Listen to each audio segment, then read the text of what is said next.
Скъпи гости, моля заемете своите места в залата.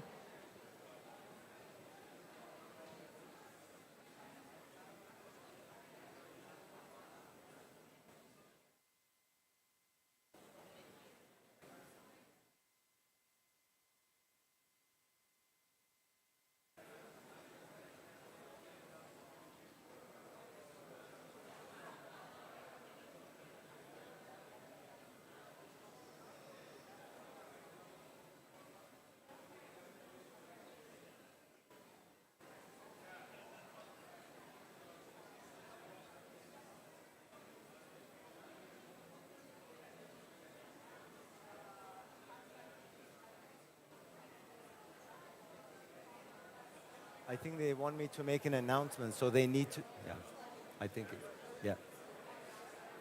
Ladies and gentlemen, if I could kindly ask you to take your seats. The program will get underway in just a couple of minutes. Please take your seats. Thank you so much.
Ladies and gentlemen, thank you so much for your attention. My name is Ali Aslan. I'm an international TV presenter and journalist based in Berlin, Germany. And together with my esteemed colleague, Eva Dojcinova, it is my great pleasure indeed to welcome you all to the second EU Meets the Balkans Forum, 50 years of EU enlargement. On behalf of the European Liberal Forum, the ALDE party, and the Atlantic Club of Bulgaria, we're meeting here today, 50 years after the very first enlargement of the EU. Thank you very much, Ali. Аз съм Ива Дойчинова. Здравейте, дами и господа. I'm Eva Dojcinova. Ladies and gentlemen, we are about to start the second edition of the forum, the EU Meets the Balkans in Sofia. The purpose is to gather political leaders from the Balkans and representatives of institutions. It is the European Liberal Forum, ALDE, and the Atlantic Club that are the organizers of this event. Our special guests, the EU Commission Neighborhood and Enlargement, Oliver Varhelyi, the President of the European Parliament, Roberta Metsola, and the Deputy Prime Minister of Ukraine, Olga Stefanishyna. I'm welcoming all the guests, all the participants, for being aware of the fact that the enlargement is the most successful project of the EU ever since its establishment. The prosperous future of Europe is based on the integration of Balkan in the context of unprecedented, over recent years, aggression of Ukraine in Russia. Hybrid attacks, propaganda, disinformation, economic instability have passed a signal for efficient actions by the EU and the Balkans for the purpose of ensuring security and connectivity. This implies putting in place strategies in key areas: infrastructure, technologies, digitalization, response in emergency situations, risk management, enlargement and actions in cases of immediate threat. We have today political leaders, journalists, experts who are ready to discuss and find the connecting points for an efficient dialogue. The representatives of the Balkans in the EU are faced with the challenge to put in place sustainable ideas in a discussion focused on several topics and panels. We will start with the foreign ministers with decisions for common challenges. The Balkans conflict or dialogue, 100 years Turkish foreign policy, the deeper Balkans region, Bulgaria, Greece and Romania. The reconstruction of Ukraine is another important panel, Euro-Atlantic and global perspective. And last but not least, the Big Bang NATO enlargement, the Ministerial reunion. As for our first panel, we had esteemed guests Ilhan Küçük, ALDE party co-president, Ivan Kondev, Minister of Foreign Affairs of the Republic of Bulgaria. Olga Stefanishina will participate online. Dr. Solomon Pussy, President of the Atlantic Club of Online, will also address you online. Roberta Metsola has a video message, and Alva Finn, Executive Director of the European Liberal Forum. Mr. Küçük, who is the host of this event, you have the floor for your introduction. Thank you.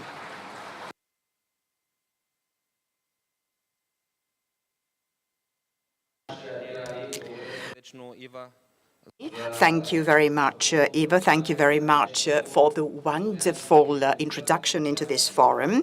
Distinguished ministers, esteemed Speaker of Montenegro Parliament, esteemed members of the Bulgarian Parliament, Your Excellencies, ladies and gentlemen, this forum has been affirmed as a forum of discussions on important issues with a special focus on the enlargement policy. On numerous occasions, we have had talks with experts, with politicians, participants, representatives of NGOs on the role to be played by Bulgaria in the enlargement policy.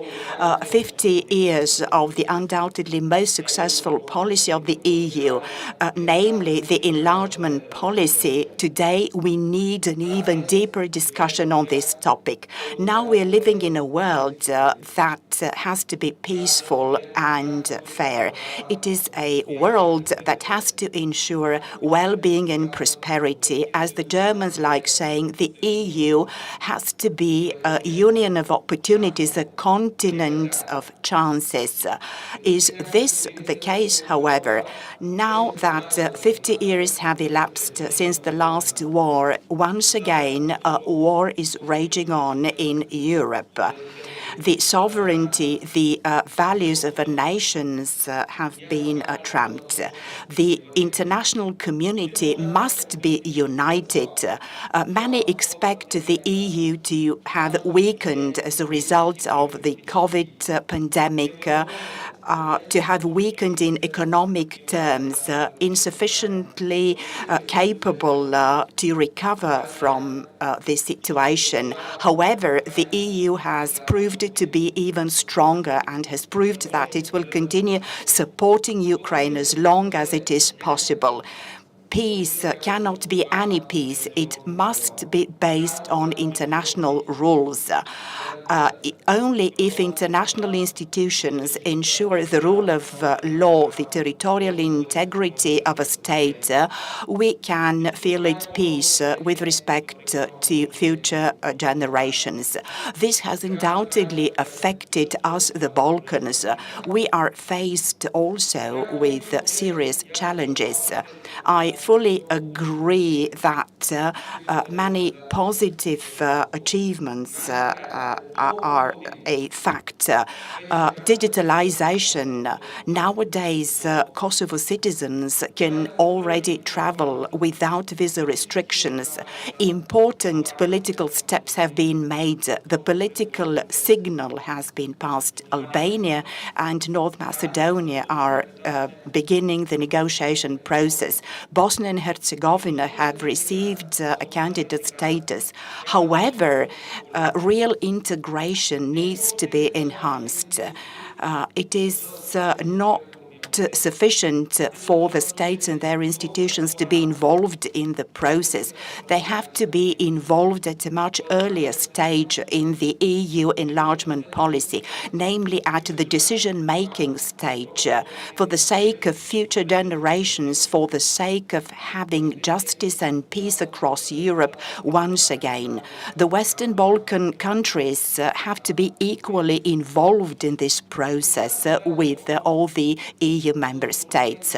Many have questioned the possibility for Turkey to continue its path towards the EU. Of course, if there is sufficient will for reforms, if there is sufficient will for Turkey to be a part of the larger geopolitical orbit of the European Union, the answer is yes.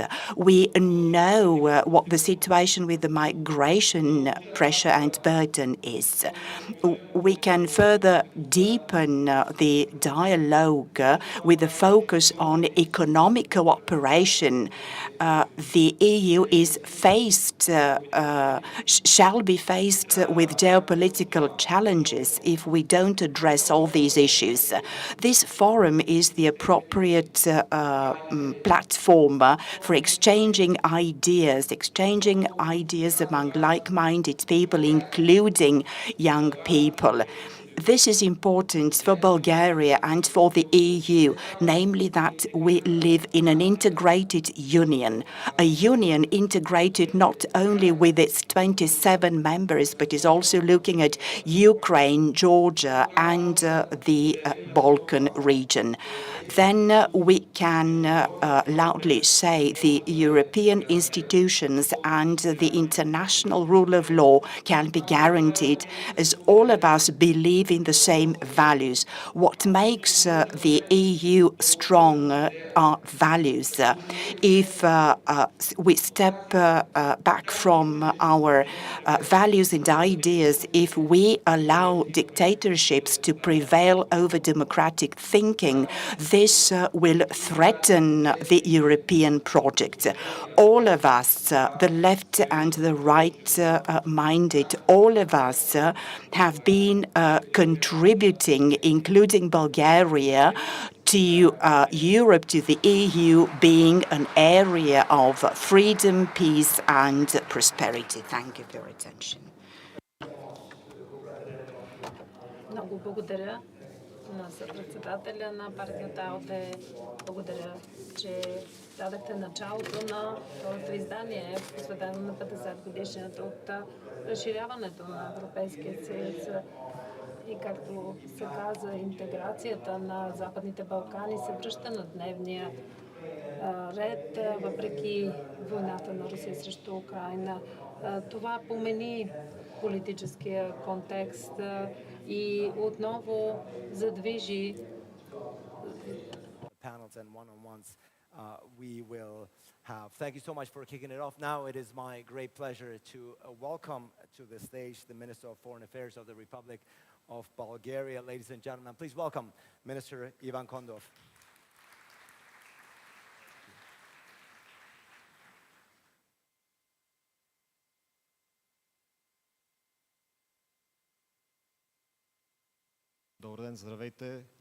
Good morning. First of all, I'd like to thank you for the opportunity to be here. I'd like to thank Mr. Ilhan Kujuk, Mr. Solomon Pasi, everyone who worked on the organization of this meeting. And now I will switch to English. President of the European Parliament, dear Deputy Ministers, dear Commissioner, Your Excellencies, dear representatives of the civil society. It is an honor and a pleasure for me to address our audience on the occasion of this year's EU Meeting the Balkans Forum. Let me express our highest appreciation to our hosts from ALDE, the European Liberal Forum, the Atlantic Club. We are also glad to welcome to Sofia the distinguished panelists from Ukraine, the Republic of Moldova, Georgia, the Western Balkans and Turkey. The invitation for today's forum very pertinently frames our upcoming exchanges on EU enlargement in its historical context. For the past 50 years, indeed, each enlargement wave has borne the markers of different geopolitical reality in Europe. In doing so, the enlargement policy has proven to be just and adaptive and flexible as our Union. Today, well into the second year of the unprovoked aggression against Ukraine, a tectonic shift has taken place in European history and security architecture. The EU response to this aggression has been firm and united, although it has required many sacrifices and the burden are being borne by our societies. Yet we face this responsibility to preserve the rules-based international order that guarantees our security and stability. Bulgaria has been continuously supporting Ukraine from the outset of this in various ways, in compliance with the respective decisions of the Bulgarian parliament and to the best of its ability. We stand ready to contribute also to the post-war reconstruction of Ukraine. Bulgaria readily also supported the decision to grant EU candidate status of Ukraine. While the situation in Ukraine is different to the one in Western Balkans, throughout the 2022, the EU has conveyed strong political messages for accelerating the integration processes, offering in the same time a number of concrete measures for helping Western Balkans partners in overcoming the negative impacts of the war in Ukraine. Here I want just to mention also that Bulgaria, during its presidency of the EU, has been probably the strongest supporter and put it as its top priority the integration of the countries of the Western Balkans in the EU. This context opens an opportunity for our partners from the region to reciprocate as the enhanced EU commitment by doubling their political will and genuine efforts in strengthening the rule of law and embracing the principles of good neighborly relations, regional cooperation and reconciliation. The enlargement policy should not be perceived as an automatic remedy to the political, economic and social challenges in the regions. It can only offer transformative power by triggering widespread democratic reforms in the best interest of the citizens. The picture in the region remains mixed. On one hand, we have seen important positive developments, like the start of accession negotiations with Albania, holding the first IGC to begin the opening phase of the accession negotiations with North Macedonia, granting Bosnia and Herzegovina candidate status, and the visa liberalization for Kosovo citizens. Most of the countries in the region, albeit not all, have continued to align with and to implement the EU restrictive measures against Russia. On the other hand, divisive rhetoric along ethnic lines has become a trademark for certain proliferations in the region. This allows for vulnerabilities marked by the legacy of the past to be exacerbated by third countries aiming to dissuade the region from the EU agenda. Public media and figures in some of the aspiring countries deliberately chose to produce and spread anti-EU disinformation and propaganda. We are also witnessing worrying backsliding in key rule of law areas such as the media freedom and the human rights, including the rise of discrimination, hate speech, and hate crimes, as well as limitations in freedom of association. Some examples can be seen also, for example, in North Macedonia, where Bulgarians are facing a barrage of institutional and extra-institutional measures, ranging from the closing of their associations to the lack of proper investigations to the various attacks against them, as well as indictments against the leaders who are defending the human rights of their communities.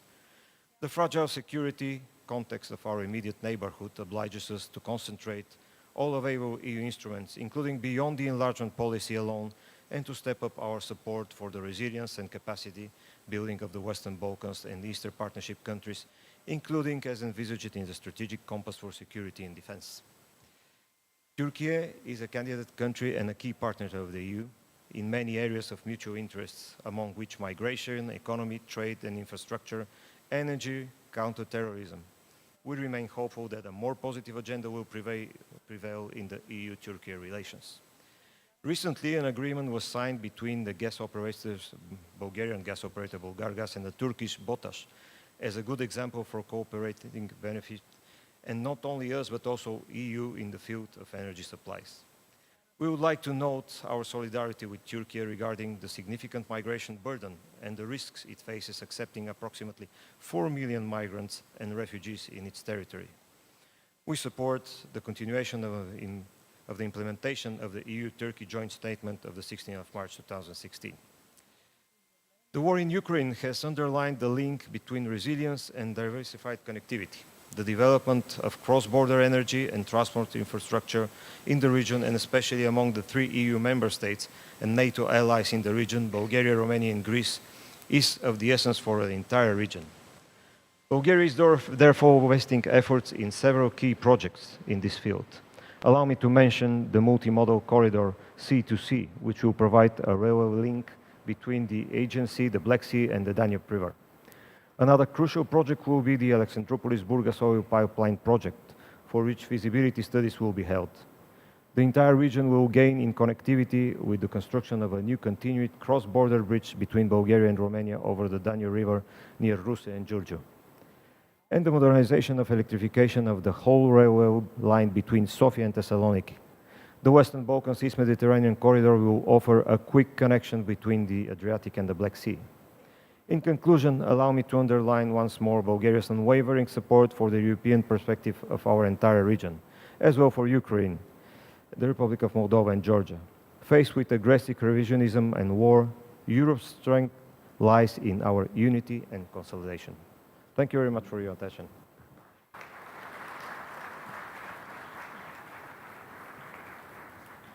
Thank you, Foreign Minister Kondov, for your remarks. Thank you so much. You've reiterated Bulgaria's steadfast support for Ukraine in these difficult times, and that's a very beautiful segue to our next speaker, who's not here with us in Sofia, but joining us live from Kiev, is none other than the Ukrainian Deputy Prime Minister for European and Euro-Atlantic Integration, Olga Stefanishnaya, who's now joining us from Ukraine live. Deputy Prime Minister, welcome. The floor is yours. Thank you so much, distinguished colleagues, organizers, ministers, Ilhan, Commissioner Vargey, Minister of Foreign Affairs. Unfortunately, it is the second time in a row that I have to participate in this kind of meeting and congress and discussion online. And as we have to stand with our people throughout the Russian missiles keep on shelling our cities, houses, and it's only over the night today that we had more than 27 missiles shelled only to the Kiev region. And I want to start my intervention with the words of gratitude to each and every leader, minister, and Bulgaria in particular, who helped Ukraine to close its sky, to defend its citizens, and to make sure that today we were able to shell back all the missiles and none of them reached the goal and none of the Ukrainians have suffered or died from this massive attacks. Indeed, probably the discussion would be really wide today, but I want to bring to your attention some of the things which has changed over this more than 1 year massive massacre taking place at the soil of my country. I think Ukraine has changed the world, Ukraine has changed the Europe, and I'm happy to say those words by understanding that we become stronger, we become more resilient, we become more independent from the various points of view, from the economical point of view, from the political point of view, from the informational point of view. Now everything which has been an instrument of feeding politicians, economies, propaganda, has been disclosed, has now become an instrument of influence in our capitals, in our states, in our countries. And I think it's really important. All the curtains are off.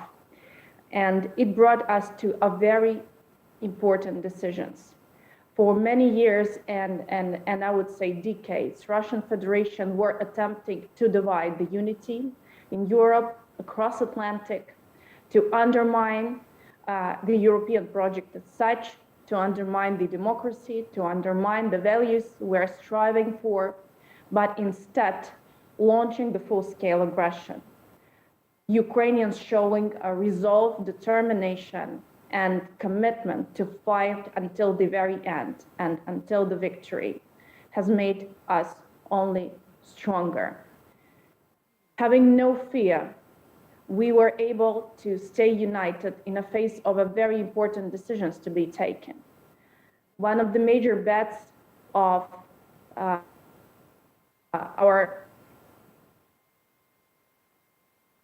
to grant Ukraine a candidate status, to confirm that Ukraine will become member of European Union in the midst of only of the raging war in the center of Europe.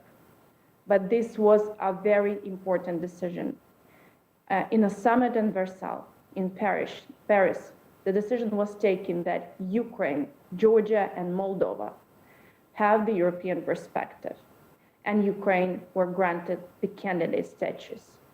The other bet was there will never be a unity among member states of European Union to take this decision, because long discussions on the membership for the Western Balkan countries has been taken. No decisions has been taken as of the countries like Georgia, Ukraine, and Moldova.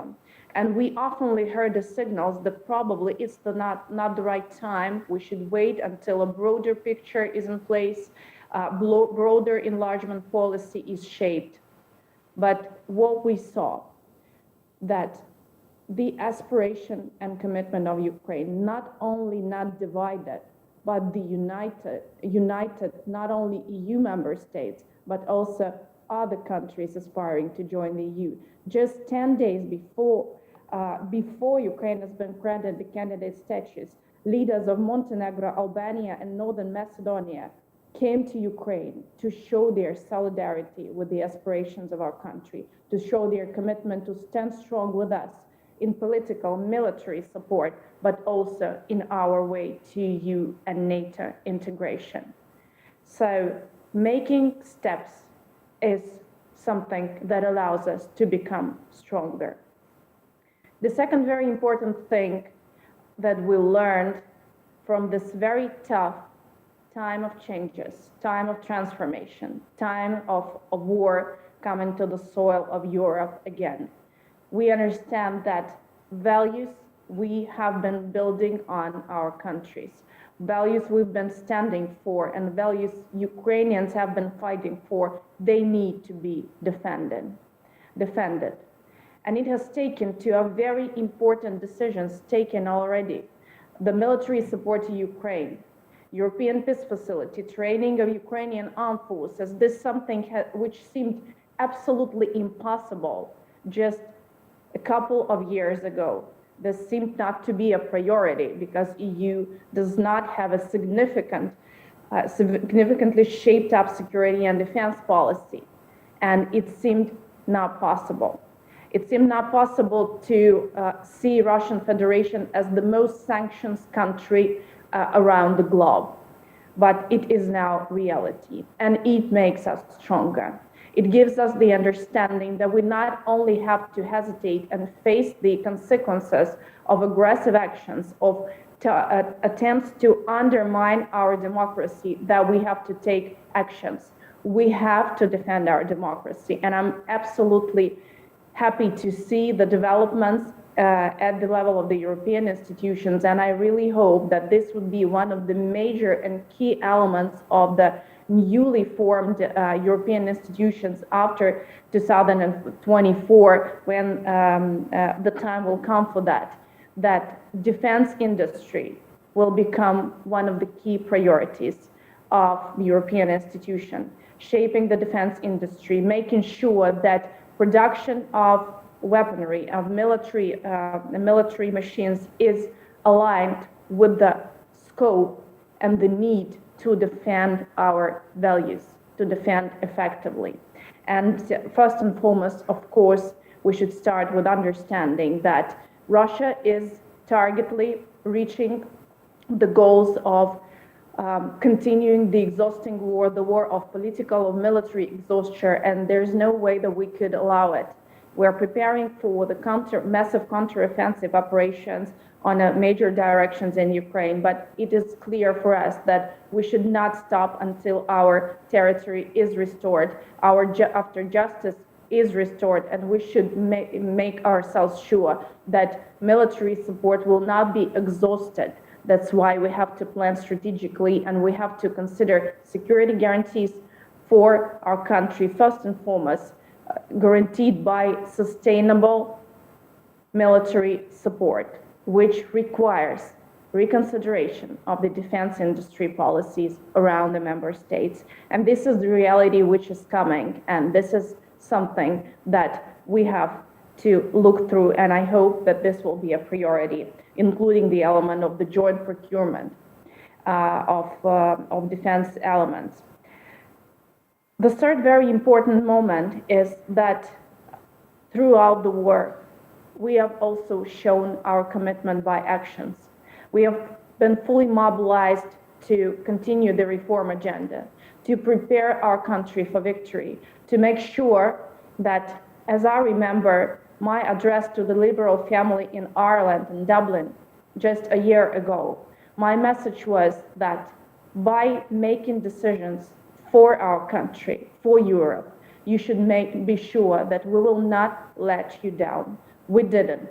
We're standing strong, we're standing united as a country, we're standing committed and fully operational as a government and institutions, and we are continuing the reforms agenda and making sure that we're preparing ourselves for victory in Europe, for victory.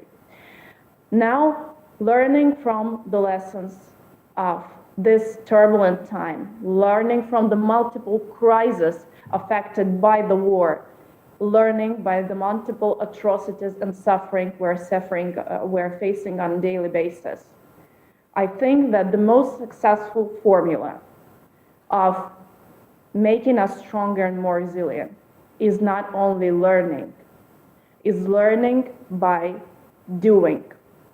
So every time we are calling for an action, let's learn from the experiences and challenges we face, but learn through actions we're taking. Thank you so much for standing with us, for being with us. We are with you. We're defending all of us. We're staying committed, and Slava Ukraini.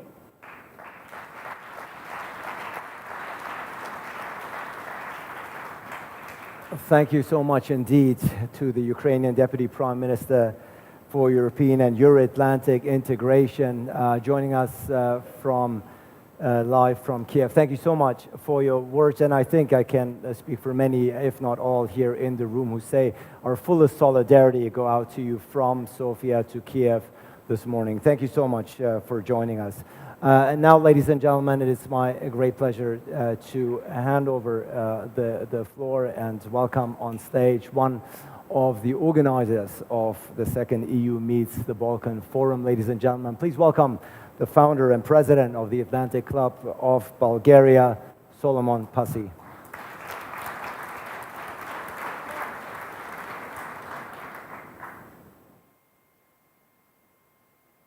Slava Ukraini.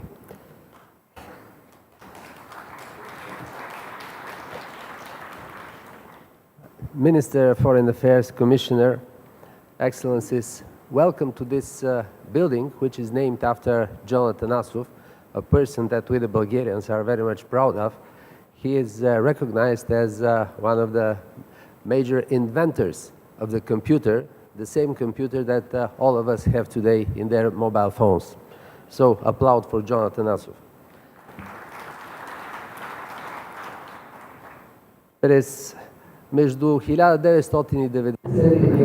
Between 1990 and 2007, Bulgaria suffered its contribution to the enlargement policies. It did suffer because we took part in 17 years of negotiations, which were finally successful, and they were completed by government consisting of two liberal parties that managed to bring to success Bulgaria's membership in NATO and the European Union. We have not stopped, and we have a rapporteur in the European Parliament on North Macedonia. This is my friend Ilhan Küçük, one of the organizers of today's conference.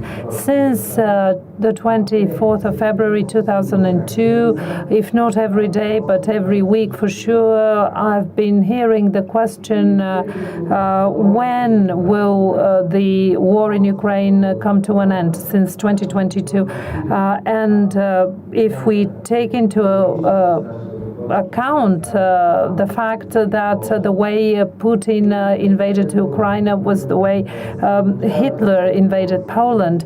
And I always say to my interlocutors, we have to prepare for a war which can be as long as the Second World War, 6 years since from 1939 until 1945. But recently I've seen that historians have a new interpretation of the Second World War, and they claim now that the First and the Second World War are actually one war that took 20 years.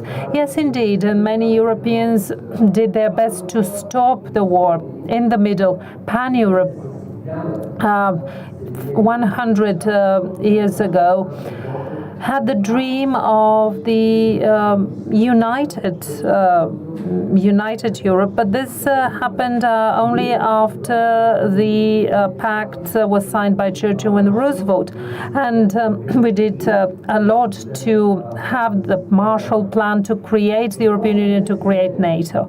But the question now is different. Which is the new Atlantic Charter that will help us out of this situation? If we discuss things only on the Balkans, we will not find a solution to the Ukrainian war. It will soon become evident that China will have a disastrous role if it attacks in a metaphorical way Taiwan. So what is the new global union? The new global union was with Asia, with the democratic countries in Asia, in Australia, with South Korea, with Japan. But there is a very special destination that I want to bring to your attention, and I will mention one of the participants at this conference, which is not usually done, but I think it's important. And I'd like to mention Dr. Semi Patel from India. What for us is of key significance is the future union between the West and India. India, which is not only the largest democracy, but also the most populated country in the world. It's our key partner that we've been missing on the work for peace in the world.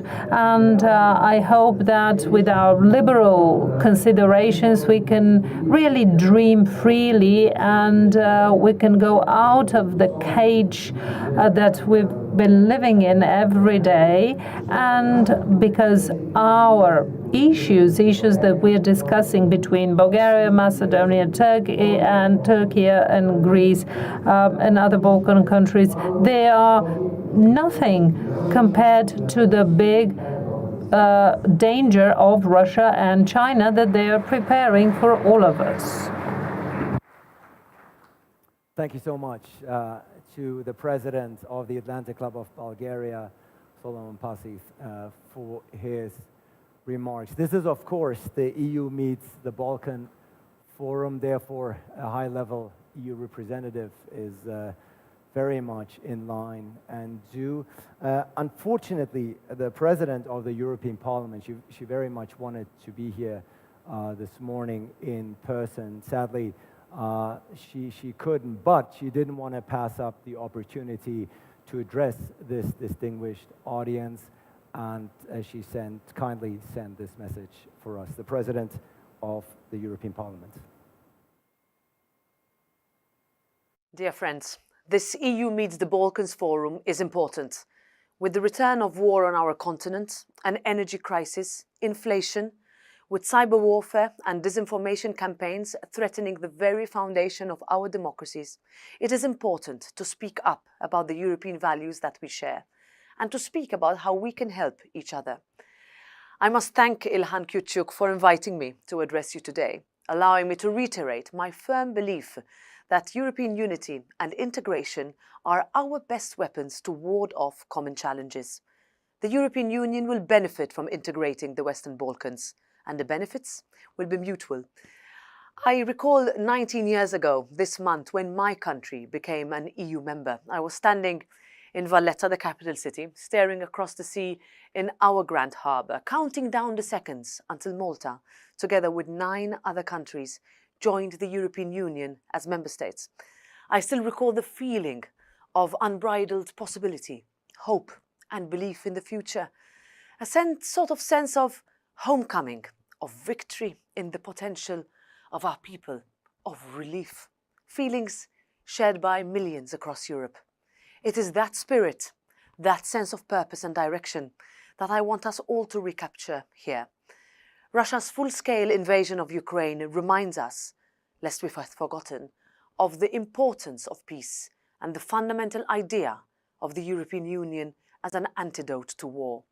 We have rallied together. The European Union has demonstrated unprecedented resolve in standing up for Ukraine, and it must do more. Security and stability in our neighbourhood is vital for EU stability. The Western Balkans have called for an acceleration of the accession process. We hear you loud and clear.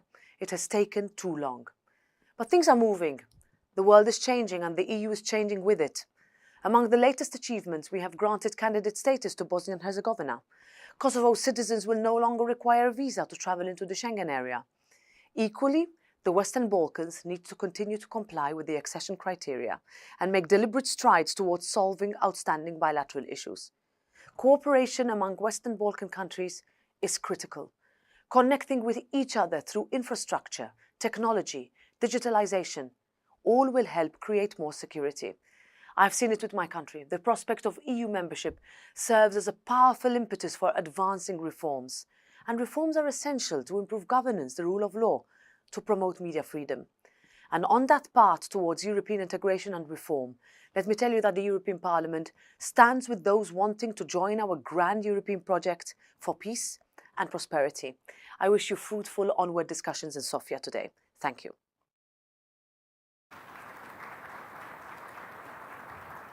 Thank you so much to the President of the European Parliament, Roberta Metsola, for sending us this very important message. Ladies and gentlemen, I said from the get-go that today's forum is being organized by the Atlantic Club of Bulgaria, by the Alliance of Liberals and Democrats for Europe party, but of course also by the European Liberal Forum. And to conclude the welcoming remarks this morning, it is therefore my great pleasure to welcome now to the stage the Executive Director of the European Liberal Forum, Alva Finn, ladies and gentlemen.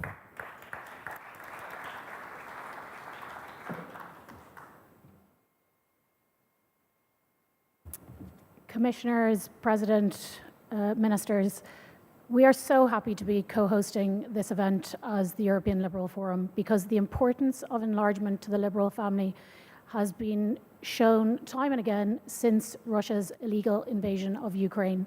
I think this has shown that enlargement is crucial, not just for Ukraine, not just for our partners in the Western Balkans, but also for the completion of the European project, a European project that is based on stability, peace and prosperity, but also EU values, bringing forward democracy and fighting back against the trends of illiberalism that are mounting across Europe. So we are now awake after the invasion of Ukraine, but what are we going to do to change the process for those who are in the waiting room? The waiting room approach just won't cut it any longer for our partners. We can't allow them to wait in the waiting room, stagnating, waiting for EU membership. This is not proper partnership And what we're proposing as the European Liberal Forum is a staged integration approach, which gives benefits, but also clarity to both sides, those in the waiting room and the European Union. This staged integration approach would also lead to an accrual of rights, an accrual of benefits along the way, so that we can really show people living in these countries why being a member of the European Union is of benefit to them, because allowing this stagnated approach has led to them being pushed into others' hands and our influence diminishing with the people in the Western Balkans. So what are we doing as ELF? ELF will be presenting our Ukraine study, which talks a little bit about how the reconstruction project can also be linked to this staged integration approach. We'll also be proposing a follow-up study with using the best cases of Ukraine and Montenegro, comparing the different approaches and really making the case for a different and much more dynamic, tangible and surefire way to not just talk about enlargement, but as we call it in the European Liberal Forum, completion of the European project. We're also very happy to sponsor mentorship and sponsoring events like this one, because it basically uses what we already have, which is newer member states who can then mentor and sponsor those who are going through the process now. Also, we are looking forward to presenting our Ukraine study later on. My colleague, Dr. Maria Alesina, will present it during one of the panels later on. So I really hope this is going to be a successful discussion, but moving past the idea that we're going to invite more people into the waiting room, but also making sure that we revamp the process, because we can't have people waiting for decades any longer to complete the European project. Thank you.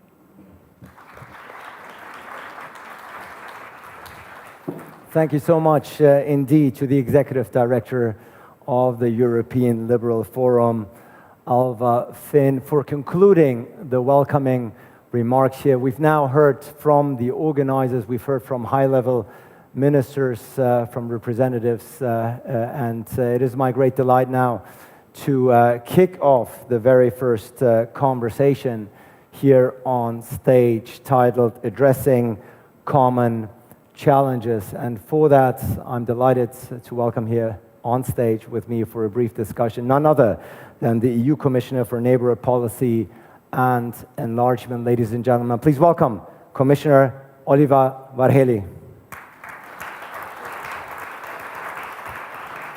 Hello, sir. Good to have you with us. Thank you. I don't know where the middle is. Right. The middle is relative these days, not just in terms of space, but also politically. Ladies and gentlemen, it's wonderful to have you with us, Commissioner. We only have a brief time, about 20 minutes, but let's dive right in.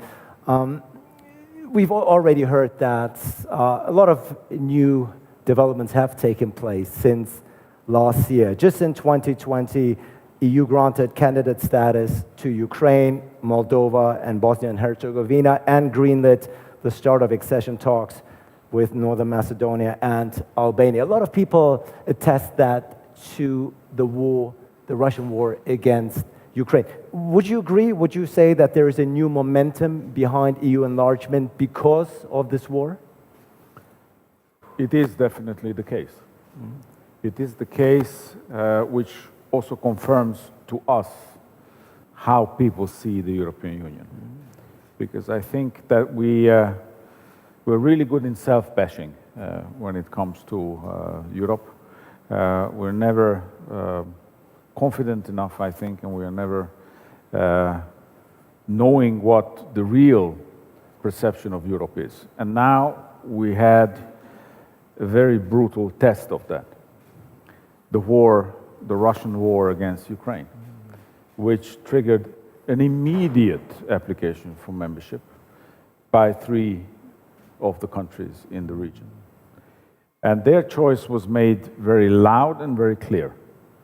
It is only through becoming an EU member state that they think they can have long-term guarantees for their security, for peace, and for their prosperity.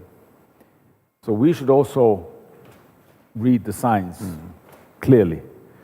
This is what an EU membership is considered to trigger in any country. We have seen the same when it came to the Balkans. Their immediate reaction has been that, well, let's speed up the whole enlargement process. So my answer is affirmative.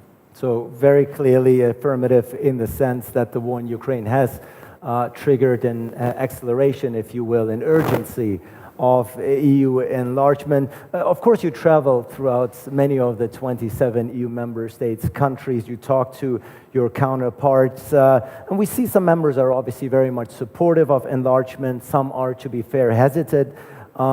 Would you say, by and large, is the EU ready? It's not just a matter of willingness, but is the EU at its current state and juncture, is it ready for further enlargement? What I see is that we have missed more than 5 years. We had a commission that clearly put on the flag, no enlargement. And that had an impact. And that had an impact not only on the Western Balkans, but it had also an impact in our own member states. But the tide is changing. My sentiment is, being in constant engagement with the member states, is that the member states are now seeing clearly, no matter which side of Europe we are talking about, west, east, north, south, they see that it is in the interest of the EU to integrate more member states, integrate its neighborhood as much as it can, because its own long-term peace, stability, and prosperity is dependent on that. And this will trigger, I hope, this year, unprecedented decisions that we can take to move forward with the enlargement in a much more accelerated way than we have been doing. And I see that even in those member states who have not been putting this issue on their priority list, this is a priority now. I would say, if you look at the agenda of the leaders' summits, this is in the top 3. That's very encouraging, obviously, to hear that you think their minds changing. But to play devil's advocate, of course, the people who may be a bit hesitant at this particular point are pointing towards the fact that the EU has limited fiscal capability. They're pointing to the fact that 18 out of 27 EU member states receive more than the EU than they contribute. They also, of course, point to the fact that you already have a lot of deadlock, as is these days, due to the unanimous vote structure, and increasing number of states will only make things more complicated. What do you tell those countries that put these arguments forth? I would say that these arguments are related to the everyday functioning and working of the EU. But this is not a strategy.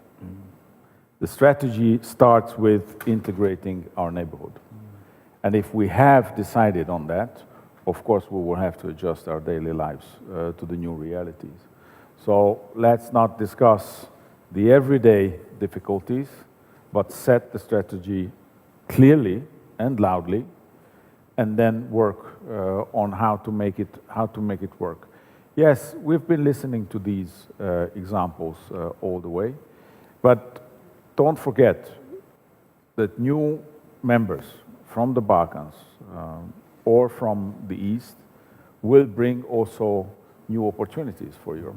It will bring new opportunities for our companies. It will bring new opportunities for our security cooperation. It will bring new opportunities for our social model to spread, and this will definitely stabilize the regions around us. Because if you look at the core of the big vulnerabilities, and some of it you can also see in the war against Ukraine by Russia, is the lack of solid, reliable economies and societies.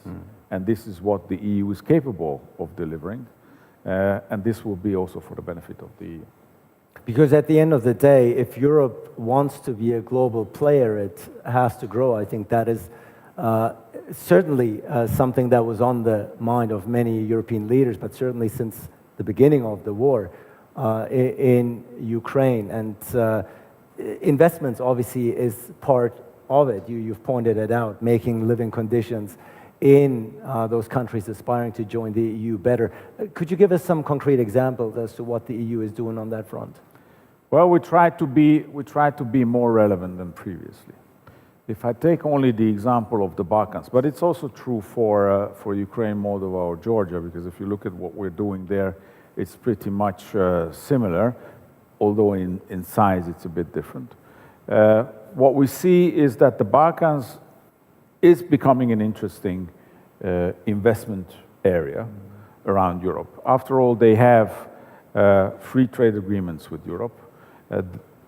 Geographically, they are in a very good location, but they lack the very basics of growing, the very basic features of being able to create market economies with social welfare, like we have in Europe. For example, if you want to drive from Sarajevo to Tirana, which is roughly a bit more than 250 kilometers, you would have to drive at least for 7 hours. If you want to drive from Brussels to Bonn, for example, which is 250 or 220 kilometers, you drive 2 hours.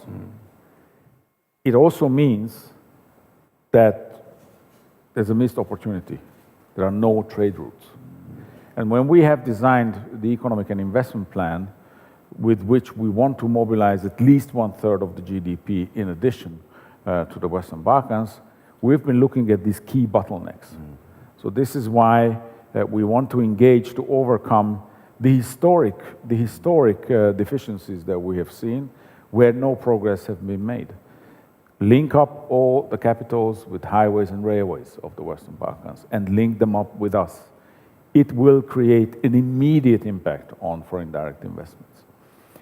Create a new digital economy on the Western Balkans. They're missing core broadband internet connections. So why don't we, together with our companies, come and put it there so that this can create growth and jobs locally? Why don't we invest in the energy sector? The energy sector, which is so outdated on the Western Balkans that it is still reliant mainly on coal and lignite. Only by doing away the use of lignite, we could reduce their emissions by 60% if we replace the coal with gas. It also means that we could severely decrease the health risks also in these countries. In Sarajevo and Pristina, people are suffering from the smoke of coal. So we have really big and old problems that we never addressed or we never helped them addressed. And this is what we're working on. And I'm hopeful that within a couple of years, the reality on the ground is going to change massively. And you've already pointed out some of the concrete examples of the economic and investment plans that the EU has designed for these regions, Western Balkans, but also the Eastern Partnership and the Southern neighborhood. Nonetheless, if we're looking at some of the polls that are coming from the region, particularly Western Balkans, we see that their citizens are somewhat disillusioned. They're somewhat disappointed, perhaps, at the pace that EU accession talks have taken place, or candidacy status for that matter. Some believe that the EU's door has been closed irreversibly. How does the EU intend to gain back the trust of the citizens of the region, give them hope that this process is real and fruitful? There are two very important features of any strategy that is aimed at that. First of all, the European Union must and should take all the decisions it can take in relation to enlargement. No matter how small, no matter how big, every time there's delivery on the side of the Balkan countries, there has to be a positive recognition and a decision in the enlargement process by the European Union. This is why last year it was crucial to get candidate status for Bosnia and Herzegovina. This is why we have to have clusters opened, we have to have IGCs, we have to move forward with each and every single one of them whenever the conditions are met. So on our side, we also have to speed up. This is what we try to do through the new methodology.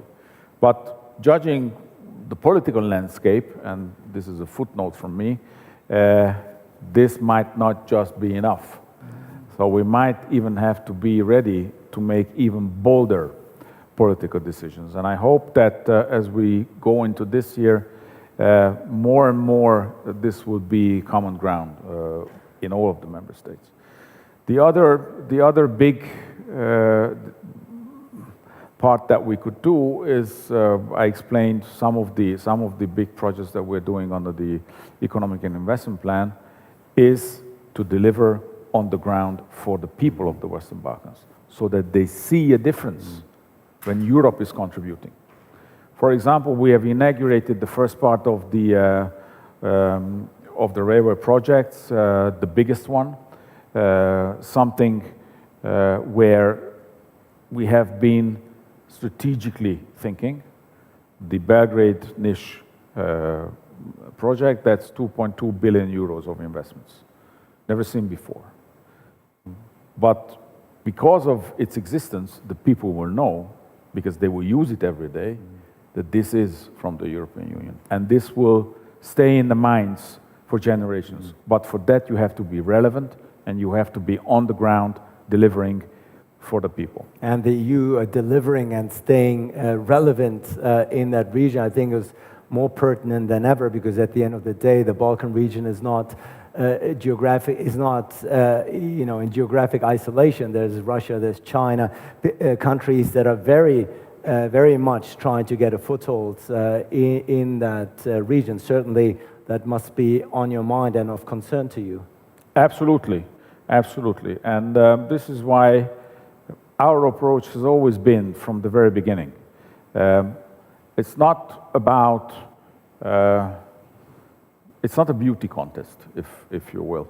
And I hear many leaders and politicians in Europe talking about the fact that, well, we have competition on the Western Balkans and that we are not appreciated enough. This is not the right approach.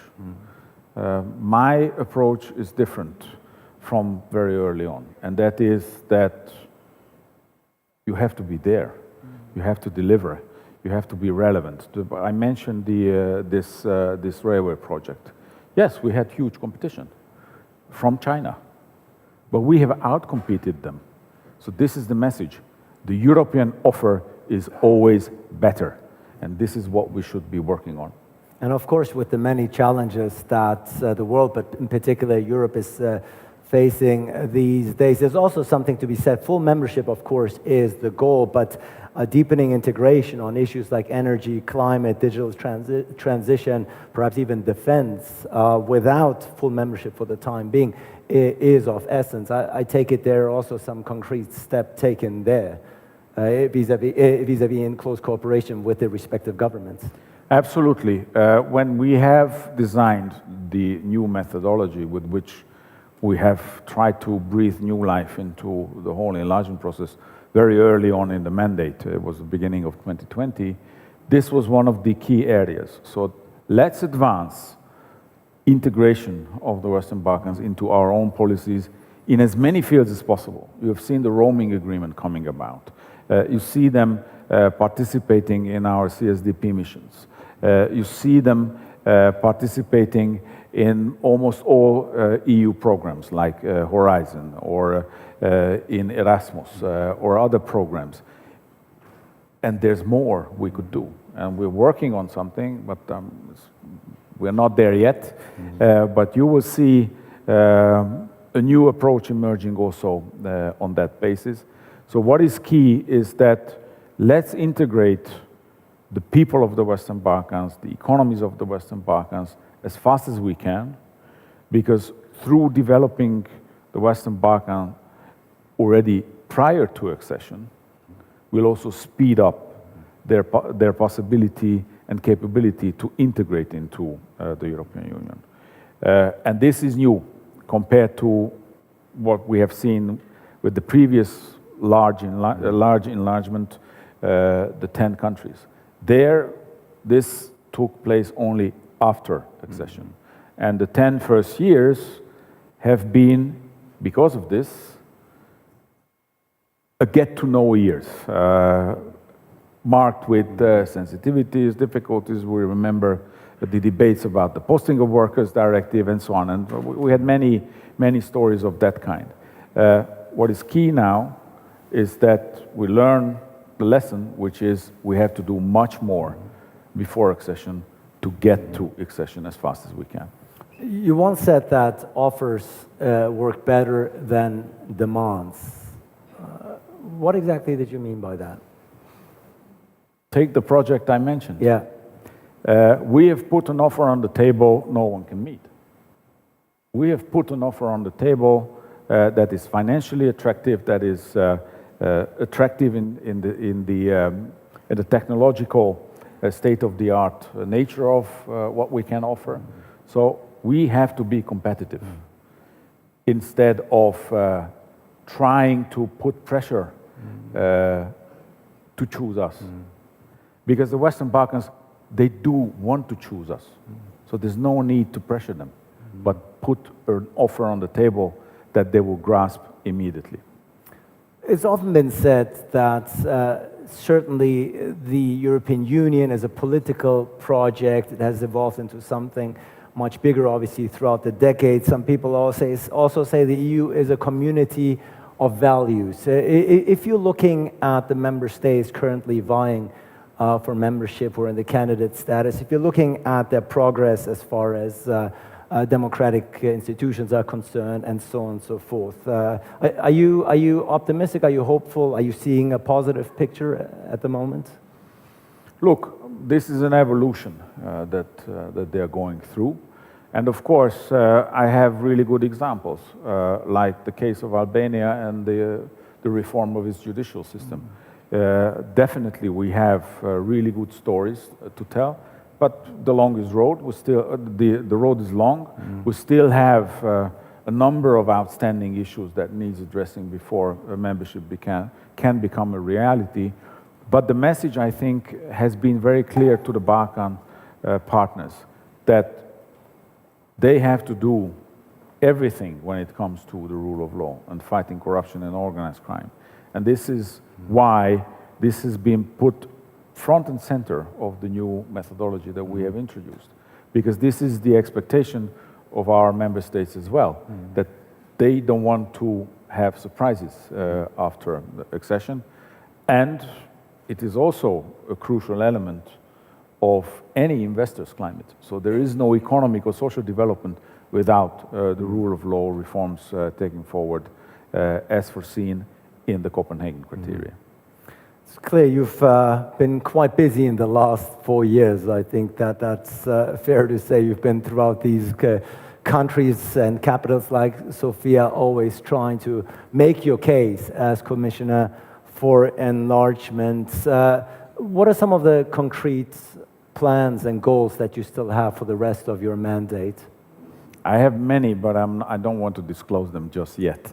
Let me put it this way. This year should be, I think, a groundbreaking year when it comes to enlargement. And this year will, I hope, change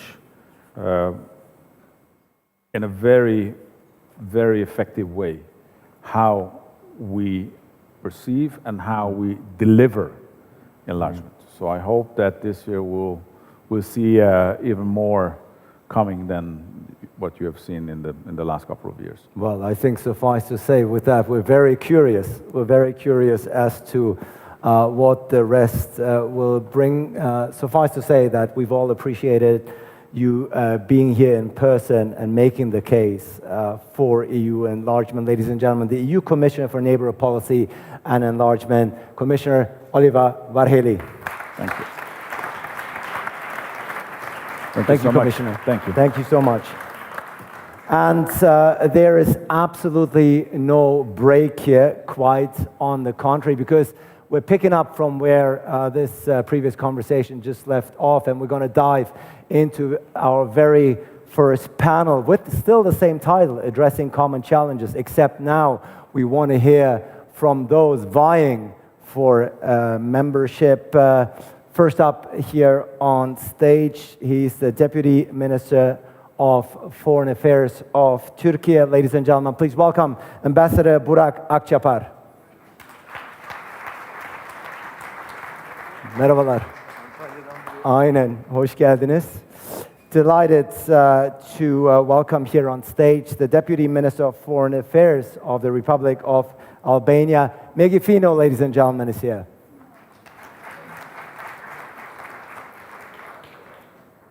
She was here. I know. I saw her. I think people are still getting mic'd up. Is that my understanding? People are still getting mic'd up. Why don't you have a seat for the time being? And yes, I fully understand. It takes a while to get mic'd up, which is taking place in the very back. And this is actually a panel that will consist of 4 speakers in total.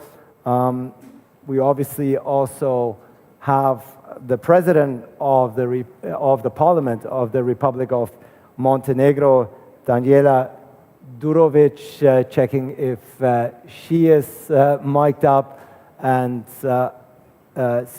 still waiting, of course, as is. And you also need to get mic'd up. Well, wonderful. You know, at the end of the day, I think this is the beauty of live television. You can never expect. Would have hoped, obviously, by now that everyone would have been mic'd up and ready to go. But as I fully understand, people coming in and out at different schedules. As is, I think there are a lot of points that we can pick up from where Commissioner Varhelyi left off with, and throughout the next 45 minutes we will have a panel here and addressing the statements that he's made here on stage and giving the floor obviously to countries that have been looking for full accession for membership.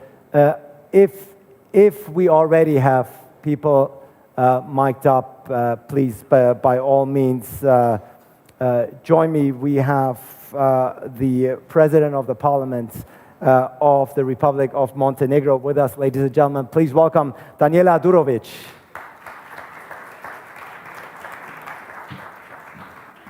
It's good to have you with us, Madam President. Please have a seat. So far, it's still open.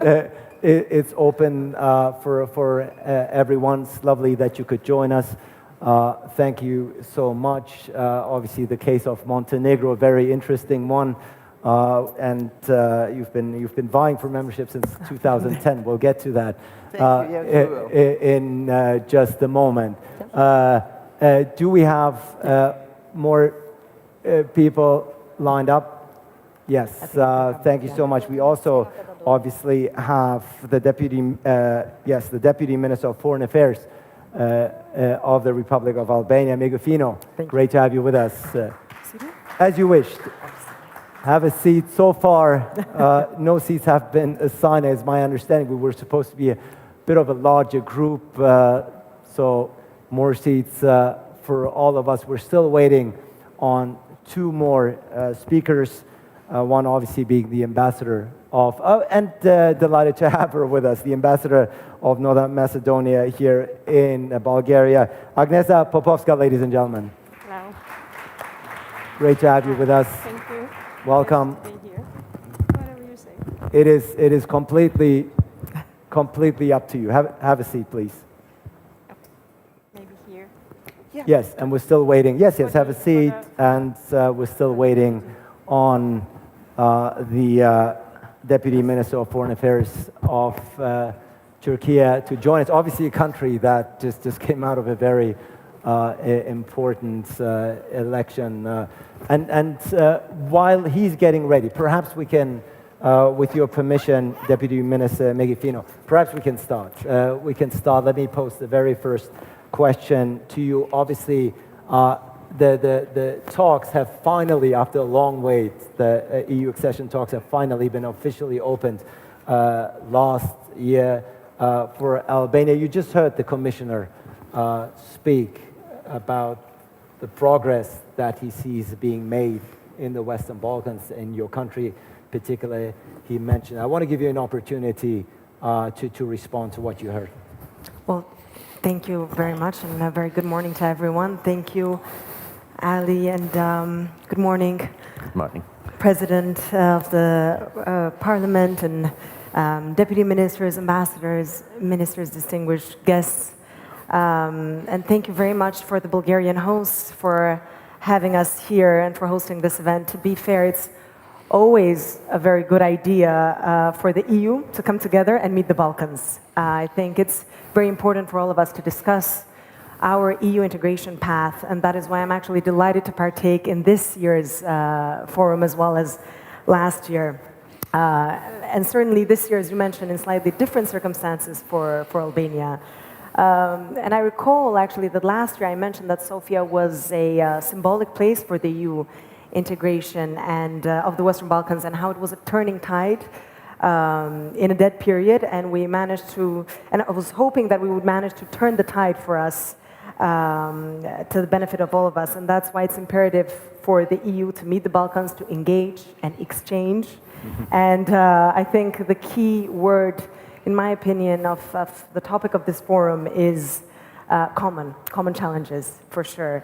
It has been a long time coming since it could be considered that the EU and our region had something in common, apart from, of course, the fact that they share a common space, a continent. After the 90s, after the regime changed for our region, and as everyone is aware of the Balkan history, finally there is a common objective to create a space of prosperity, to create a space of peace, a space of stability, of values that is bigger than the EU of today, actually, and that it encompasses the neighborhoods. And the interdependency to reach this common objective, reinforced by the EU perspective of our region, has never been questioned during the last 2 decades. Nevertheless, it has been a common challenge to make the EU integration or enlargement policy, depending on which angle you see it, work and progress fast for the candidate countries of our region. It was mentioned in the previous talk that you had with the Commissioner that Russia's war of aggression against Ukraine, it really put in motion a few processes that were missed in the EU. Sadly, but truly, it made the geopolitical shift within the EU that has always been one of the most important factors to push for accelerating integration of the Balkan candidates in the EU. Thus, last year, 2022, proved that the geopolitical EU, one that sees the benefits of the entanglement more than anything else, actually manages to take the right decisions with regards to prospering its neighborhoods. And Albania, North Macedonia, finally starting the accession negotiations at their intergovernmental conference last July. Bosnia and Herzegovina receiving the candidate status, and also the deal over the visa liberalization for the citizens of Kosovo were great achievements last year, for sure. Now, this geopolitical EU decided also that the circle of countries with the EU perspective was widened last June by the trio from Eastern Partnership, Ukraine and Moldova receiving candidate status, and Georgia, an EU perspective. This is going to be a challenge for the EU and the enlargement policy to deal with so many countries. It was one of the questions that you posed to the Commissioner as well. But I think it's important to realize that neither the migration crisis nor the COVID pandemic or the repeated plea from our countries, from the Western Balkan region, for the EU to consider the meddling of third actors in the region were able to make this big geopolitical shift. There was really a challenge to consider the Western Balkans as partners of the EU in common endeavors in tackling these challenges in the past, but we have overcome it, I think, with openness and dialogue from both sides. the region has grown up in so many ways. Two countries of our regions were chairs of the OSCE. Albania, as you know, is a non-permanent member of the UN Security Council for last year and this year. Last year in December, we had the EU Western Balkans Summit in Tirana, the first one of its sort outside of the borders of the European Union. So we're definitely making big strides ahead.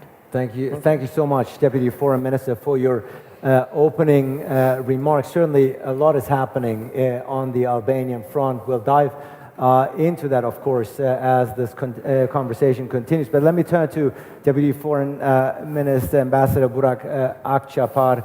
Great to have you with us, Deputy Foreign Minister. As a good diplomat, I will spare you on commenting on the most recent Turkish elections outcome. I think that is not the topic that we're having today. But of course, you're standing out in more than one ways here on the stage because your country has the dubious distinction of having waited the longest as far as EU membership is concerned. Talks have been ongoing since '99, and many observers say the talks, at least for the time being, are all but dead. As a very seasoned diplomat and representative of Turkey, I was wondering if you comment to Turkey's status, obviously at the time being, but also perhaps on the remarks that the Commissioner made.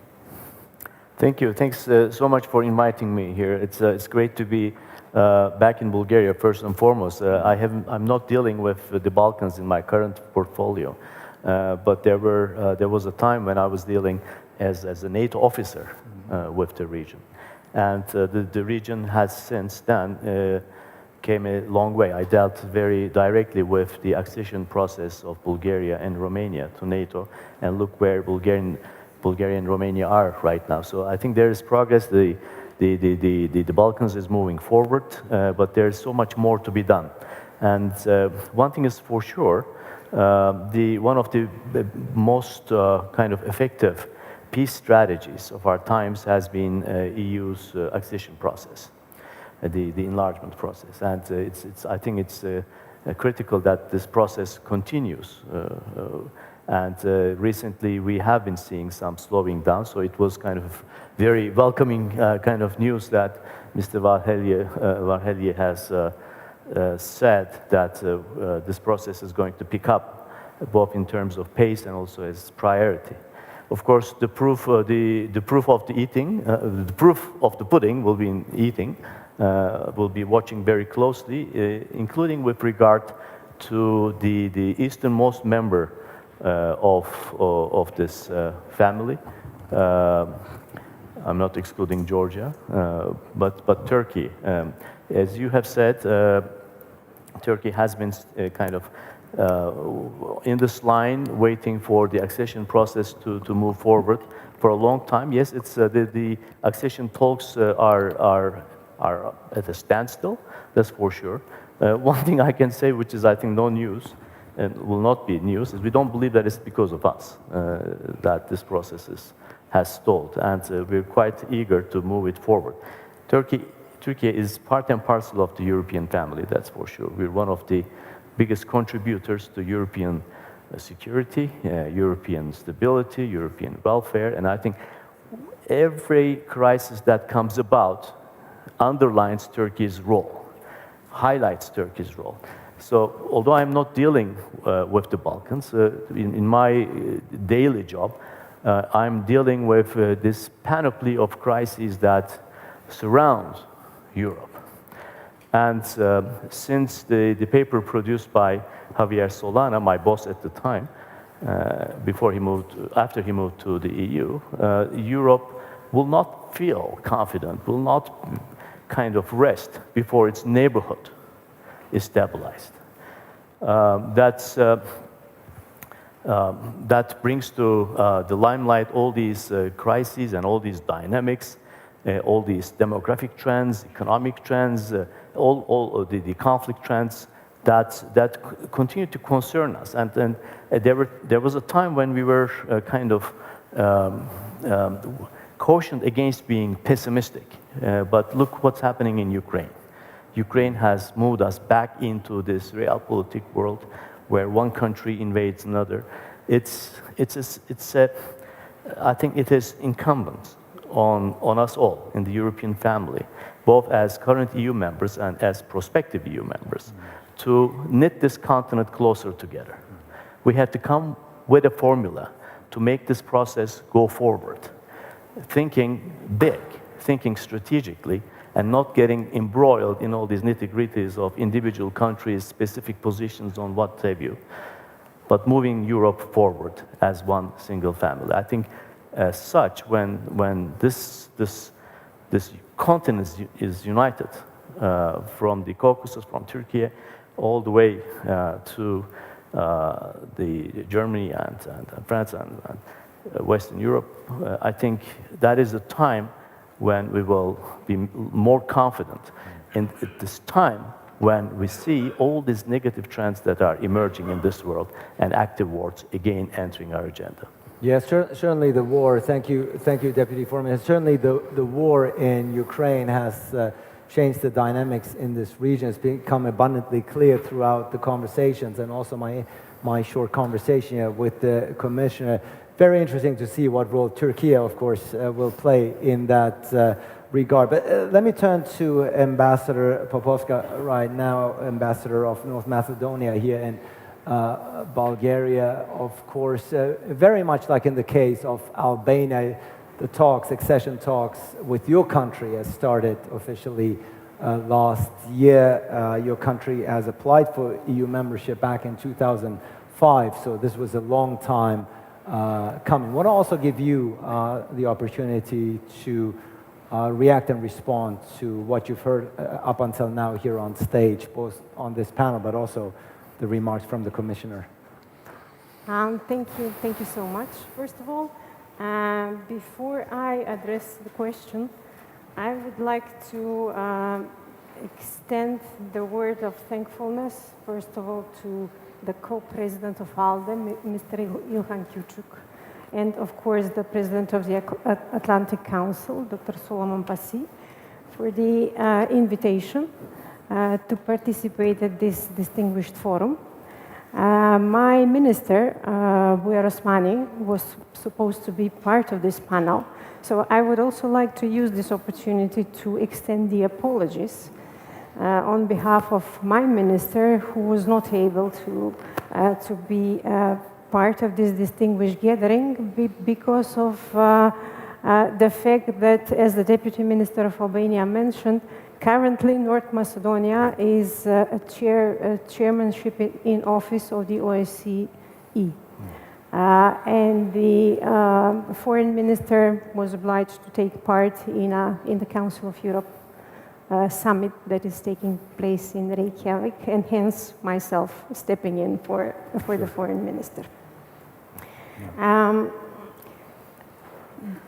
In terms of the challenges that that we are all facing at the moment, from the perspective of North Macedonia, as a country that has experienced quite a long time being in the waiting room of the EU, with the candidate country status achieved back in 2005 and being able to open the accession talks last year, 2022. At this very moment, what we see as the most worrisome, I would say, challenge from the perspective of North Macedonia is the deteriorating popular attitude towards the EU. And we don't see this only in North Macedonia, the disenchantment that was mentioned also by you when posing question to the Commissioner. But what we see this deteriorating attitude across the region. So from the most Europhile country in our region, North Macedonia, with percentages of support to the EU of over 90%. Currently, these percentages have dropped by 30–35%. And this is why we are so worried about this, it is because of the fact that the pro-European sentiment of the country has been, in a sense, one of the strongest weapons against malign interferences, which we see today. So we are quite, I would say, pleased that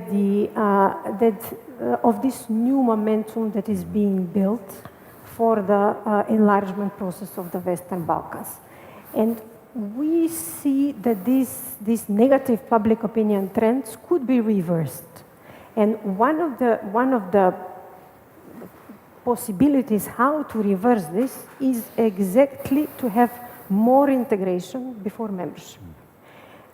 We have a new methodology that has been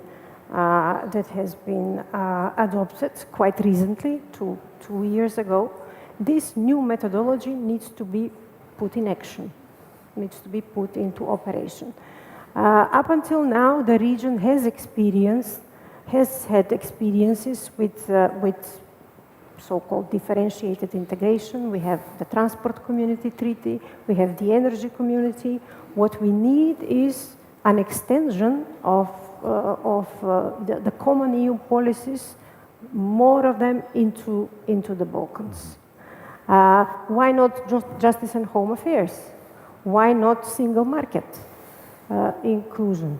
Why not more environment, more agricultural policies, and so on? If you allow me to say a word or two about North Macedonia as well, where we stand. Yes, last year we have had the first intergovernmental conference. We have opened the accession talks, or the opening phase of the accession talks. At this very moment, we are undergoing the screening process, which is also a demanding technical exercise, which will present practically an X-ray of the country's preparedness to meet the EU acquis. But what is politically of utmost importance, the most important political task for the country at this very moment is the constitutional change. And all the political energy of the country is actually going there to prepare the ground for the constitutional change, so as to be able to move on and proceed with the opening of the first cluster. Thank you so much, Ambassador. You obviously raised a very crucial point about the lack of belief on the part of your citizens in the countries that you represent, something that I want to ask, obviously, each and every one of you. But let me turn to the President of the Parliament of Montenegro, Danijela Durovic. Now, your country has in many ways leapfrogged over some other countries. Obviously, you've also been waiting quite a bit. You applied for EU membership back in 2010, yet many EU insiders are saying Montenegro is actually the one probably the closest to membership as of now. Therefore, I'd be very interested in getting your take as to where you see your country at this very moment vis-à-vis EU membership, and also perhaps reacting to the remarks made by the Commissioner here on stage. Well, first of all, thank you for having me here, and the gratitude to the organizers, of course, dear friends, colleagues, Commissioner. First of all, it was very good to hear some of the messages that we heard from President of the EU Parliament, Roberta Metsola, and also from the Commissioner. To hear some of the aspects which we at some point seems that we have forgotten. As you have mentioned, Montenegro has been a front runner for a long time. That long time is at some point gets to be tiring, you know. For 11 years we have been in negotiation process, and within these 11 years we have also change methodology. And I hear that changing methodology was mentioned here today. At some point, of course, yes, the changing of methodology was in the aspect of bringing a focus more on the rule of law, making sure that there is a transparency within the process, integrating countries within some of the areas which were not possible earlier stages before full membership. However, new methodology was also a new approach of EU member states, of the EU representatives, keeping in mind that at the time that the new methodology was pushed forward was actually a time of not favorable atmosphere within the EU towards enlargement. So it was another way of EU countries and EU institutions saying that we are not very much for the enlargements, because it was official at that time. That was the first focus was how to reestablish and regroup within the EU and settle the issues in between, than to think about new countries joining. And after that, we have all to be clear that after Russian aggression on Ukraine, a year and some ago, absolutely new focus had changed, and there is a new atmosphere within the EU member states, but also around the world. New geographical and geopolitical situation has put a focus on peace and stability, and really looking upon the true beliefs and true principles of the EU. That was a first challenge to the core values of the EU, knowing that, in fact, when we are all together within the big European family, we could be stronger together, more resilient to the influences of the other parties. In that said, it's absolutely sure that now our focus has changed, and the Western Balkans, of course, as a topic of today, countries are much more in the focus of the EU. It is true that all of our countries need to put the reforms in forward and need to do our homework, definitely. But it was very interesting to hear from the Commissioner Varhelyi today that also EU needs to recognize the efforts and achievements which are ongoing and within our countries, and to be very vocal about it.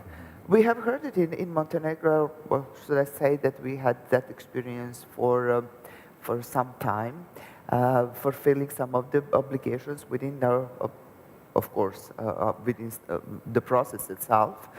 And some of the issues were a huge topic before completing. After completing, it looked like insignificant, which is not adequate approach. I'm very much more in favor, and I'm being very vocal on that. For the country who has still quite large support of the citizens regarding the EU membership, it's around 80%, and has been constant for several years. It's opportunity, but also could be burden. At some point, we could get to the position of being EU fatigue, and that's not really good. We see that from North Macedonian side, and we know that process they have been going into getting to open the negotiation. I really hope so that your negotiation will not last as much as ours, and that you will be more beneficial, of course. Turkey is another story. So. Yeah. However, I'm very vocal about that also EU needs to change the attitude, and has changed the way how to set the goals within the Western Balkan countries. Enlargement altogether. It's more fruitful, it will be more progressive if we could agree on the time scope. And within that time scope to fulfill our obligations. For Montenegrin side, I have to say there has been, well, this process looked like chasing a carrot and a stick for a long time.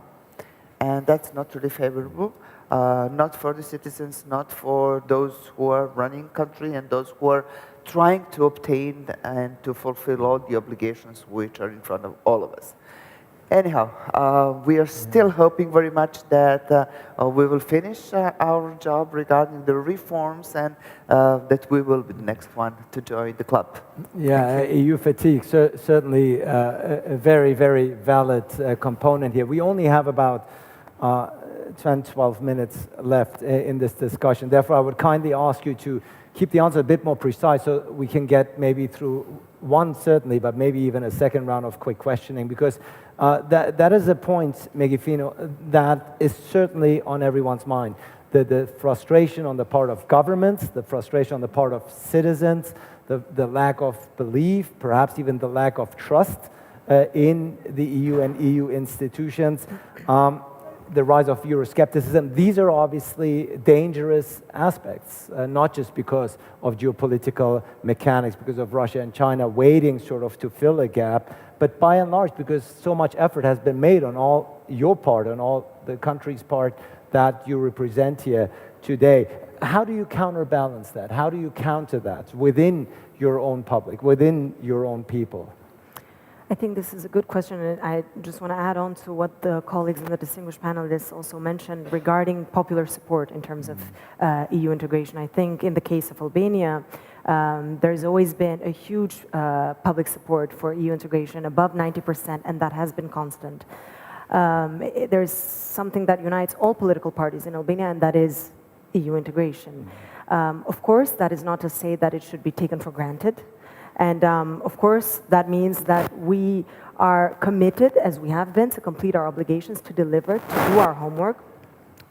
It was mentioned in the previous panel, the successful work and hard work when it comes to the reforms, such as in the case of Albania for the judiciary reform. But again, these are things that, of course, we're willing to do to make a reality of this long-held dream of the Albanian citizens and the younger generation, as myself, to be finally a member of the European Union. But while we work at home, I think the focus should also be on the work and on the homework that should be undertaken by the EU as well, to keep the strategic compass in hand in and you know steering us to the right direction when it comes to this path. Yeah, absolutely. Because the question, Deputy Foreign Minister Burak Akçapar, is of course Turkey in many ways stands out here because it has been waiting for the longest part. Is the EU debate, even throughout this election campaign that we've witnessed, was that even a substantial part of the conversation? Do the Turkish people, the 83, 84 million people, actually still believe that this is something that could potentially still happen? I think I should first say that we don't want to stand out, so we would be quite happy not to stand out from others. So we will be happy to move together with everybody. Now, 10 countries are lined up to complete this phase of the European project, and we want to be part of this 10 and move forward. I don't think there is a real question of whether there is enough public support within Turkey. And yes, you pointed out the electoral campaigns. No, the EU process has not come much into question there. It was not much debated. A lot of other issues were debated very hotly. Not this one, but it doesn't really say anything about the level of public support for the EU membership. I think it's still there. The Turkish people still, you know, in big degrees, in big percentages, want to join the European Union. I think, however, the credibility of the process is very much under question. And hence my appeal to look at it also from a methodological point of view. The recent methodological changes have not sufficed in creating a momentum, neither on the European Union side nor on the candidate side. So we need to take this a strategic look, because reverting back to my initial message, the Europe has to come together. And the Europe has to look also to its neighborhood. We can only do this together. And it cannot be done without Turkey as part of the European Union family. Only my schedule tells the whole story. From my trip to Moscow for the grain deal, to Ethiopia for Sudan deal. There are a lot of negotiations going on to stabilize European neighborhood, from our food security, to migration, to a whole lot of other things that Europe has to deal with, address effectively, to preserve its sense of, its well-being and its prosperity. I think we have to speed up this enlargement process. There is not any other credible strategy for stabilizing and securing this very precious end of the Eurasian continent. Now, very unambiguous words. The EU must stand together in times like these, and I think Turkey's role, pivotal role, both in the Ukrainian war, but beyond, is clearly testified and documented throughout Europe and beyond. Ambassador Popovska, also, you mentioned that you're concerned about decreasing lack of support within your own country, which of course always leaves open the danger of looking someplace else if it's not the EU. As part of the political elites, how do you counterbalance that? Well, my country, North Macedonia, has been independent for 32 years now. And throughout these 32 years, the country has been built on compromises made to deliver on the aspiration of membership into the European Union. And we used to be one of the most Euro-enthusiastic countries in the Western Balkans, with public support for the future of the country inside the EU of over 90%. Why this public support has changed?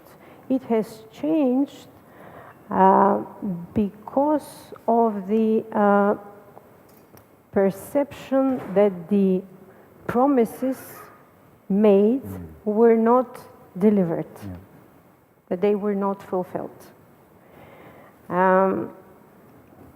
In order to be able to materialize the candidate country status of the country that we acquired back in 2005, we were obliged to change the constitutional name of the country. So to open the constitution in order to be able to start the accession negotiations. Now we are in a position, of course, to open the constitution again in order to be able to close, so to say, the phase of the opening of the accession negotiations. This conditionality being developed in the midst of the process has been, I would say, a part of this disenchantment. But I believe that this downfall in the public opinion support is a reversible process. Is a reversible process, but for the reversibility of the process, of course, we would need investments from the two sides, I would say, of the process. An investment from the side of the EU to be credible about and clear about the conditionality, what the conditions are along the way, and of course to be credible on the side of the candidate country when it comes to the delivery on the conditionality, on the standards and criteria. I think credibility is certainly the factor, which is not a one-way street, of course.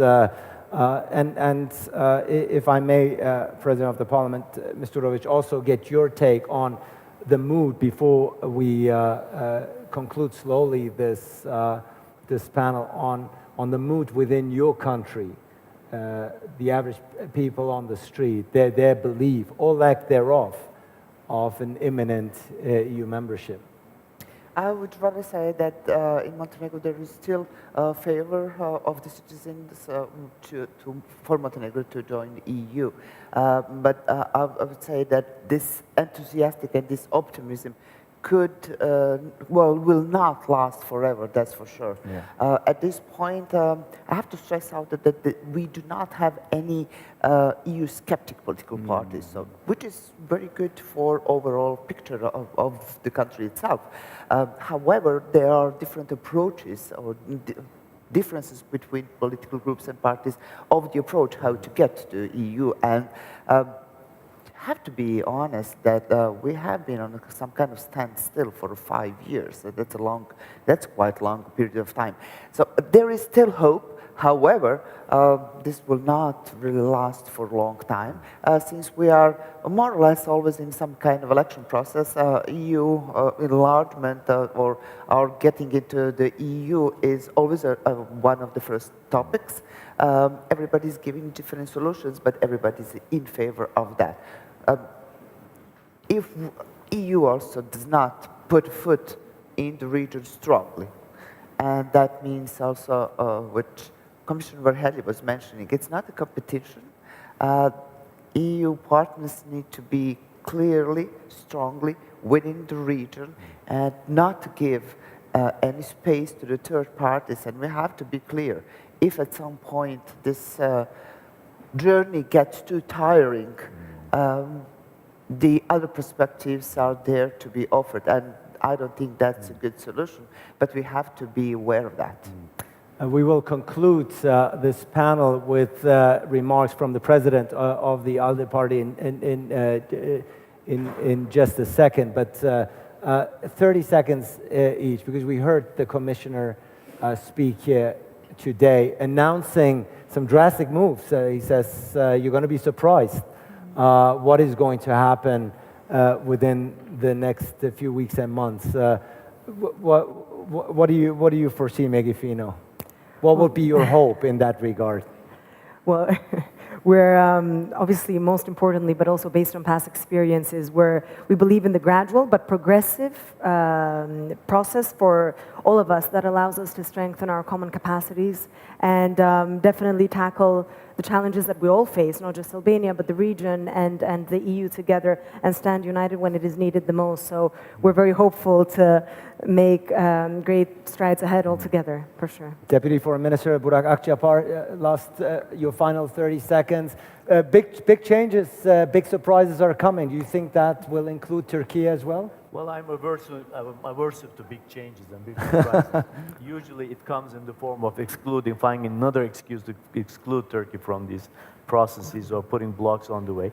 So please, I ask the Commission not to surprise us, but carry on with the business as it should be, by lifting all these very artificial restrictions and stoppages and all that things that hinder us from progressing based on our performance. Yeah, not all surprises are good surprises. Yeah. In that regard, I suppose. Ambassador Popovska, 30 seconds. Well, if you allow me to wish what I would wish for. Yes, can also be a wish, of course, yes. If I would wish for is, why not give us an observer member status of the EU and reverse the pyramid of the accession process. Daniel Durovic. Surprises, surprises. Well, please do not surprise us because we have been surprised in a bad way so many times. Very interesting suggestion from Ambassador of Northern Macedonia. A good surprise would be for the EU to finally be more proactive and more clear, not to always chase some ideas and do not have any results. Maybe. Well, I think one thing we've established is the word surprise. It can be ambiguous at times. It doesn't always have to be in positive connotation. But of course, the positive connotation is what we're all hoping for here on this panel. And I think also in the audience, addressing common challenges. I think, yes, we're finishing off with some concluding remarks by the President of the ALDE Party, and very, very curious as to how you see, how you have observed this debate here.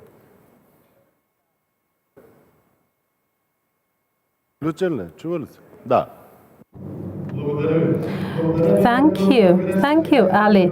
First of all, you said President of ALDE. Well, President of ALDE is Ilhan Küçük, but actually this mistake is correct because we are for the movement of rights and freedoms, and I'm the president of this movement.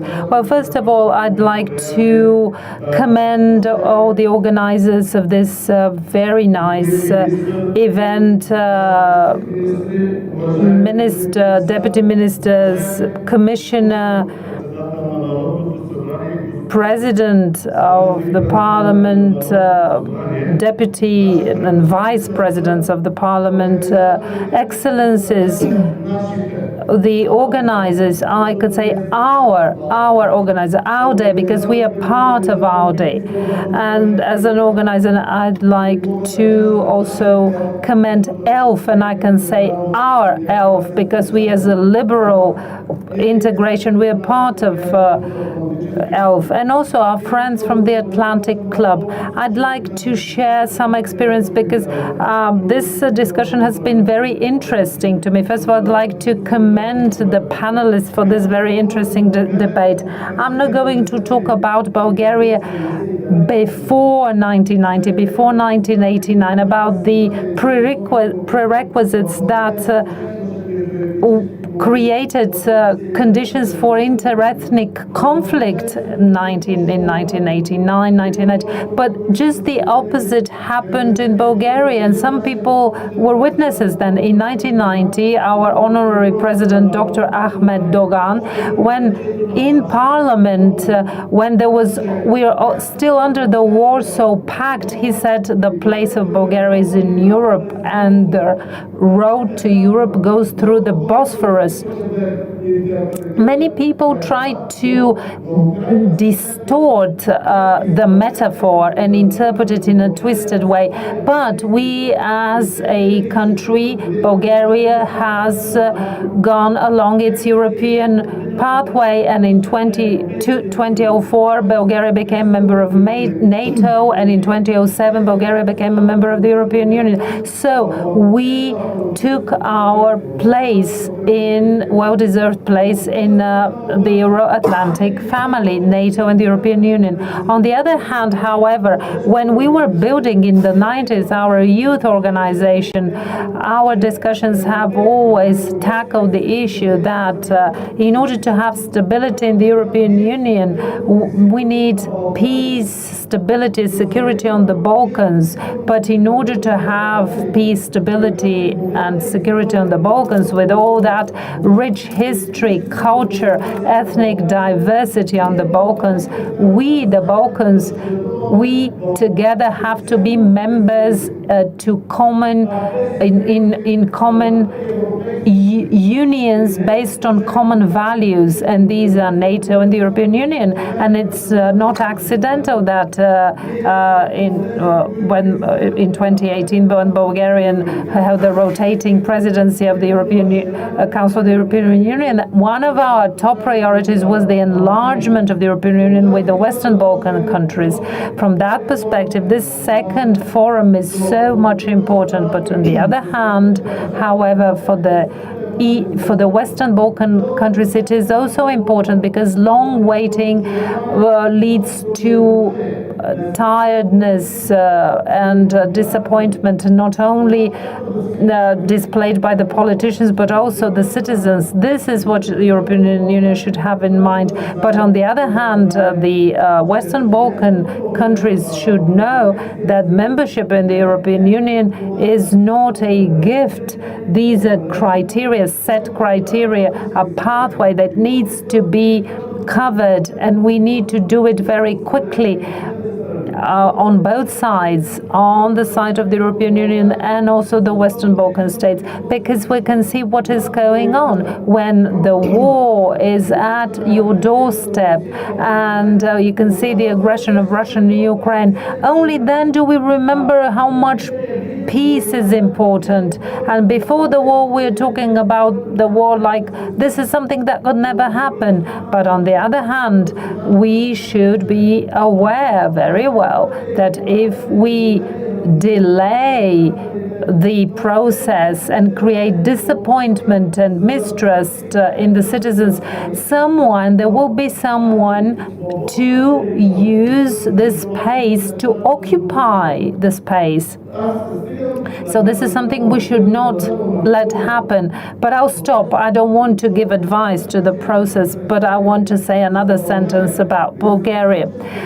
Despite the fact that we are members of the European Union, we in Bulgaria, are we aware of the situation we're in and what with regard to the Euro-Atlantic values, the values that helped us become members of the European Union and NATO? And if we look now at the past 2 years, we had 5 rounds of elections. So Bulgaria became a politically insecure, unstable country in the region, instead of being an example for other countries, candidate countries. At the moment, we can see even something more in Bulgaria. We are probably in for a 6th round of elections, general elections. So my question is, who will win from this situation in Bulgaria and all the Balkans? Because if we analyze the election results, it's only that the Eurosceptics that they gain more support. And we don't want this. With all those, I'll stop with my questions now, and I would like to say a word of encouragement with regard to the enlargement of the European Union, because on the other hand, the European Union should ask the question, what countries does it want to border? Does it want to border countries with aggression or countries that need to be protected to make them part of the European and global family to become members of NATO and the European Union? I wish good luck to the conference, and once again I'd like to commend the organizers. Thank you very much. Thank you so much. And indeed, obviously, many more questions could have been raised, but it is in the nature of panels and conferences that they are of limited time. Suffice to say, I think that even within the relatively short amount of time, we've gotten a very, very accurate, very interesting glimpse into the dynamics of 4 various countries that are vying to become a member. And in that sense, please join me in thanking the Parliament President, Daniela Durovic, Deputy Minister of Foreign Affairs, Megi Fino, Deputy Foreign Minister, Ambassador Burak Akçapar, and of course, Ambassador Popovska for this fascinating discussion. This is your applause. Thank you so much. Thank you.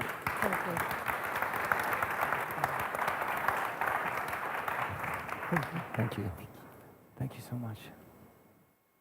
Ladies and gentlemen, after a fascinating discussion, I will take the floor to present you a fascinating personality.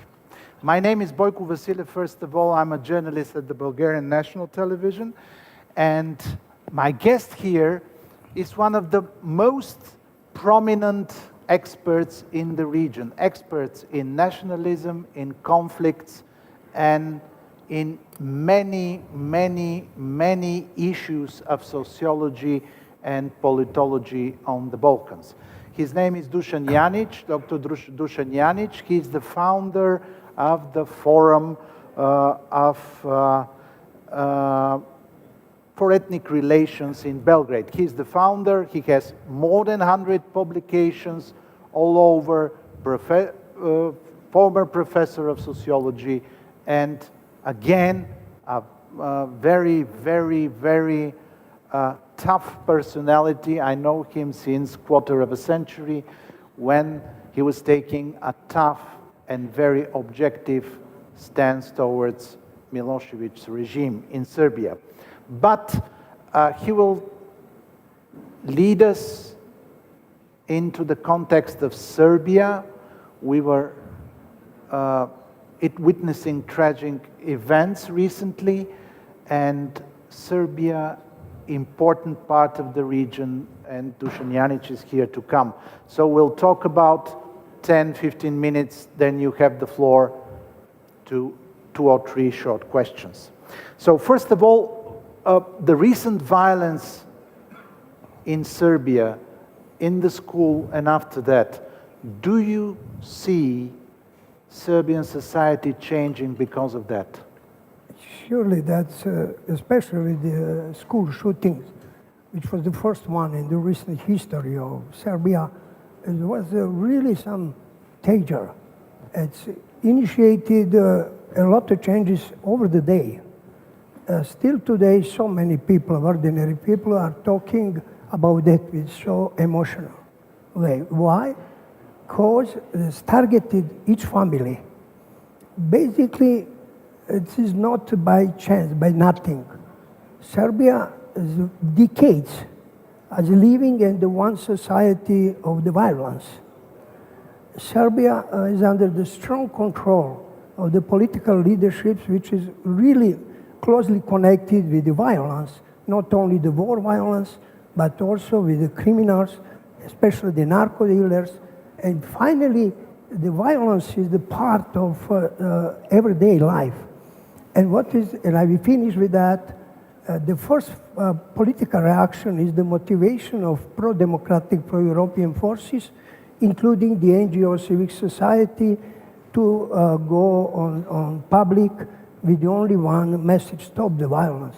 I'm sure that will be developed in the movement Stop to Mafia. Movement Stop to Mafia. Right. Well, is this all imprints of the war? It's we are talking about the war. The violence and the reaction to that. Yeah. You know, that's basically Serbia is divided. We have the leadership, and not only political, but also the business, who have the special narrative about the war. They make the profits from the war. And we have some of the other people who are on the other majority of the people who lost it during the war 90s and during each of the wars. And for that, in this very moment, you will see also Ukraine, maybe we will come that, Ukraine war, the same, how to say, schizophrenia. You have the leadership which is quite functioning like divided personality. Could not clearly say that is basically that is something what we will not accept. What is that what we could not accept? That's the war. But we are still living in unfinished peace. That's the problem of society of Serbia. But how do official Belgrade motivate the Serbian position towards the war in Ukraine? And is society supporting the official line?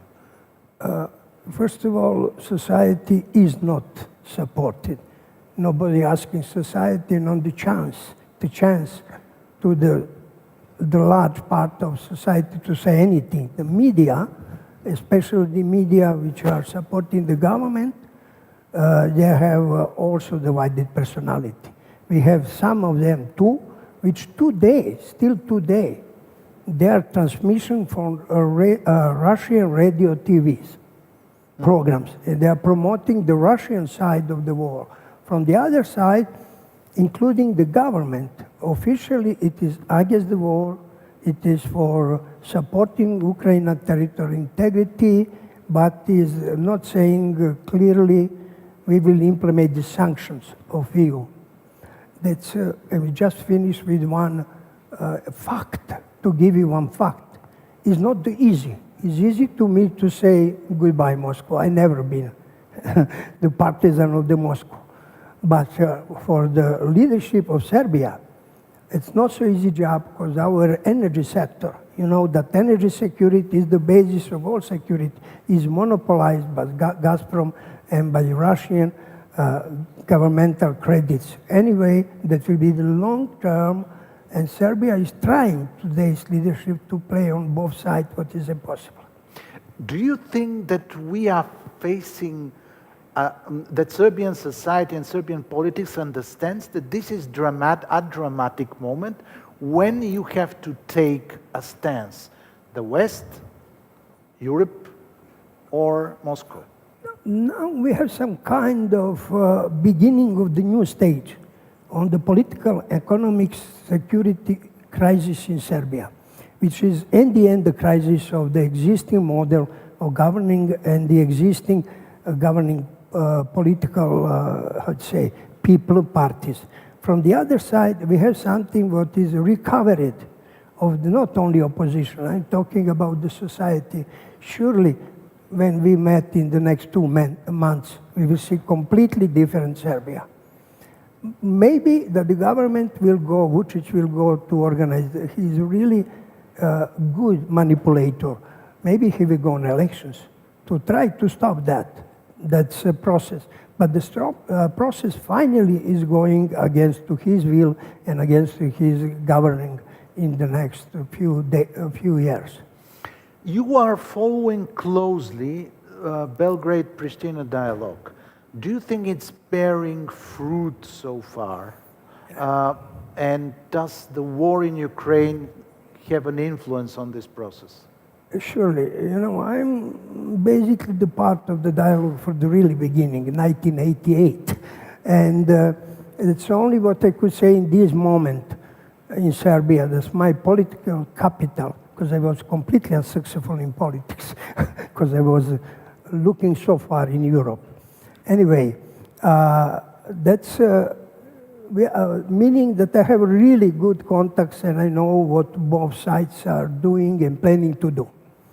In this moment, I will say that this process is in the crisis.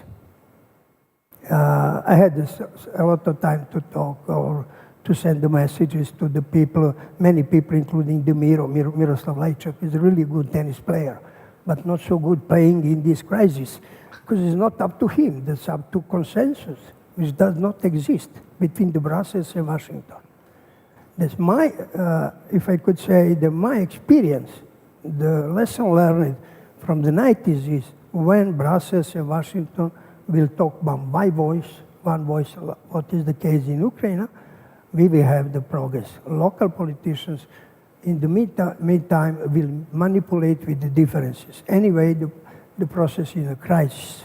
But who is talking with a better and clearer voice, in EU or Washington? In this very moment, Washington. Washington. Maybe you know, maybe that is simplified way of talking, but people need something what is feeling of security. Security, not only military. And it was really nice to listen, Varhelyi, this morning about 2 billion which will come in railways. That's true, that will come. But what is the priority for the Western Balkans?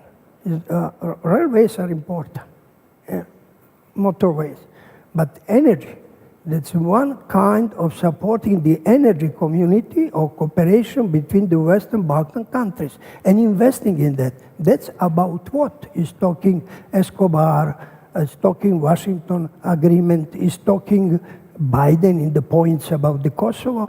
And for that, people now, you could not believe, the people who were from Russia, who were against America in Serbia, now they are pro-Americans.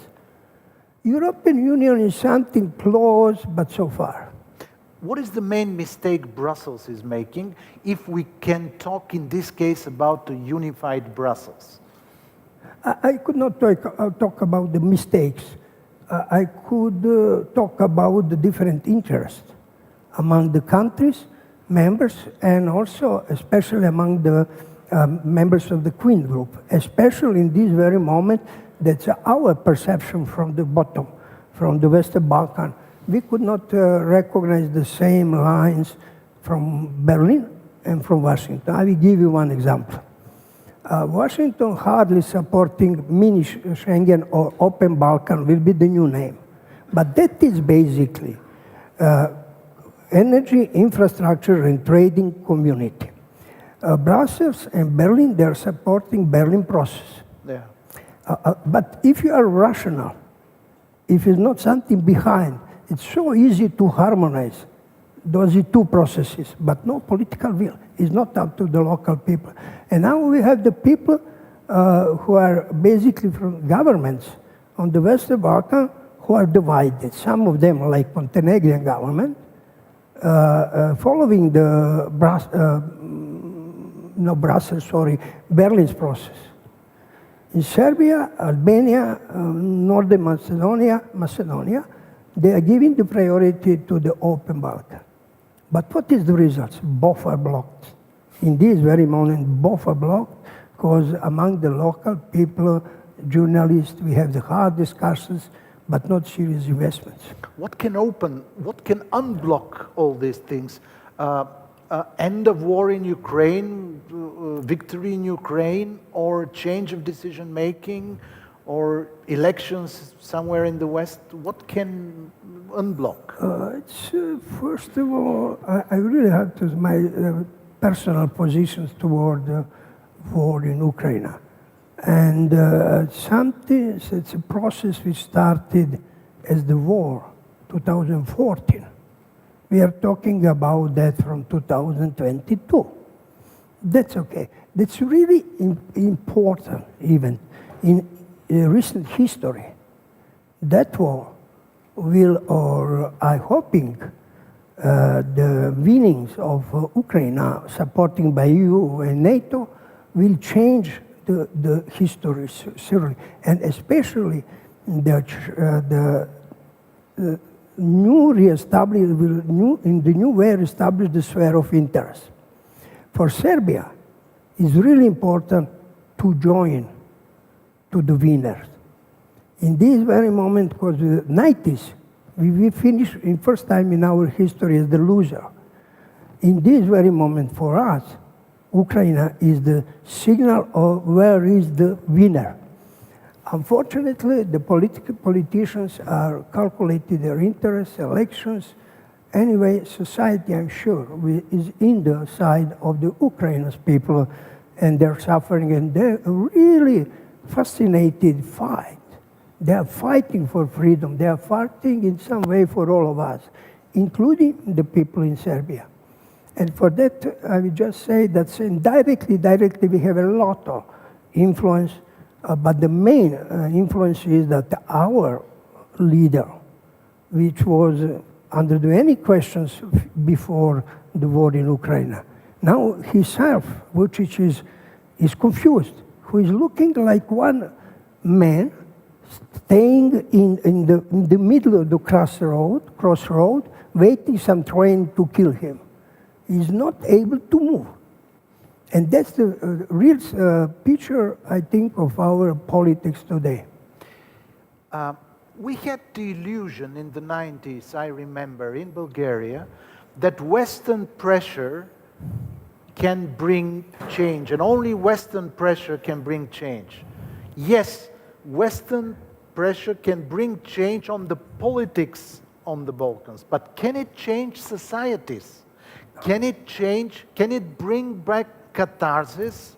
Can it bring forth a deep understanding and tolerance on the Western Balkans? I'm so young and I could talk about that time as insider for us and the founder of European movement in Serbia. 1988, European community was the light on the end of the way. That support, I'm not talking in the term West-East, that's motivation coming from European community for liberals, for example, German liberals and many others in Bulgaria, was so important to trying to stop the war and after to develop anti-war movements. Also, I think that we never ended our war without the Western intervention. Unfortunately, that's military intervention and then stop the war. Stop the armed conflicts, not the war. The so-called West was really important in this whole period of our developments. But something happened, you know, that in the one period of time, European Union itself was so satisfied. They decided not to go on enlargement. Now is the new situation. Ukraine war is, I think, reflects the memories of the people from Paris, Brussels, about the Balkan. And that's the good impact. Now they are talking about the enlargement, but you know, it's changing. It's not perfect. And I will say that in some way, personally, I will be satisfied when Serbia will join to European Union in 10 years. But in some way, I am not sure that I will be happy because the competition is strong. But can you envisage a moment when everybody will join everybody on the Balkans will join EU? Can you imagine such an event? Oh, I was training and I was teaching that we have to repeat the Visegrad Plus group model. That is not working. And for that, I'm really supporting the regional cooperation. It does not matter how we are calling. Open Balkan, Western Balkan 6 maybe is the neutral, is the best, because it's the way in which we more effectively, more quickly prepared to join. The rules are that we will go one by one. But it will be really nice that how to say, that period of time will not be so large. And anyway, thanks to leadership of Serbia, we are now not so more developed than Kosovo. We could think that we are. But if you are looking on the legislation on Kosovo, it's much better than in Albania and in Serbia. On Montenegrin legislation is one among the first. That means that maybe we will be right. Maybe this happened on some, but that will decide the member states of EU. It will be first time after the Roman Empire when all the Balkans are in one union. And I hope we can live to that, right? Yeah, sure, it's much better than to be in Stalin's union. You know that they tried to do that. Yeah, but not all the Balkans. We have 5 minutes to short questions. One or two. Anybody to raise his or her hand? Yeah? I can't see you. Nobody? Then I will conclude. Again, what you are hearing here is a very independent position, independent, and it's free and it's personal.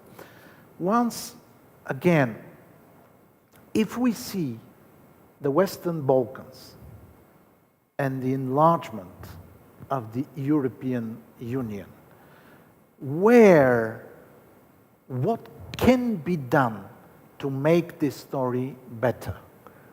You know, I really could just repeat what was said by Commissioner. They are doing many things, but it's not everything in the.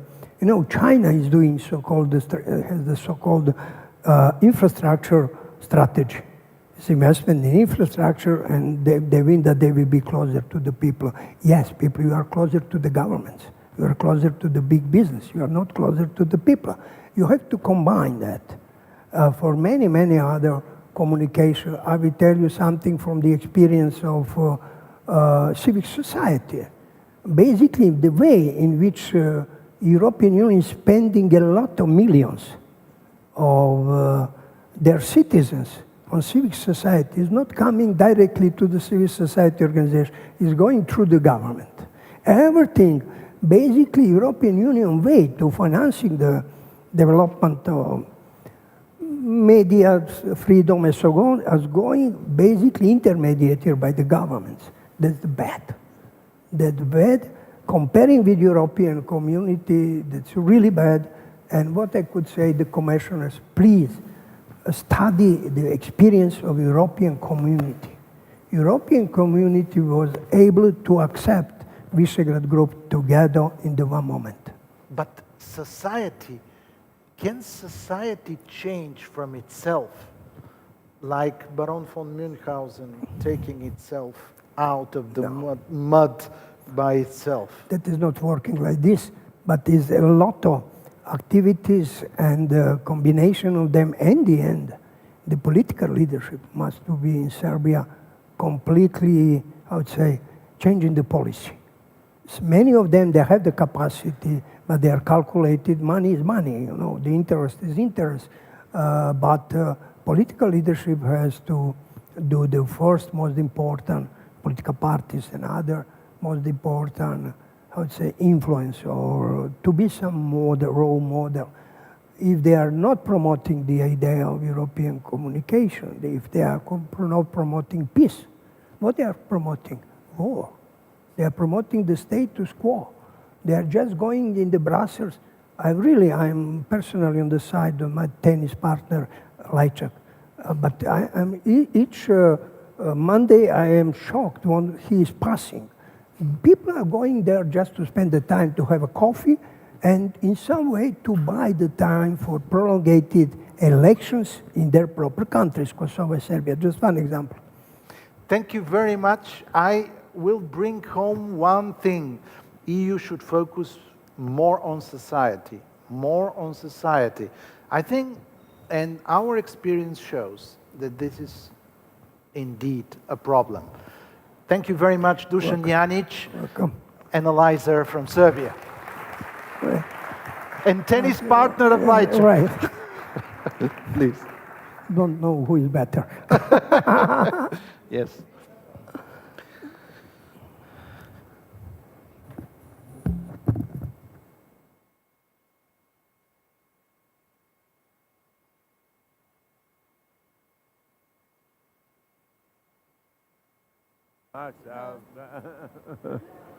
Hadi gidelim ya. Ben oraya mı çıkacağım? Oraya mı çıkacağım? Oraya mı çıkacağım? Vakit mi geldi? Oraya mı çıkacağım? Yok.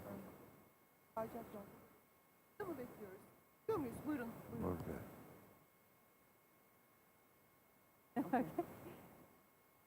Şimdi mi çıkacağım? Bu benim programım bu değil mi? Şimdi sizin programınız başlıyor. Evet. Good afternoon everyone. Hello. Kaç dakika? Size 10 dakika veriyorlar hocam. Tamam. Aman söyleyin de dikkat edin. Şey olur. Aslında kaçırmayın. Tamam. Biz işaret ederiz size. Good afternoon, everyone. Hello and welcome. So lovely to see you. To my panelists, I'll sit here. Hello. How Hello. are you? Welcome. Nice to meet you, Eileen. Please come to my right. O tarafa. Yes. Right. Please take a seat, everyone. So, once again, hello and welcome. So we're going to be talking about Turkey's foreign policy. Of course, this is the 100th anniversary of the Republic of Turkey, so a very important moment. Also very important because, as you know, we've just had elections in Turkey. You also know that the results that have come out so far show that there is no lead candidate. Of course, President Erdogan is leading by about 4%, I think, in the polls, but no one has captured the 50% threshold of votes. So we're going to have a runoff elections also in a couple of weeks, I think in 2 weeks or so. But whoever becomes president of Turkey, there is no denying that this is a very important geopolitical and strategic partner for the world, and also, of course, for the European Union and the Balkans. We've seen Turkey's relevance increase in the midst of Russia's brutal war in Ukraine. Turkey has kept Russia as a friend, but also very, very involved with Ukraine. Of course, Turkey is a member of NATO, and as one of my panelists said just a few minutes ago, a permanent candidate for membership of the European Union. A very important player in the Balkans, we know that, in the Black Sea area, in the Middle East, and I would say across the Muslim world. Very, very important, and in a world which is becoming increasingly multipolar, also a very important member of the global South. So with that, let me just introduce myself. I'm Shada Islam. I'm an independent analyst and commentator based in Brussels, following geopolitics and EU foreign policy very, very closely. To discuss these issues with me, I have a fantastic panel. Joining me are Dr. İlber Ortaylı, historian and professor at the Galatasaray University. Please, let's give him a hand and applause of welcome.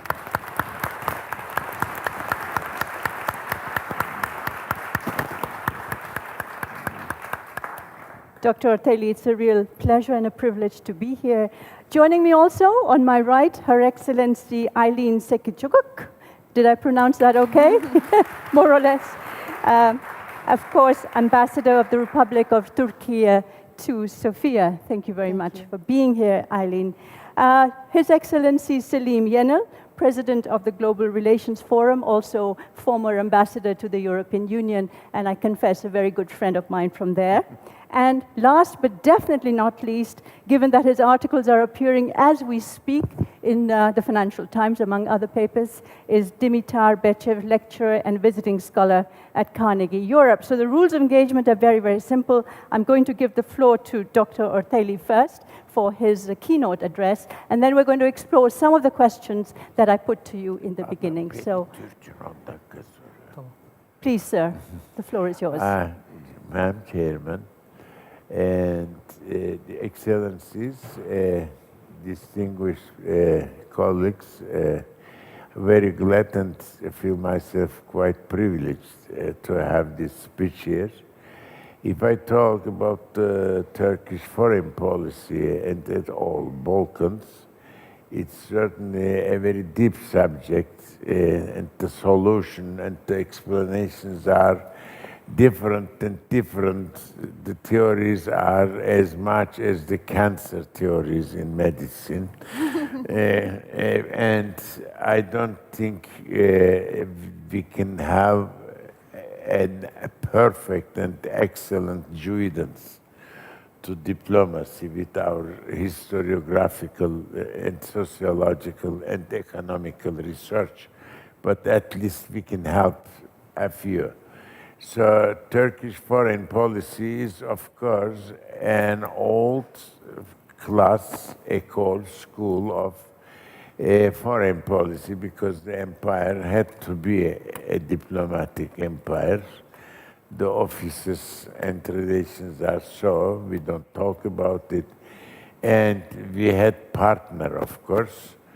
Before their dependence, even Bulgarians had, of course, diplomatic relations and alliations with Turkish Principality and First Ottoman Principality, 14th century. So as the Serbians, of course, as empires, and so are the Romanians. And all these countries are not colonies, of course. These are privileged, Christianized, bureaucratic traditions, with their bureaucratic traditions, old empires, kingdoms of this country. So it should be a fact that Ottoman Empire, as a third Rome of the world history, had this kind of conglomerate. And certainly everyone had its own influence. 19th century is the modernization of the Balkan countries. Education, capitalism, manufacturing, and public education, the most important thing. That's a pioneer one. Balkan countries at the pioneering public education. Education was an equality of the popular classes, and education was the first impetus of the social mobilization. One cannot understand the character of the policy and ideology and social conflict and social development without studying educational history of Bulgaria and Serbia and Turkey. Point. the 19th century's diplomatic classes in those countries are remarkable. However, they did not follow the class and the school of the European diplomacy. They had wonderful types. For example, Ottoman diplomatic class, Mehmed Emin Ali Pasha, Kichicizade Fuat Pasha, and so on, Ahmet Vefik Pasha. Some members are from upper classes, some members are from lower middle classes with their wonderful French. That means, an efficacité. And certainly the same is true even for Principality of Bulgaria. Even under Ottoman autonomyship, Stambulov is a remarkable figure who really played Russia against Austro-Germany and German Empire against Russia, and sometimes profited England and these Balkan countries. This foreign political development is remarkable. After First World War, Bulgaria, of course, lost a lot. There are three countries, not Austria and Germany. Hungary, and then, of course, Bulgaria and Turkey, Turkish Empire. Hungary lost almost 60% of its dominant countries and the population, and Bulgaria as well as almost half of the country, including Aegean ports and the ports on the Danubian area, and certainly a good amount of the Bulgarian population. This is the Nöye. And in those days, the remarkable leaders, one of the really, prominent sons of this country, Stambulski, the leader of the socialists, had a proclamation. This was after the rejection of the Sevres and Lausanne in Turkey. He said, the same road will be followed by Bulgaria too. We are going to abolish Nöye. And that was not, of course, followed by that way of Stambulski's. Unfortunately, the monarchy and the regime of the Stambulov led to country another way that solved it, unfortunately. But it is a kind of remarkable alliance between Balkan countries, Greece and Turkey, understandable. But Greece had a kind of, another inclination to Italy, which was quite prohibited. But Bulgarian and Turkey alliance, except Entente, Balkan Entente, was also remarkable, and that went on. Certainly, the socialization, or I would say the joining to the Warsaw was not on those days, changed the route.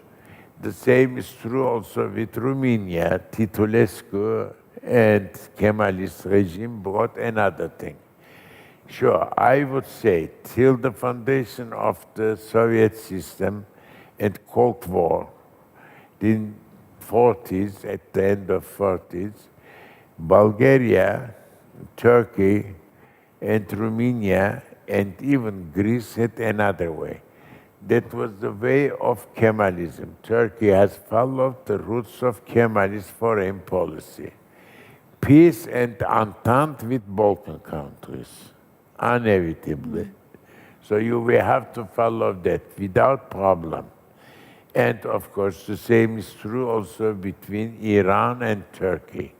There we also had a kind of leading role in the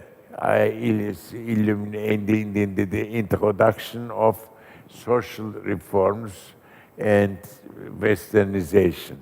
Iran, Afghanistan, and on the other hand, other part of Middle East.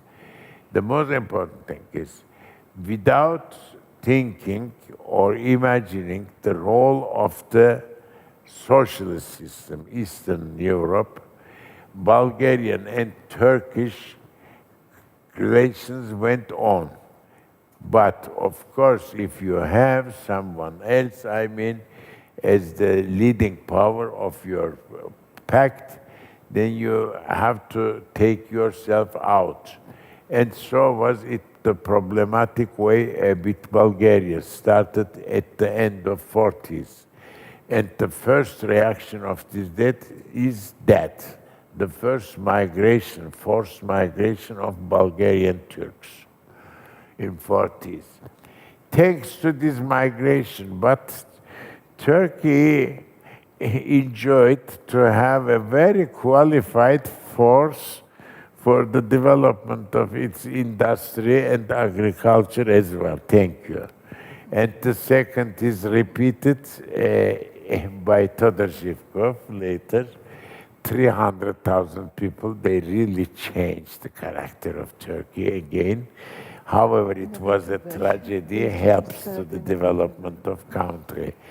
What I say, the way of foreign policy between Bulgaria and Turkey is following the roots of Stamboliski and Kemalist foreign policy, that's all.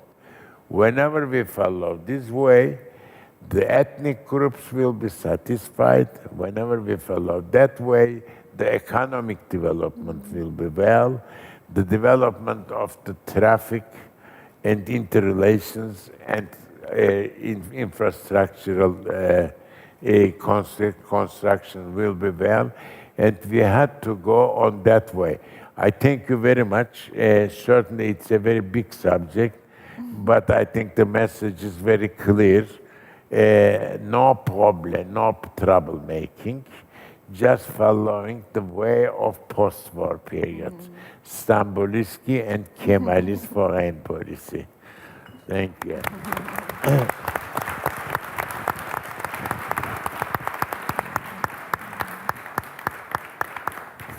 Thank you so much, Professor, really for taking us on this fascinating historical voyage, giving us the background for what we need to discuss today. Always important to have history in our minds when we're looking at geopolitics, and I think we tend to forget that sometimes, all that we have lived and worked together. And thank you very much for also outlining the way ahead, the options that we face. So, Your Excellency Eileen, if I may call you that, just wondering, in today's modern world, you're ambassador to Bulgaria, Turkey's ambassador to Bulgaria, how would you interpret what the professor has said in terms of today? Yes. As Professor Ortaylı rightly stated, the architect of Turkish-Bulgarian friendship is Mustafa Kemal Atatürk, definitely. Therefore, before coming to Sofia, before assuming my duties as the ambassador here in this beautiful country, I have read a lot about Atatürk, his days in Sofia, and Turkish-Bulgarian relations while he was the president of the modern Turkish Republic.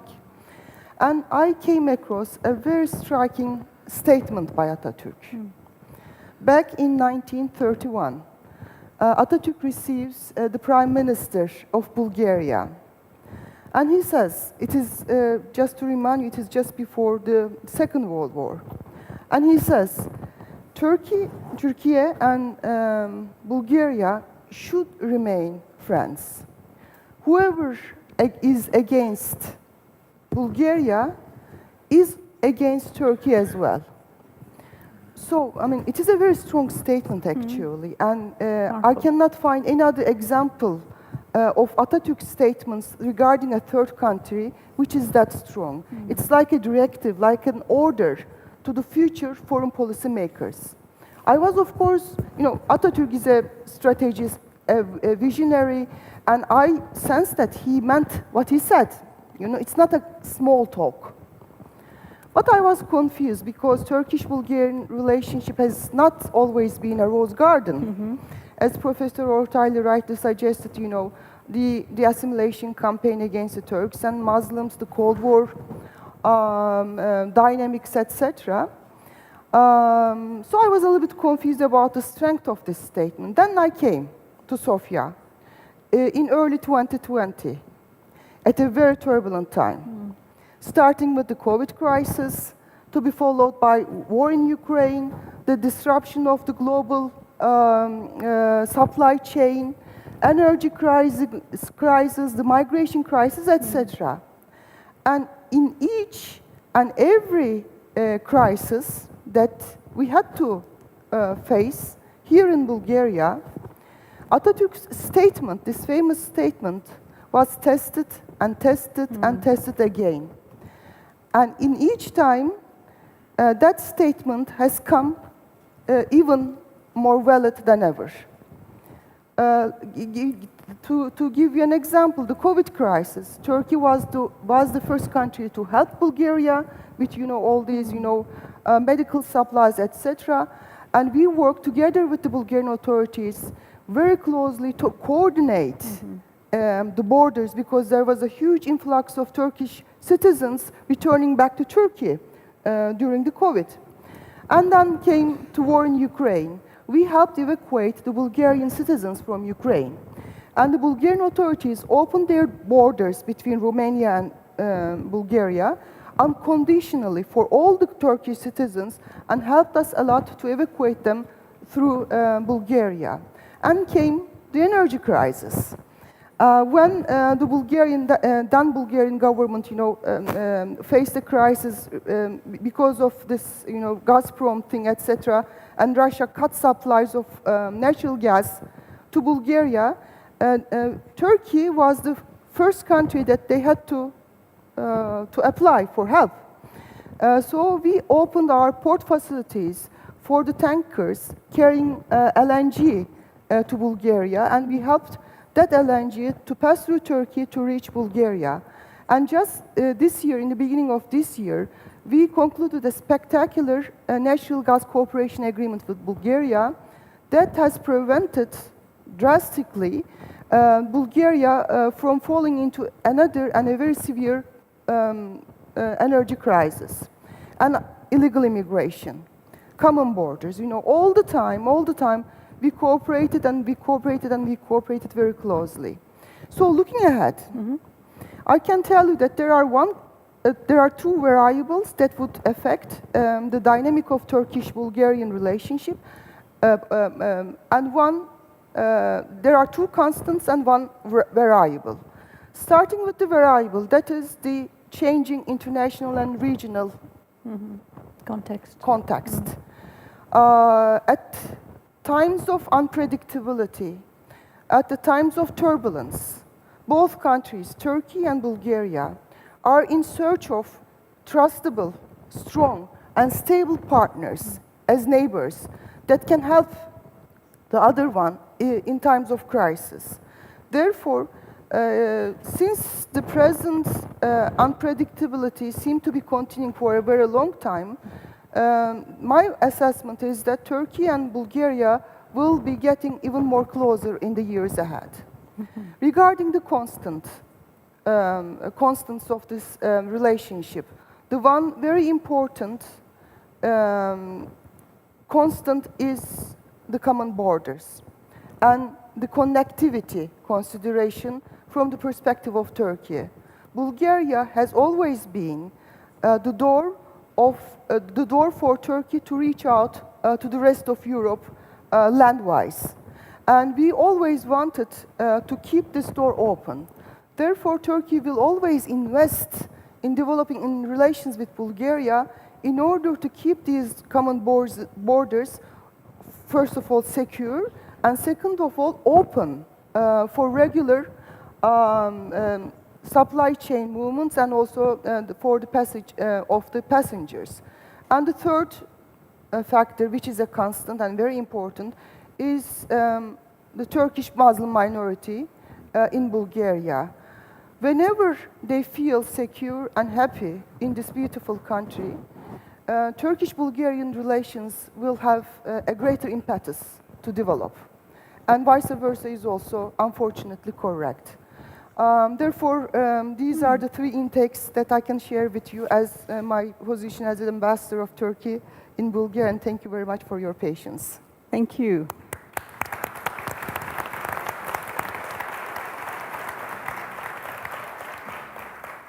Thank you very much, Ambassador, pointing to the unpredictable global environment, regional environment that we're living in, and also to pointing to the variable. You are very confident that Turkey and Bulgaria will stay together. The solidarity, you said, has been tested, but friendship has survived and actually being thriving as well.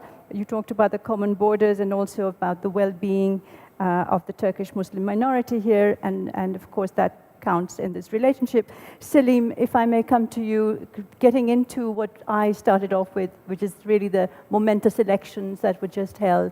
Of course, we don't know what will happen next. President Erdogan has a comfortable-ish lead. 4% is not bad. But in terms of what happens next, in terms of foreign policy, right, will there be, do you think, any change, or is there a consistency, as the professor has pointed out and Eileen has said as well, is there a consistency in the foreign policy establishment of which you are a part in terms of the world view, the European view, the NATO view, the regional view? Please. Well, Shara, it's very nice to see you again. And I'd like to first of all begin by thanking the organizers for inviting me. I'm a retired ambassador, and my current job keeps me from fading away. So the question that you asked me is a big question, of course. Now that we see that President Erdogan has a greater chance of being re-elected, will Turkish foreign policy continue in its current track? Most likely, but of course, it depends on the circumstances in which we find ourselves. The Ukrainian-Russian war has changed the landscape definitely, and we have found ourselves basically in the middle ground. This is, actually continuing our foreign policy throughout the ages. We try to keep away from the Second World War. We try to be as even as possible, and actually we're following the same track. Now, I know that we are sometimes a candidate, and sometimes we are a third party, according to the EU. And the EU has, decided on sanctions on Russia, for example. We did not follow the sanctions for a simple reason that we were not consulted. I know the results and the way in which the EU functions. They decide, and we have to follow as a candidate, but they don't treat us as a candidate. And in fact, the sanctions, we needed to be consulted. Ukraine and Russia are very important for us, neighbors, partners, and therefore we needed to be consulted, and we were not. So it's not as simple as we decide and you have to follow. With regard to NATO, of course, we have had a difficult relationship recently, but again, Turkey has been able to mediate between those two countries. The grain deal is a good example. Now, with regard to what happens in the Middle East and beyond, if President Erdogan continues his policies, I think that the economic situation in the country actually will force him to mend fences, to continue to mend fences in the Middle East and beyond. Of course, we have a prickly relationship with the United States. The fact that we had bought the S-400s from Russia has caused problems. We don't see eye to eye on what happens in northern Syria. All these will probably continue. If there is going to be a change of government, then we will probably have a different policy altogether on certain issues. Our relationship with Russia will not be as cozy as it is right now. The fact that we have this relationship with Russia is due to the personal connection between the two presidents, because we don't see eye to eye with Russia on any issue, whether it's the Balkans, the Caucasus, the Middle East, you name it. So the only thing that keeps us going is the personal connection that the two presidents have. Now, with regard to the EU, unfortunately, we have distanced ourselves, both sides. The fact that after the coup attempt in 2016, we have been backsliding in our reforms, the judiciary, the rule of law, and the EU has used this as an example to not fulfill its promises of the 18th of March migration deal. So we have not been able to modernize the customs union. We have not been able to initiate, visa liberalization, and the accession process is dead in the water. Now, even if there is a change of government, I don't think that we can go beyond a certain level. because we haven't talked about certain issues that are permanent in our foreign policy, which is Cyprus. Some might consider it as the elephant in the room, because even if there is a change of government, whoever is in power, there's a limit of what Turkey can do on that. And as long as the Turkish Cypriots are not considered to be equal to the Greek Cypriots, then we won't have a solution on the island. And therefore, that will prevent us from moving ahead on the accession process. So I would suggest that if whatever government comes to power, we should find a sustainable kind of relationship with the EU, tension-free, in which we understand that there are certain limits for both sides to move ahead, but at least we should not have tension. That's the most important thing. We need to have dialogue, which has been lacking on both sides. As you well know, from 2004, we were invited, since 2004, we have not been invited to any summits. The only summits that we were invited was when we had the migration crisis. We had 3 summits in 4 months at that time because Turkey was needed. So we should not be remembered as a country to be needed. We should be there to continue the dialogue. And of course, the dialogue is important on certain issues. Again, as a final point, with the EU, we discuss many things, but we don't coordinate. We don't do things together. We should have been able to do that with regard to foreign policy on Ukraine and Russia. But no, it's not the way in which the EU operates, but it should. It should change its policies towards its candidates, its countries in the neighborhood, and talk more evenly and work together. And that has been lacking. So I think that whoever comes to power in the next 2 weeks, the most important thing is to have dialogue and tension-free relations with our neighbors and beyond.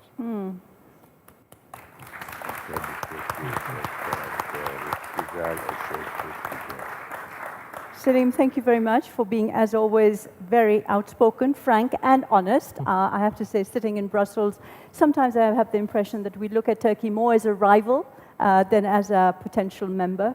And of course, it takes 2 to tango. And this lack of consultation is, I think, something that I'm hearing from a number of countries. But of course, Turkey matters very much indeed. One final point, if I can maybe, just you made, because you're right. The EU sometimes sees us as a rival in the Balkans. They confuse us with China and Russia. Yes. I mean, I take that, I cannot accept that. I cannot accept that. Thank you for making that point. Okay, so let me go to you now, Dimitar. So you say in today's Financial Times, read it, people. You say that both Putin and Zelensky will have reason to be happy if Erdogan stays in office. He has strong ties with Moscow and Kiev and would continue to reap the benefits of being the middleman.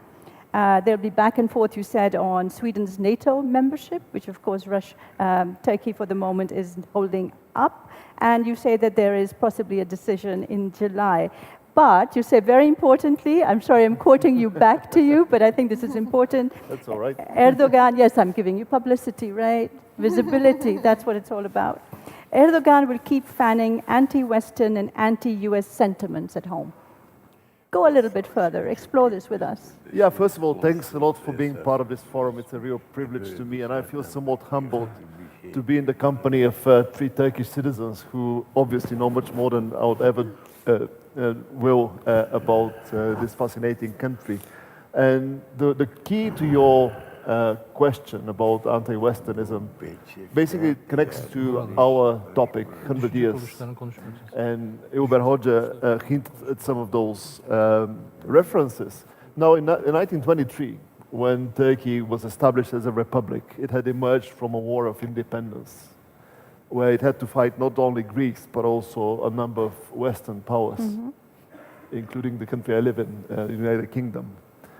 And of course, Kemalists promoted Western reforms to make the new republic more like those model societies, but also there was this ambivalent relationship because they also faced a threat. And this tradition of ambivalence has remained ever since. So on the one hand, Turkey is linked, especially the EU, but also it's part of NATO. It's part of the wider West, if you will. So in that sense, I agree, it's not like China or even less so Russia. But on the other hand, let's be honest, we are long past the date where Turkey saw itself, and by Turkey I mean the elite, it saw itself as an eternal candidate for EU membership. Turkey sees itself as an independent and influential player. with its capabilities and its influence across many regions.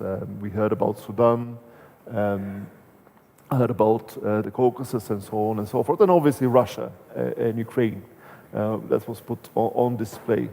And therefore, I think, going back to domestic politics, this ambivalent feeling that Turkey is excluded, but also it has ambitions, resonates with many people.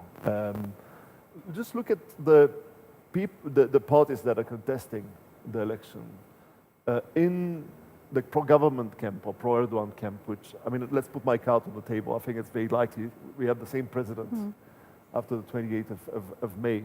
But there is a coalition partner, the Nationalist Action Party. But likewise, on the opposition side, you have a nationalist party. So I agree with Ambassador Diano, where he says that maybe there's very limited opportunity for opening in Cyprus, because there will be people in Turkey arguing, but also people in Cyprus as well, on the Greek side, honestly.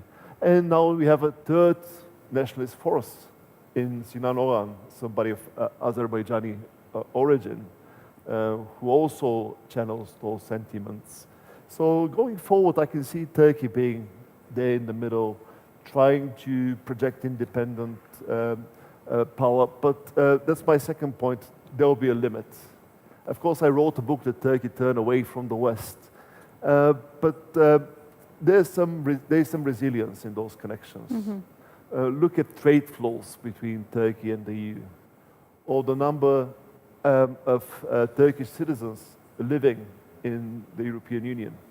Now, of course, one piece of news now is that polling stations in Germany and in the Netherlands and so on will be open longer than other Western countries, but it's a separate discussion. You have ethnic Turks sitting in European institutions, and Mr. Küçük is a great example, and makes me proud to have somebody like him who is also carrying the flag for the Western Balkans.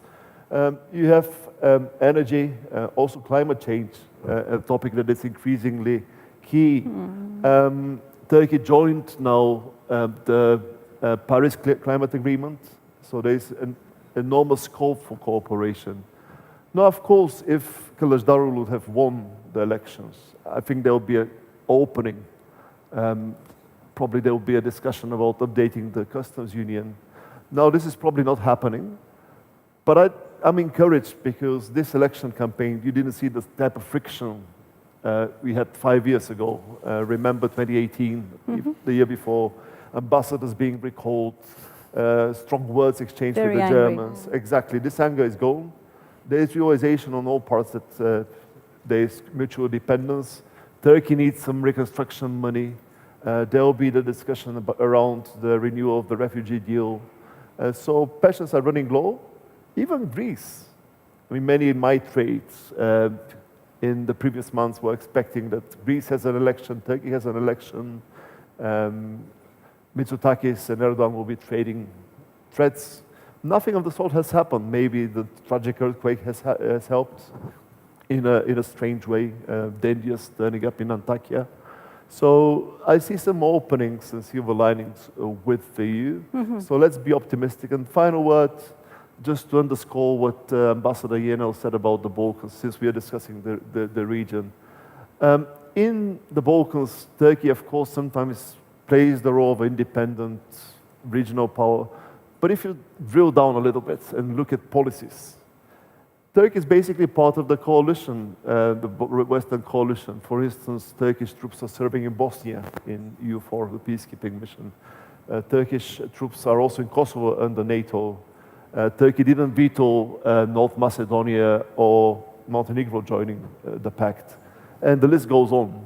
So there's a lot of connectivity, and thank you very much for your attention. I'm sure there's a discussion to be continued. Thank you very much. Thank you, Dimitar, also for having a let's say, optimistic note. I have to say, one of the things that does worry me is that we haven't talked about it, but it is the future of the Istanbul Convention. Foreign policy also has a gender dimension to it, and I am behoved as a woman who believes in an inclusive foreign policy to actually point out that we are at a very, very defining moment in terms of what happens to the Istanbul Convention, a very important legal instrument. Just to take the conversation a bit further, Dimitar has talked about Turkey's ambivalence. You've talked about didn't use the word equidistant, Selim, but you did talk about having this sort of middle space. Of course, attempts at bringing peace to Ukraine have been made by the president. Not only, other countries have done it as well. There was the grain deal that was very important for the global south, which frankly is feeling the devastation of this war very, very acutely. So what do you see as the possibility now at this moment, 2 years, entering into the second year of this war, any kind of peacemaking, mediation effort that Turkey, whoever becomes president, could be in a position to undertake? So anyone who wants to come in at this point, Eileen, would you like to say a few words, and then I'll go to the other panelists? Well, thank you. Well, the war in Ukraine is definitely the pivotal issue, affecting not only Turkey, not only our region, but it has a very big global impact. And from the very beginning, our position was very clear-cut. This is an invasion of Russia, this is an invasion by Russia of a third country, and we cannot accept it, and the military action should be stopped, and there should be room for negotiation, there should be room for making a deal, a peace deal between the two parties. And President Erdogan's efforts were aimed at that, Yes, definitely the Ukrainian authorities, the Ukrainian people has every right to defend their country against an aggressor, for sure, and we're supporting it, Turkey is one of the most ardent supporters of the campaign of Ukraine, but at the same time, there should be definitely an opportunity for diplomats to talk.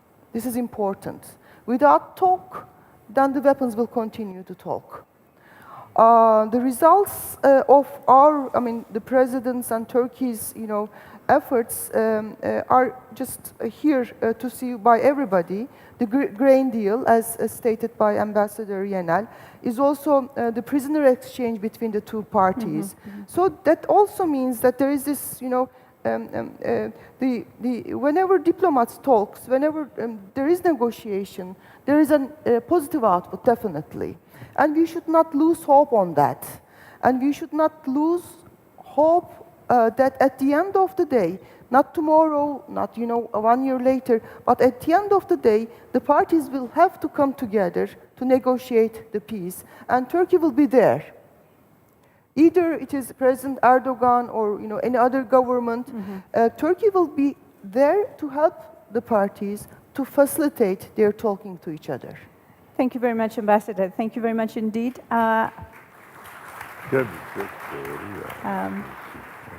Professor Atoli, would you like to come in on this? Yeah. Yes, please. Would you like to comment on this? The policy is very important. I don't repeat, but totally we confirm, of course, the introduction of the Mr. Ambassador Yener. Turkey is a part of Balkan, historically, geographically, human development. So don't take us into consideration with Russia and China or America. It's very important. Secondly, this country has, these countries, of course, they have, mutual relations. So, we can compare it to any of the Western European entities, because Bulgarians have their minorities in old Yugoslavia today, there in Macedonia, or Greece has some minorities. There are, of course, Slovenics still and Albanian, and Turkey has minorities, Balkan minorities. I don't talk about Eastern ethnicities, and so on. Thirdly, of course, we cannot forget the educational level, Weltanschauung, and compartment of the cultures are very much different. The Balkan countries, together with Iran, for example, even, they are westernized in some sense, but old cultures, and still they keep their structure. Yes. So, I mean, you can't talk, for example, of a nonsense. I mean, why don't you get civilized or cultivated or adopt forms of the Western civilization? No. It's funny. And this part of the world cannot be called as Southeastern Europe. Southeastern for what and for whom? I mean, this is called Balkan. If you don't like the word, then you're the Latin one, Hamus. Okay, but I mean Southeastern Europe, nonsense. It's when this part, I mean, especially the cultural influence, it's very important. You can't neglect, you can neglect it, you don't. If you do, they do it now. You look at just the structure of the universities. In this country, you have students from everywhere. But this everywhere is, again, these countries around, neighborhoods. That's what I would like to say as a pedagogue. Thank you very much. So the future is ours because we have our students. I have students from the Turks of Bulgaria, very well educated in their gymnasiums here, well adopted to Cyprus and the Turkish institutions, universities, even our foreign office. And there are, of course, Bulgarian, Romanians, and Greeks everywhere. So we have to follow it on the same way. This is the future, and the future is ours. Very important.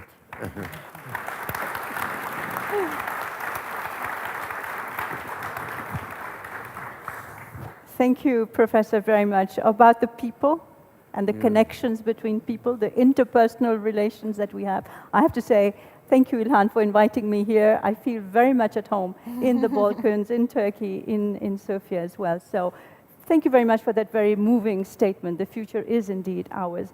Selim, to get back to peace or the hopes of peace and Turkey's potential role, also as Dimitar has mentioned in some of his pieces, in the reconstruction that inevitably has to come to the devastated country of Ukraine after this war.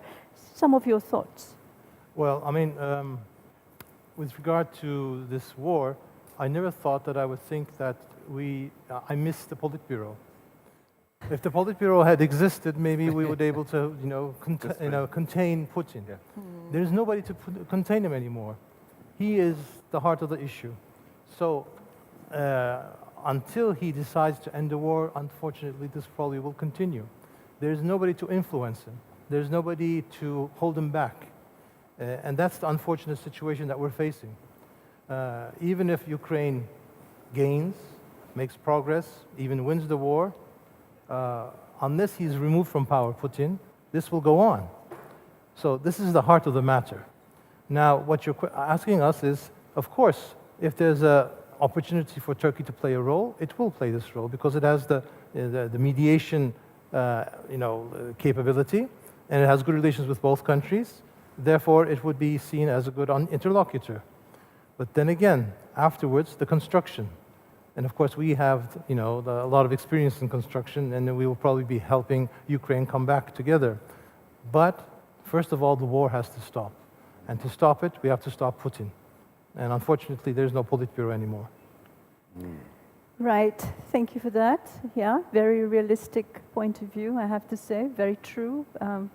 Putin has to be stopped. And so, Dimitar, any response from you?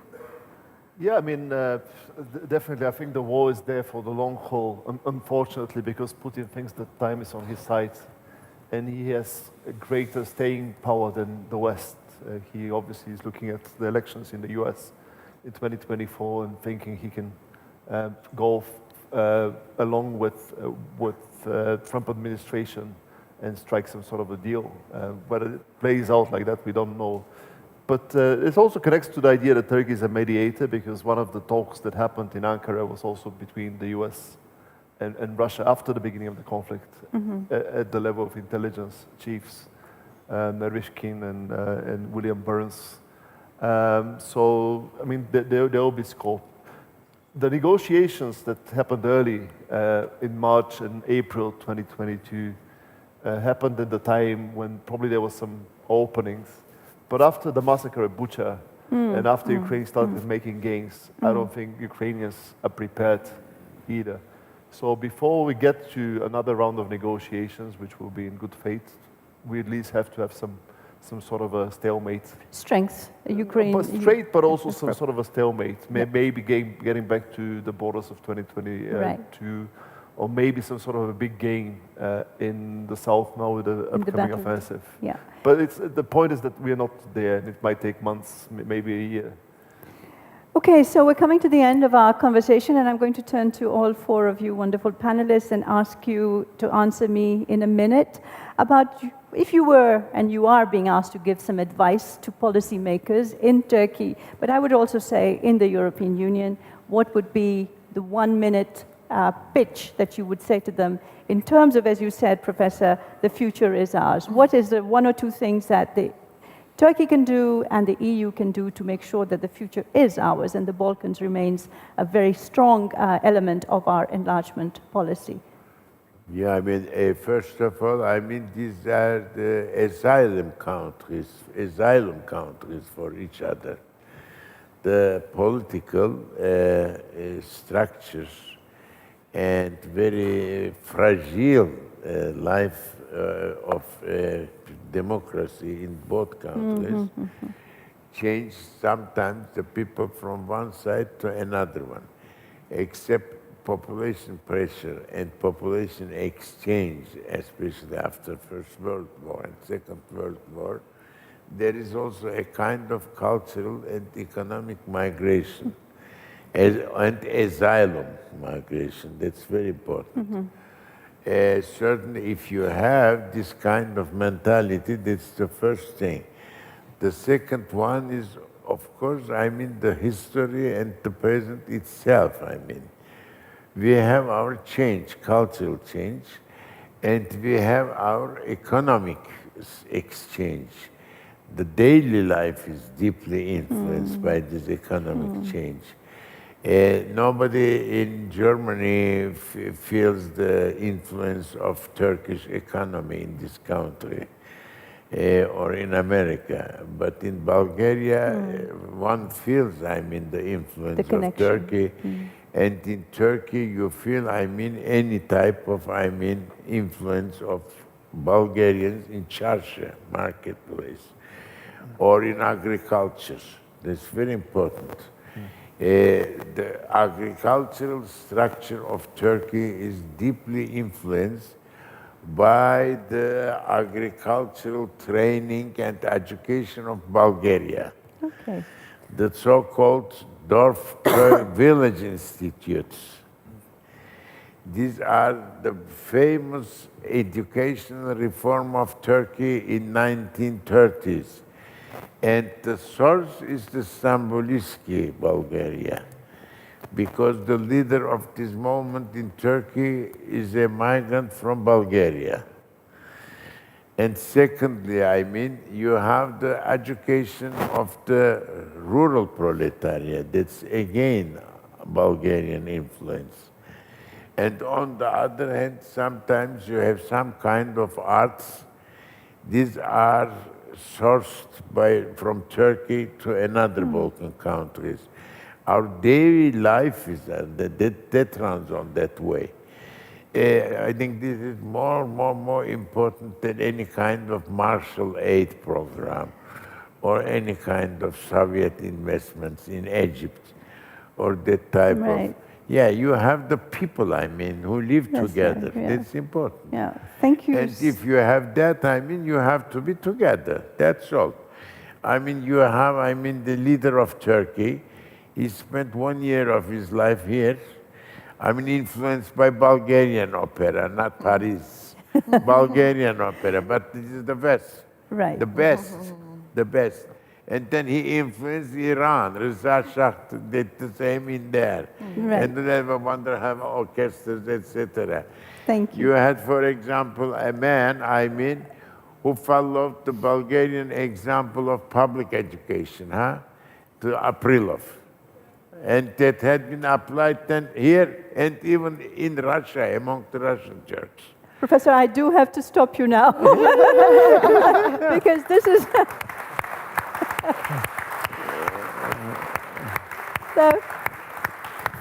So sorry for taking the time. No, on the contrary, I want to go to your university lectures and learn from you. I will sit on the floor and... Come take a cup of coffee. I will. It's the way of life. No, absolutely. I am extremely touched and I'm extremely grateful for you to make these points about the importance of people's connections. Let me just go back very quickly to the panelists to give me the 30 seconds or 60 seconds looking ahead, and then I will wrap up the session. Thank you. You know, Eileen. there is this saying among us Turkish diplomats, being a Turk is difficult.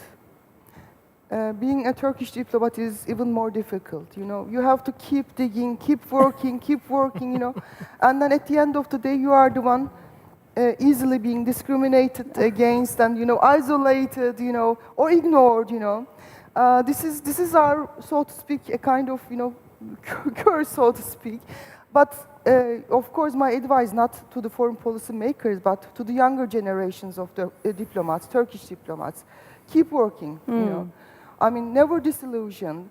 Never lose faith in our common destiny with Europe, with the Western institutions. This is where our future lies, definitely. Okay, thank you. Thank you very much. Selim, 30 seconds from you. Well, I'd like to say that with regard to your question, the EU is facing a dilemma with regard to enlargement. Because the first enlargement was 50 years ago, and the last enlargement was 10 years ago. And it seems that we won't see any enlargement for a long, long time. Because the EU is having a trouble with regard to deciding on how to enlarge. Therefore, I think they have to change their structures. The EU has to change its structures with regard to how to manage these 10 potential candidates. So there should be different kinds of memberships. Right now, you're either a member or you're not. There's nothing in between. So to accommodate those new candidates, there has to be a change of the structures, maybe slower integration. But for that to happen, you have to change the treaties. And the treaties are difficult to change because you might go to a referendum.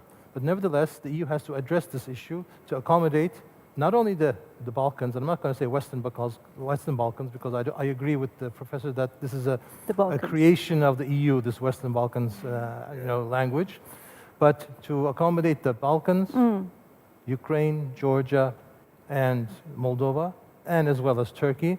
They have to find a solution to do that. And the European political community, which we haven't talked about, is not the solution. Right. Thank you for that, indeed. Very strong point there as well. Dimitar? So you asked us to give prescriptions. What can 30 be done? seconds only. I'll make one, and I realize it's very arrogant to give prescriptions to other countries, given that Bulgaria's democratic record is not great. Yeah. But if there is to be progress between Turkey and the EU, there should be democratic reform in Turkey. There are several judgments by the European Court of Human Rights.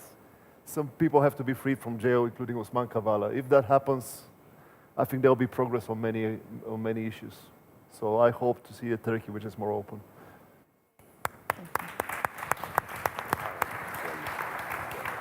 Thank you. Thank you very much indeed to all my 4 panelists. I've learned a lot. My advice is, Ilhan knows my advice, keep talking. Yes. There's nothing like keeping talking and keeping in mind that our ultimate aim is, as Professor has said, is the people, is humanity. We're all part of one planet, and this divide, us and them, I think really is bringing us real trouble and real problems. We're seeing it now in Russia and Ukraine. So thank you again, Ilhan, for inviting me here. It's been a pleasure to be with all of you, and let's say thank you to all of you again, and let's do it.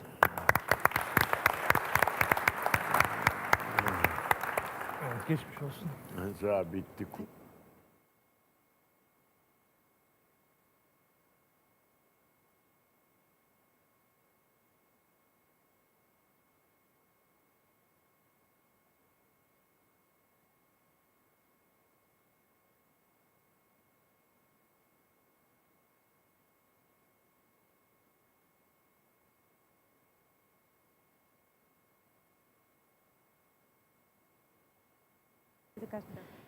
Извинявам се, но има още един панел и след него ще започне обяда. Така... We have yet another panel before our lunch break.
Само, че не знам как ще ги съберете сега.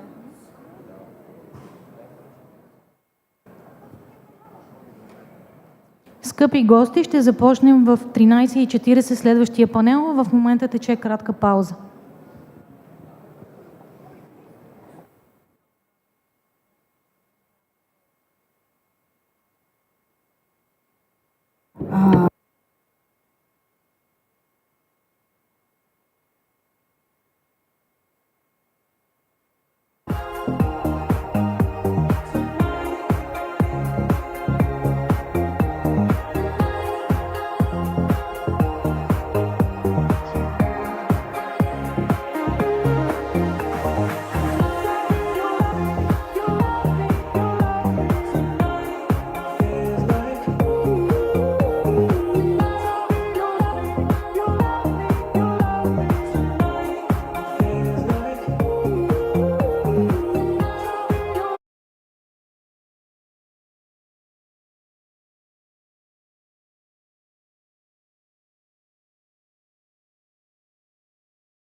Sunshine and rain, some things don't change. Thinking about the days we were young, girl. Innocent in our ways, we were dumb, girl. But nothing really mattered. I could always count on you. We were young, girl. Your touch will leave me back.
Start.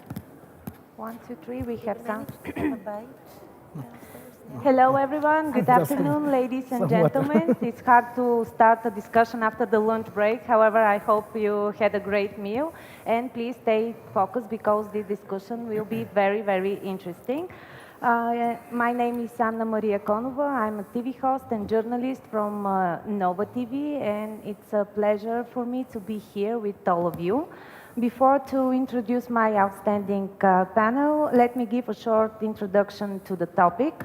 50 years after the EU's first round of enlargement, the countries from the southeastern Balkan region have shown that they play a crucial and important role in security and development in the Union.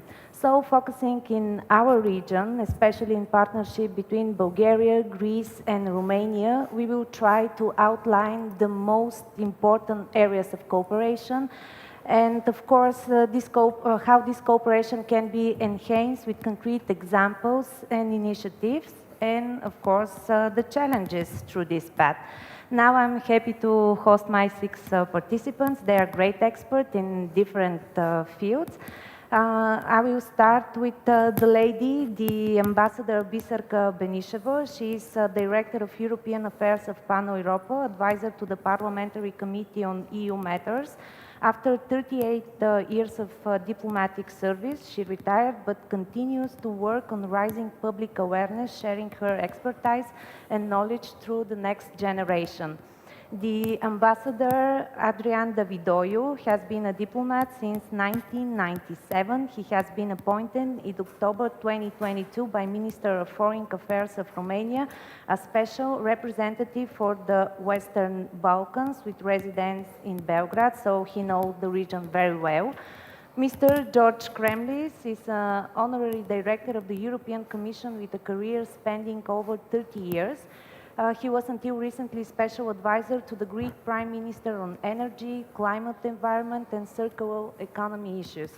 Professor Leander Litov, he is a board member, Southeast European Institute for Sustainable Technology since 1990. He has been teaching at the University of Sofia, St. Clement Ohridski, where he lectured in the field of quantum physics and physics of elementary particles. Mr. Matt Boyce, he is an adjunct fellow with Hudson Institute Center on Europe and Eurasia, specializing in Central Europe. He is also an adjunct lecturer at the Johns Hopkins School of Advanced International Studies, George Washington, and American University. And last but not least, Mr. Thorsten Geisler. He is a German law and political expert who served as the head of the Konrad Adenauer Foundation in Bulgaria, based in Sofia between 2016 and 2022. Since 2022, he is a member of the honorary board of directors of Atlantic Club. So these are my panelists today, and I'm giving the speech to Ambassador Adrian Davidoiu for a keynote address. Mr. Davidoiu. Thank you very much, and I do really appreciate the invitation that I got here, the kind invitation, and I would like to convey my greetings to everybody around, to the officials as well as the public.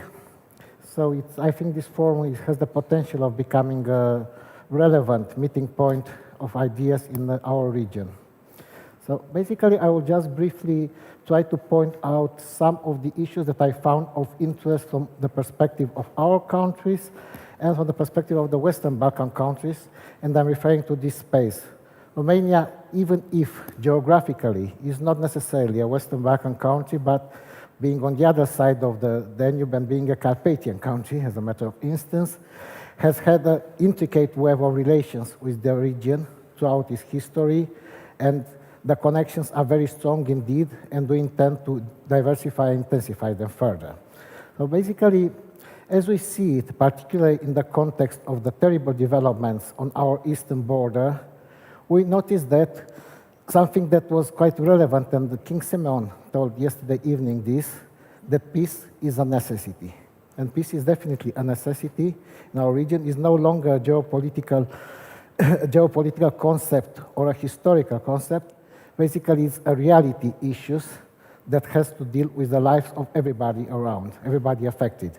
And in this context, I will also have a look at the Western Balkans, which unfortunately are a fragile region, a region where tensions are subsidizing under the surface sometimes, but go open in some instances. And definitely this volatile region needs more and more our attention. And Romania is really interested, alongside our partners in the EU and NATO, to pursue further constructive demarches in relation to this region.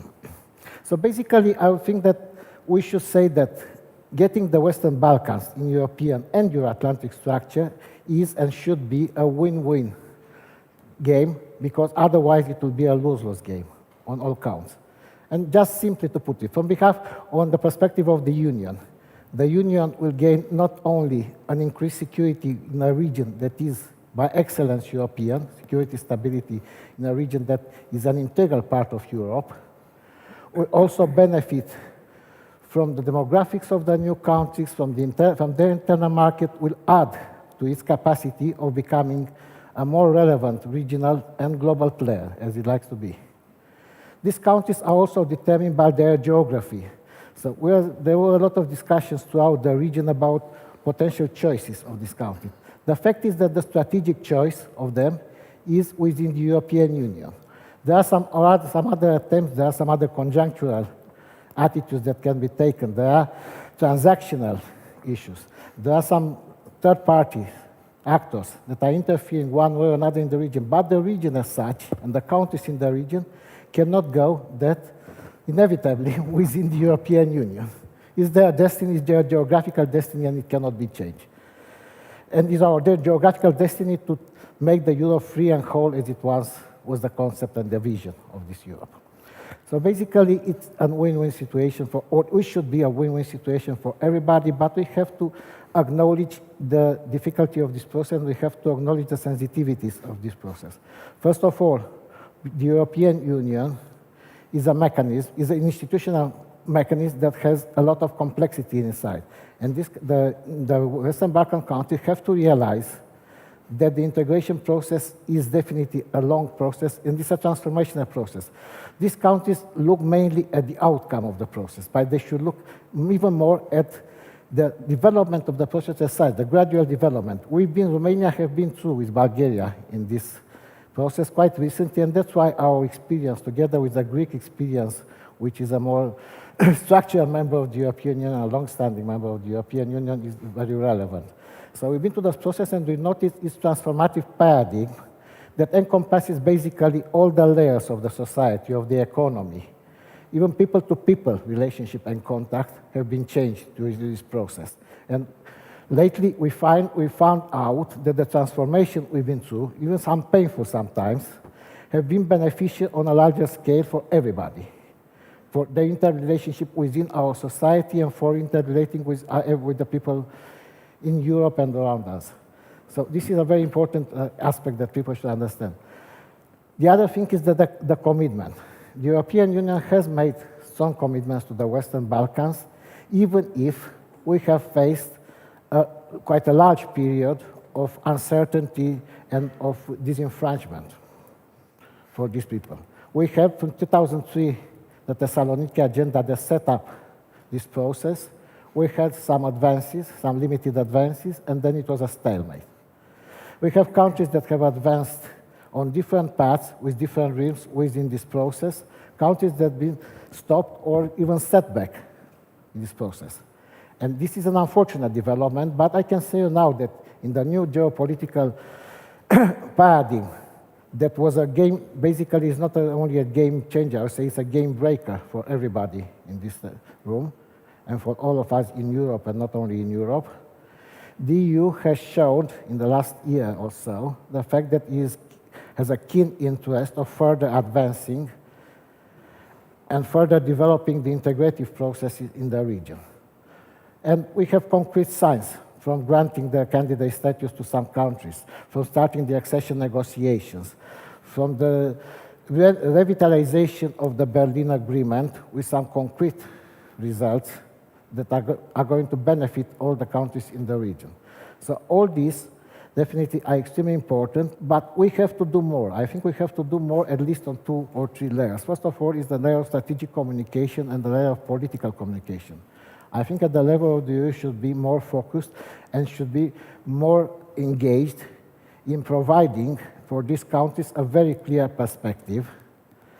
And then we have to be innovative in using some instruments, like Commissioner Vajeli was mentioning earlier, some instruments of maintaining the focus of these countries in the necessary and painful sometimes reform processes. We have to give them incentives and we have to reward definitely them, but also to make them understand that the process is a matter also of ownership. If they don't manage to get ownership of the process, which unfortunately is not very clear in these countries, it will be very difficult for all of us. Okay. The other issue is the regional cooperation. And regional cooperation is extremely important, and this is where our countries could really play a role, because we managed to develop our cooperation. So there are a vast web of international and regional organism and cooperation mechanisms, starting with RCC, with ICA, and several others, in which most of the countries are members.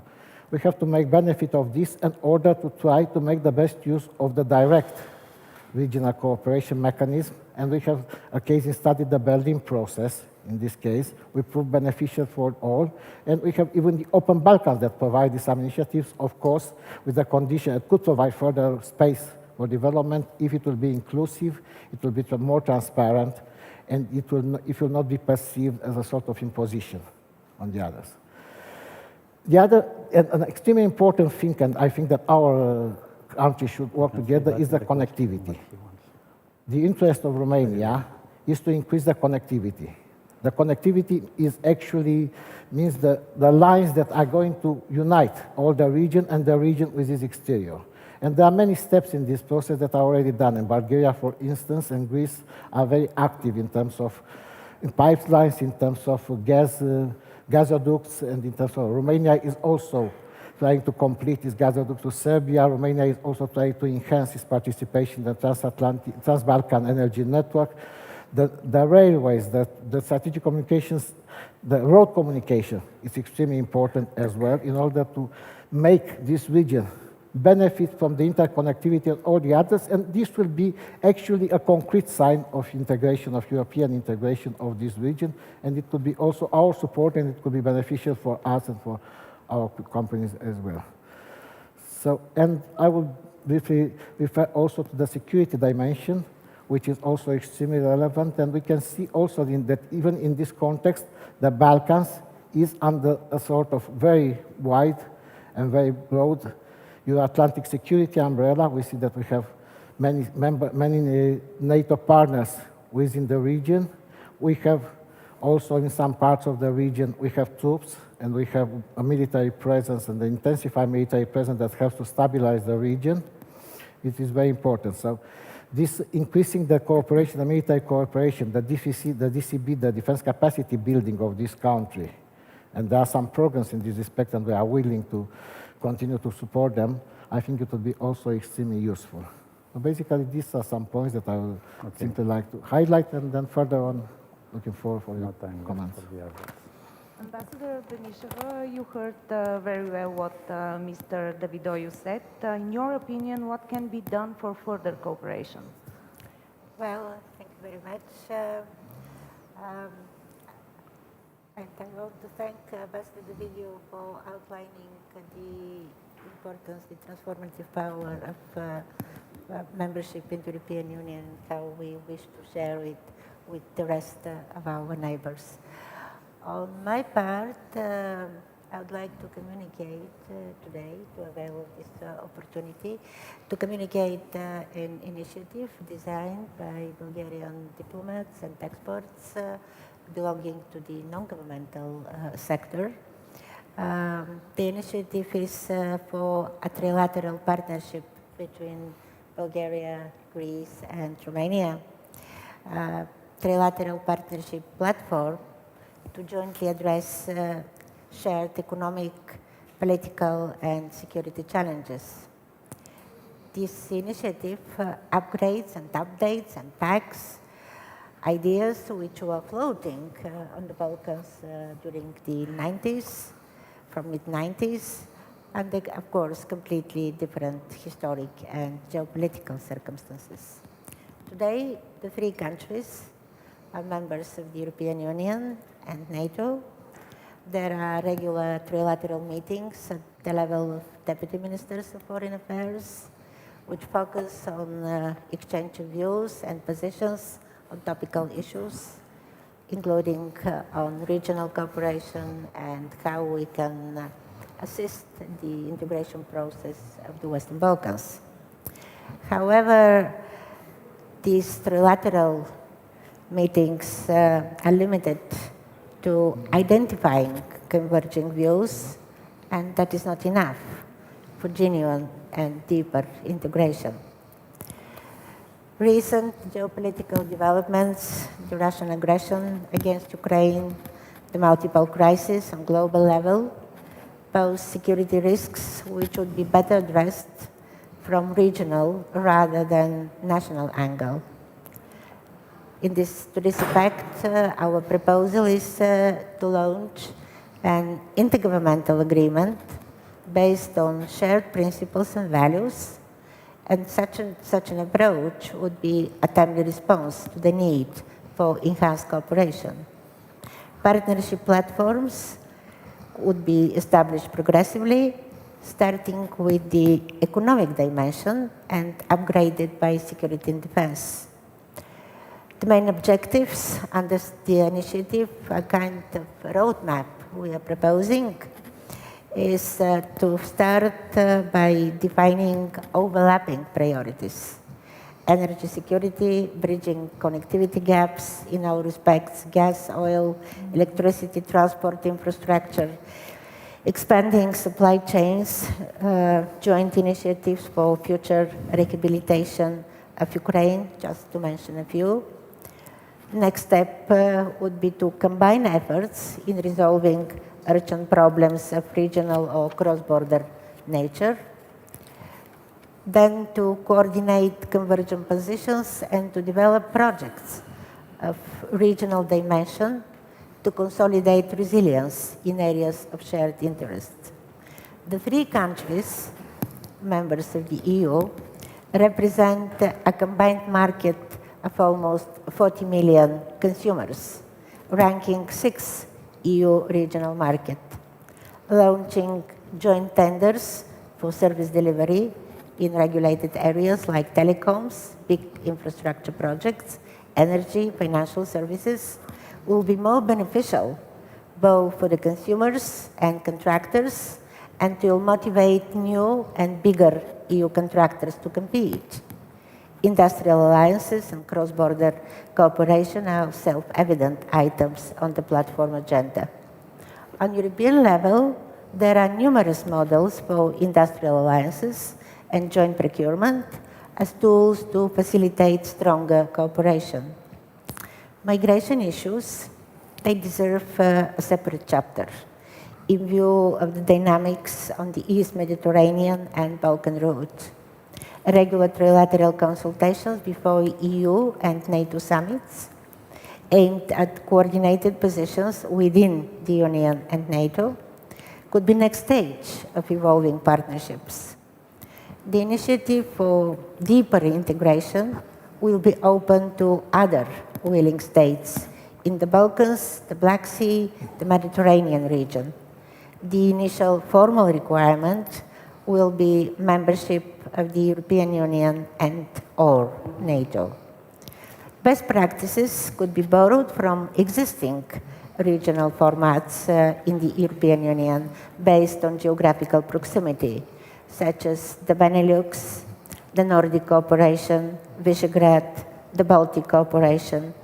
We can also borrow some examples and models from the Élysée Treaty between France and Germany, the Quirinale Treaty between France and Italy. Synergies with the Three Seas initiatives would be added value, in particular regarding north-south connectivity. Outlining the concept of such an initiative, we believe that deeper integration, a pillar of the European Union and NATO, will be beneficial for the participating countries, for the region of Southeast Europe, and for the EU as a whole. Thank you. Thank you. This is a good point to discuss. Mr. Kremlis, you heard Ambassador Benisheva. She mentioned geopolitical situation and the war in Ukraine. And you know maybe very well that energy supplies were the main issue for the EU and the Balkans countries after the war started. What can be done for energy security in the region? Thank you, Ms. Konova. I would like to say a few words as regards the initiative presented by Ambassador Benisheva. It hasn't been yet discussed at government level. It is an initiative triggered by experts in Bulgaria. Personally, I find it extremely interesting, and I had the chance to discuss it with Solomon Passy in the past, and I do believe that there are good chances for this initiative to be discussed at the level of our government. So this was my first remark. The second is that we are the three member states in the region. We are neighboring, and we are in reality the corridor to Ukraine. So I make immediately the introduction with Ukraine, because currently we are talking about the solidarity corridor, which is north-south and south-north.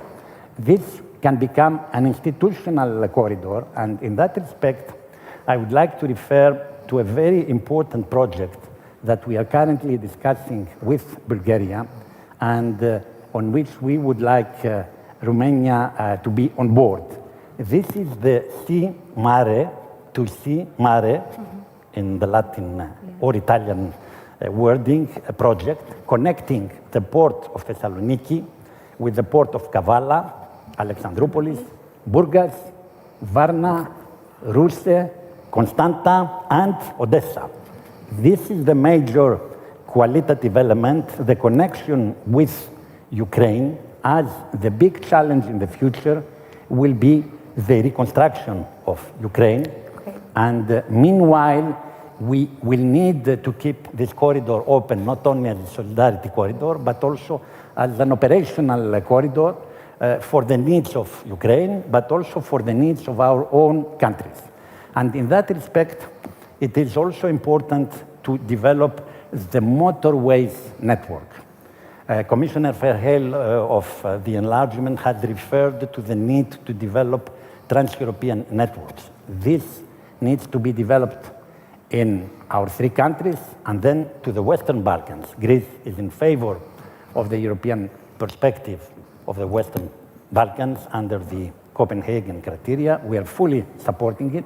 We are also in favor of the accession of Turkey under the, I repeat myself, the Copenhagen criteria. And in that respect, leading the process in the region from three member states of the European Union, which can also trigger not only the support of the Union, but also international support in the region, as the reconstruction of Ukraine currently is estimated up to $600 billion or euros. And the more the war will continue, the more this amount will increase.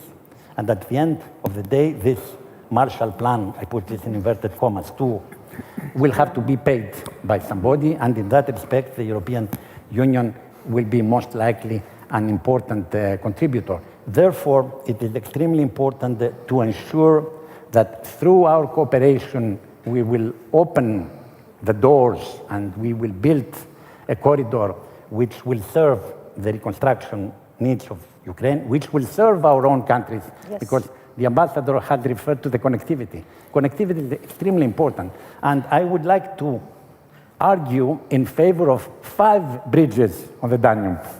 Not 2, 5 bridges on the Danube to connect Bulgaria with Romania. It is extremely important because those bridges will not be only your bridges, Bulgarian and Romanian. It will be also Greek bridges. It will be also bridges of the Western Balkans, bridges of Ukraine. And in that respect, it is extremely important to use them. I would like to refer also to the Struma motorway. This lot within Kresna needs to be completed. This is the Trans-European network, which needs to be there, and this motorway is extremely important. And in that respect, the railway connection between Thessaloniki and Sofia, and then up to Bucharest, because railways are green ways of transport.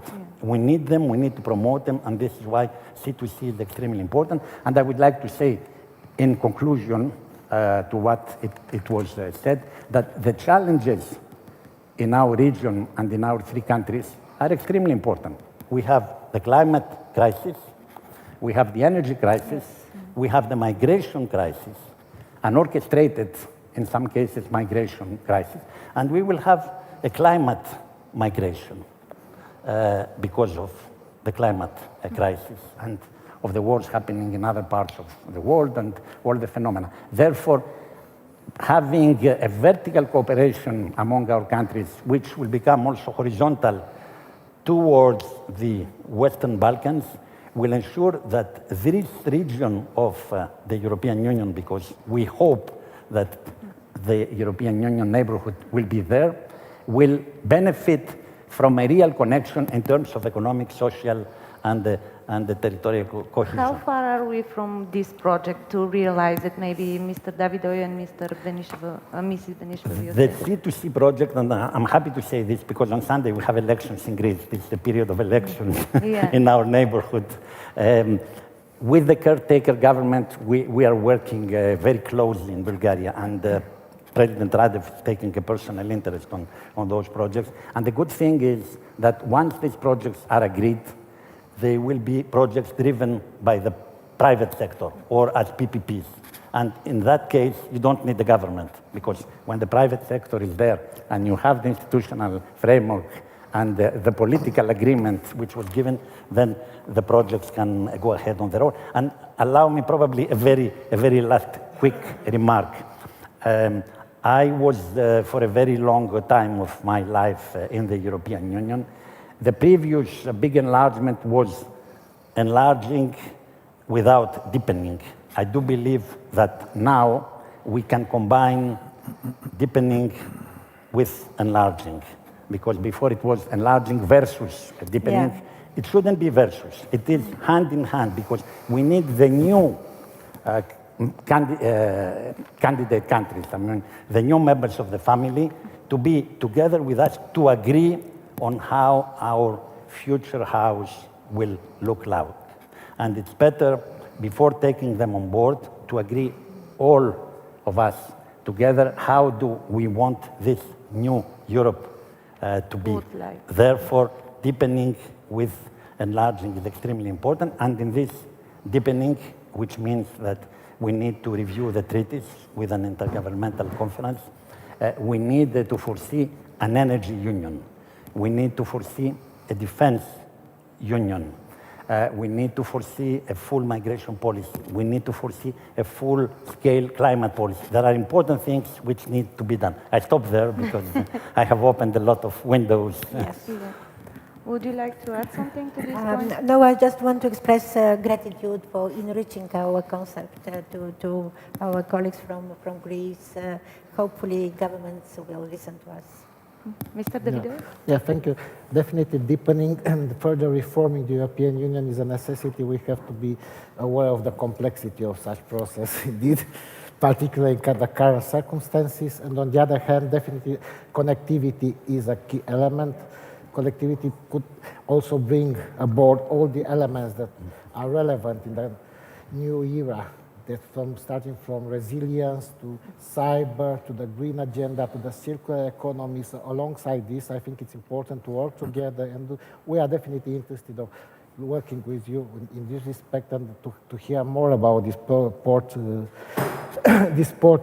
project, because it's quite important. The biggest port in the Black Sea is Romanian port, is Constanța, and we have importance. And we need Bulgaria in Schengen, because Bulgaria is ready to be part of Schengen. We know that Greece is very supportive to us. Yes, and we are supporting you. We support also Romania if they want to be in Schengen. But to have this corridor and to open our borders, we need all three of us to be in Schengen. Yeah. That's right. That's right. We hope this will happen soon, Mr. Davidovic. For What Bulgaria, are the chances? for Bulgaria, it will happen soon. I think definitely for us this is a non-issue. So we have completed all the requirements, both political and technical, in respect to Schengen long ago. So definitely we do expect a positive position that is due by the European Union. We're still waiting for this. So we heard that the economy is very important, energy issues, but what about the science, Mr. Litov? Yes, thank you. But first of all, let me thank the organizers of this meeting for inviting me and giving me the opportunity to present in front of you a project which is very much in line actually with the goals of this conference and what was discussed up to now. This is simply a realization of all this idea and on which we are working now. So we are going to establish an international intergovernmental scientific organization which is called currently Southeast European Institute for Sustainable Technologies in the region of Southeast Europe. So the idea of CES is both to develop new opportunities for cutting-edge research and technology for the benefit of the region and to help the building of mutual trust, as can be successfully demonstrated in the cases of other international scientific laboratories like European Center for Nuclear Research, CERN in Europe, or CESAME in Middle East. So the CES is based on the Declaration of Intent, which was signed in October 2017 by Albania, Bosnia and Herzegovina, Bulgaria, Kosovo, Montenegro, North Macedonia, Serbia, and Slovenia at a ministerial meeting held at CERN. Croatia declared its interest in the project, but postponed a final decision for at referendum. Why? Greece, so they are thinking, and they are still thinking, by the way. Greece was very interested in the project, but they took the status of observer at this moment. Then we have a second document, which is called which is called cooperation, memorandum of cooperation, which, by the way, was initiated by the Bulgarian President Rumen Radev, and it was signed by 6 prime ministers, namely Albania, Bosnia and Herzegovina, Bulgaria, Kosovo, Montenegro, and North Macedonia, at the summit of Berlin Process in Poznan, in Poland. It was accepted from the very beginning of this idea that the main financial resources would have to come from the European Union. So the original proposal was only made after a consultation with the European Commission, and the Commission actually was the first to ensure the initial support for the project by funding the first design phase by €1 million grant. So Switzerland also is part of the project as an observer, and Swiss Federal Department for Foreign Affairs is helping significantly in the moderation of all politically sensitive questions which should decide in the process of realization of this project. The project aims to build a high-tech research center for which would enable the scientists from the region, but not only also the scientists from Europe, to conduct cutting-edge research and to treat cancer patients using the most effective methods which exist now. The research infrastructure will include a powerful accelerator which will provide protons and ion beams for treatment of tumors and for biomedical research. The center will comprise 3 treatment rooms for patients and 2 big halls, experimental halls. We plan to treat more than 400 patients per year. Where will be situated, this center? I'll come to this question. Actually, this is not decided yet. Good. And also we have a very large scientific program, including development of new protocols and new methods using beams to treat tumors. Also to combine radiotherapy with immunological approach to treat cancer. Also, we are considering the possibility to develop many applications in the field what is called medical physics, so physics applications in the field of medicine and biology. We plan also to investigate the properties to create and investigate new materials and to investigate their properties, and also we plan partially part of this complex will produce radioactive isotopes which will be used for diagnosis and treatment of cancer.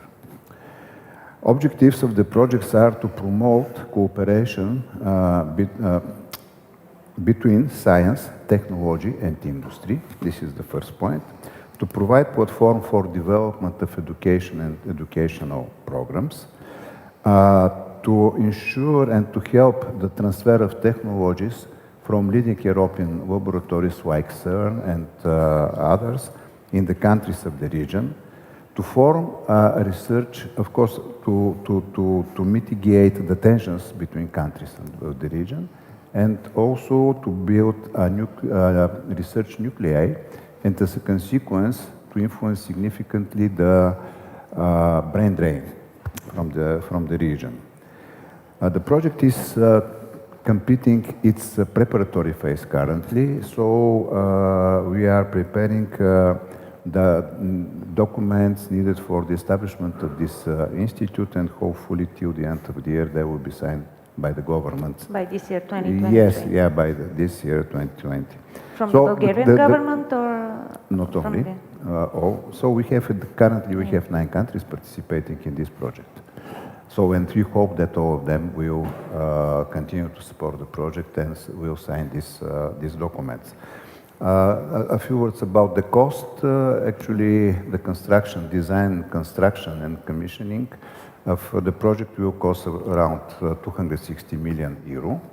When we come to the running phase of the project, and we hope that we will run this infrastructure as a minimum 30 years, so we will need something like 18 million per year.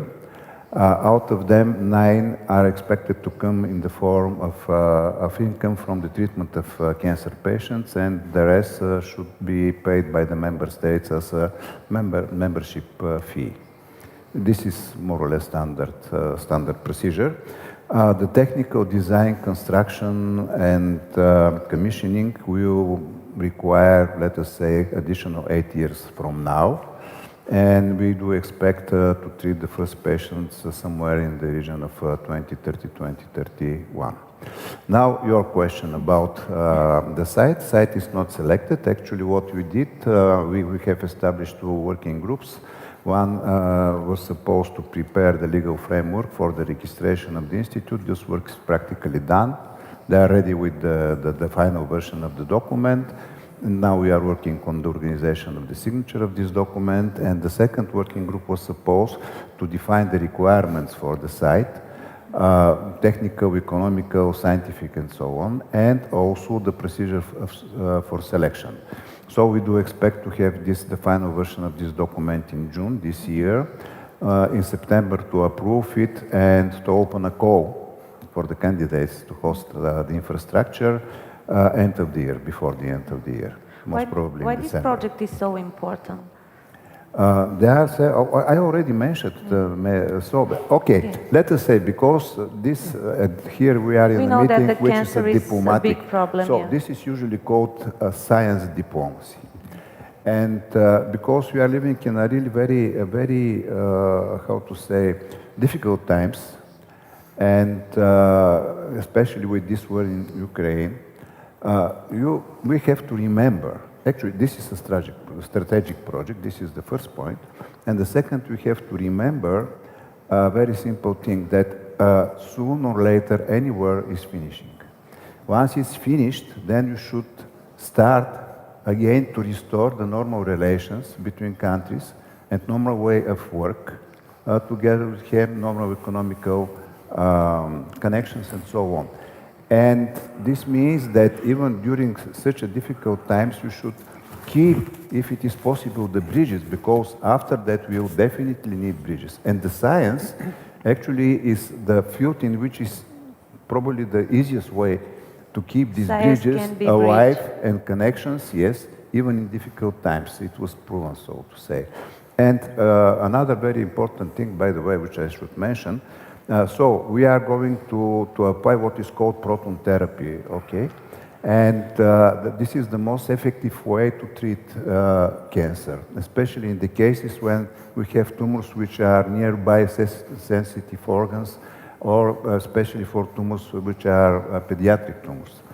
And in the region, it means starting from Vienna to Moscow, southwest, west, and starting from the North Sea to South Africa, there is no single center of this type. So practically, for the people from the region, this method of treatment of tumor is not accessible. We definitely need such. So it's a white spot on the map, yeah. Unfortunately. Thank you for now. Mr. Boyce, we have a lot of examples of tight cooperation between member states from Central Europe, as Visegrad, for example. What are the advantages of such regional cooperation, and why we should structure the dialogue? But before I answer your very good question, I would maybe take 1 second, if you don't mind, to sort of talk about the moment we're in. Because the Black Sea region is at a bit of a crossroads. I mean, you have a war raging not that far away, and it's and Bulgaria, Romania are really at the front lines of this. You have on the one side you have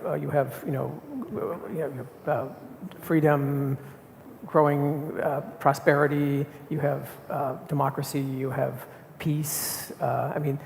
Some important things and some things really going for you. And then on the other side, you have this aggressive, revanchist, revisionist, almost dystopian kind of dictatorship, and it's so very close. And it's a sort of it's a time when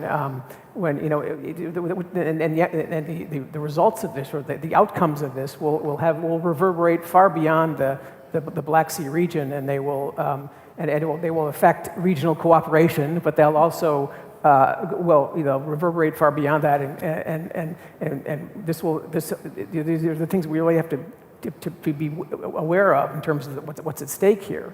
You have this, and of course they're also very closely linked to another long-term challenge, which is the challenge of the Communist Party of China, which is sort of out there, a major challenge is looming, and they're linked.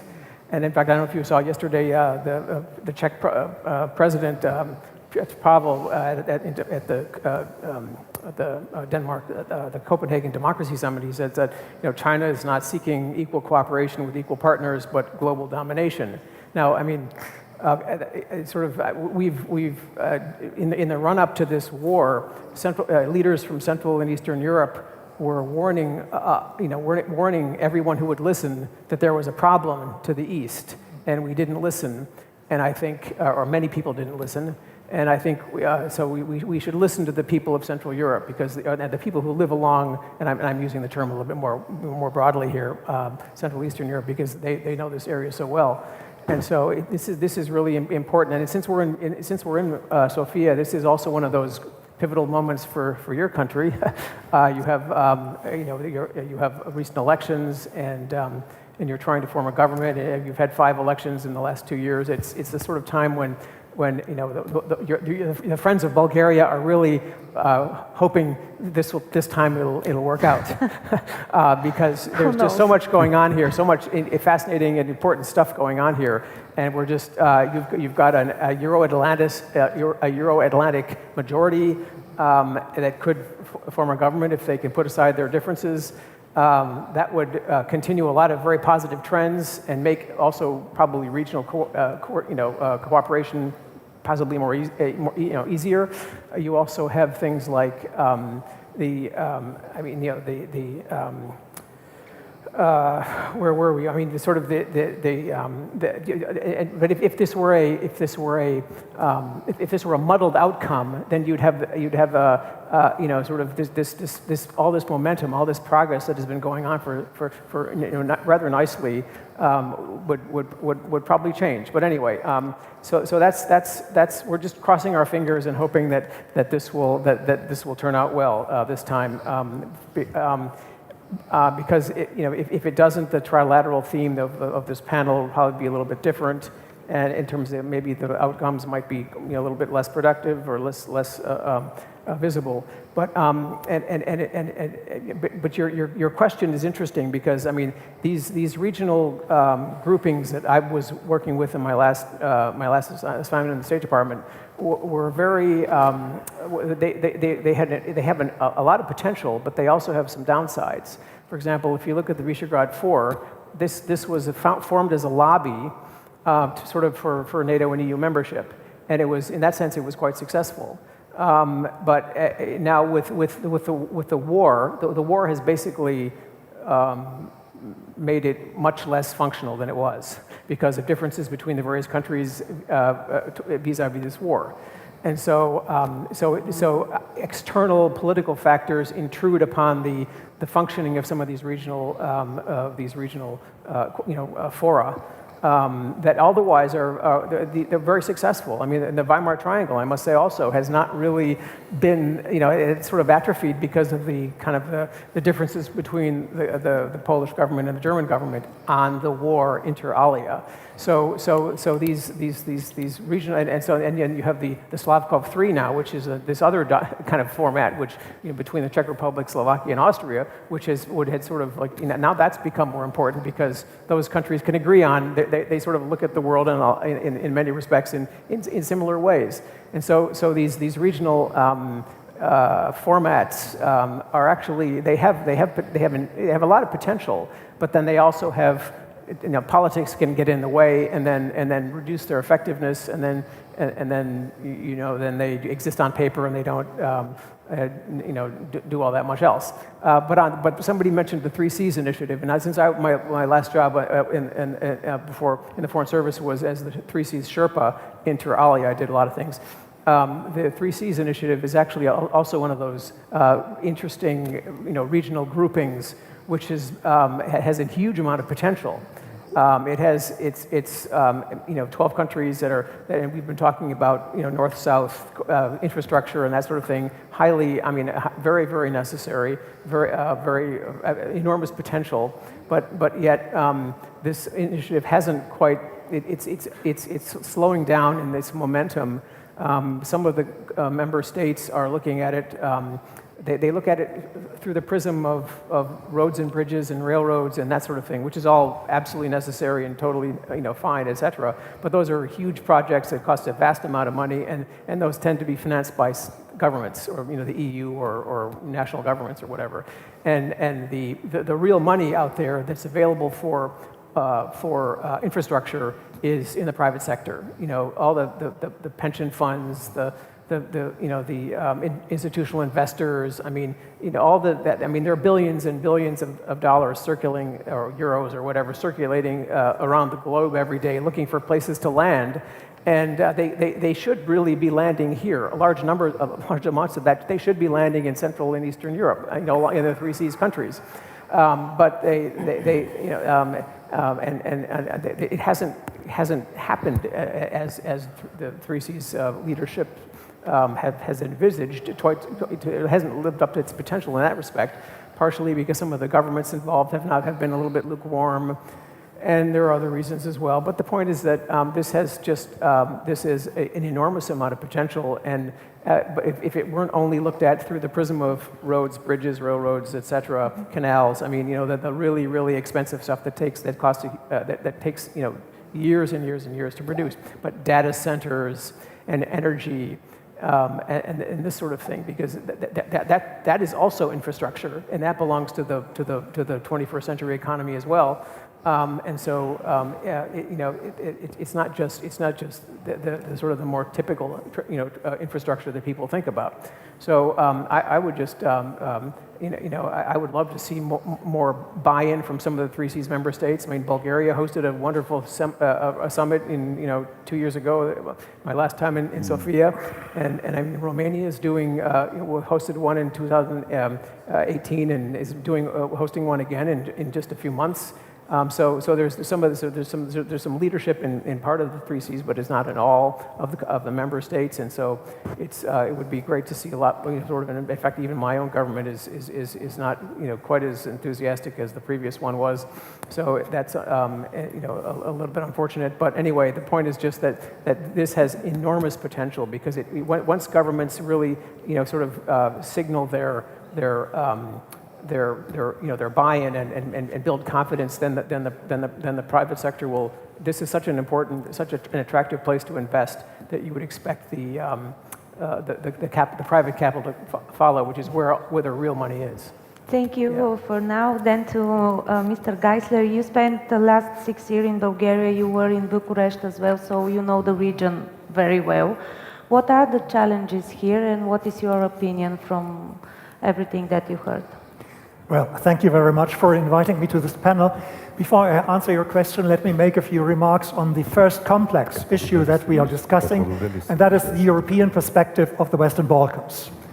And I think the European Union has affirmed more than once that the future of the Western Balkans is in the European Union, without mentioning the word enlargement and giving a fixed date.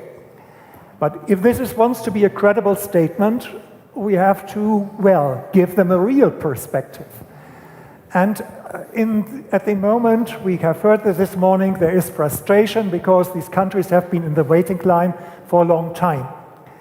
On the other hand, in Europe, if you say it's in our best interest to let them in because of geostrategic and geopolitical reasons, well, there's also a but.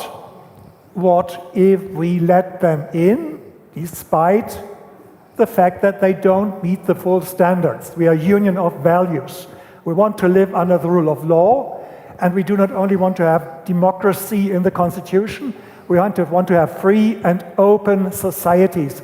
And we know that there are problems in this context in the region. We do not talk about the problems and ignore them. The results will be frustrating.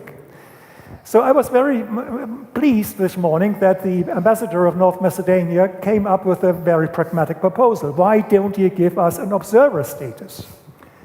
At the moment, it's either out or in. You get pre-accession aid if you're not in, but you're not integrated in the structures. And I think it is a good idea to give them a place at the table in Brussels, where they can mention the points that are of concern for them, and we can tell them what we expect from them.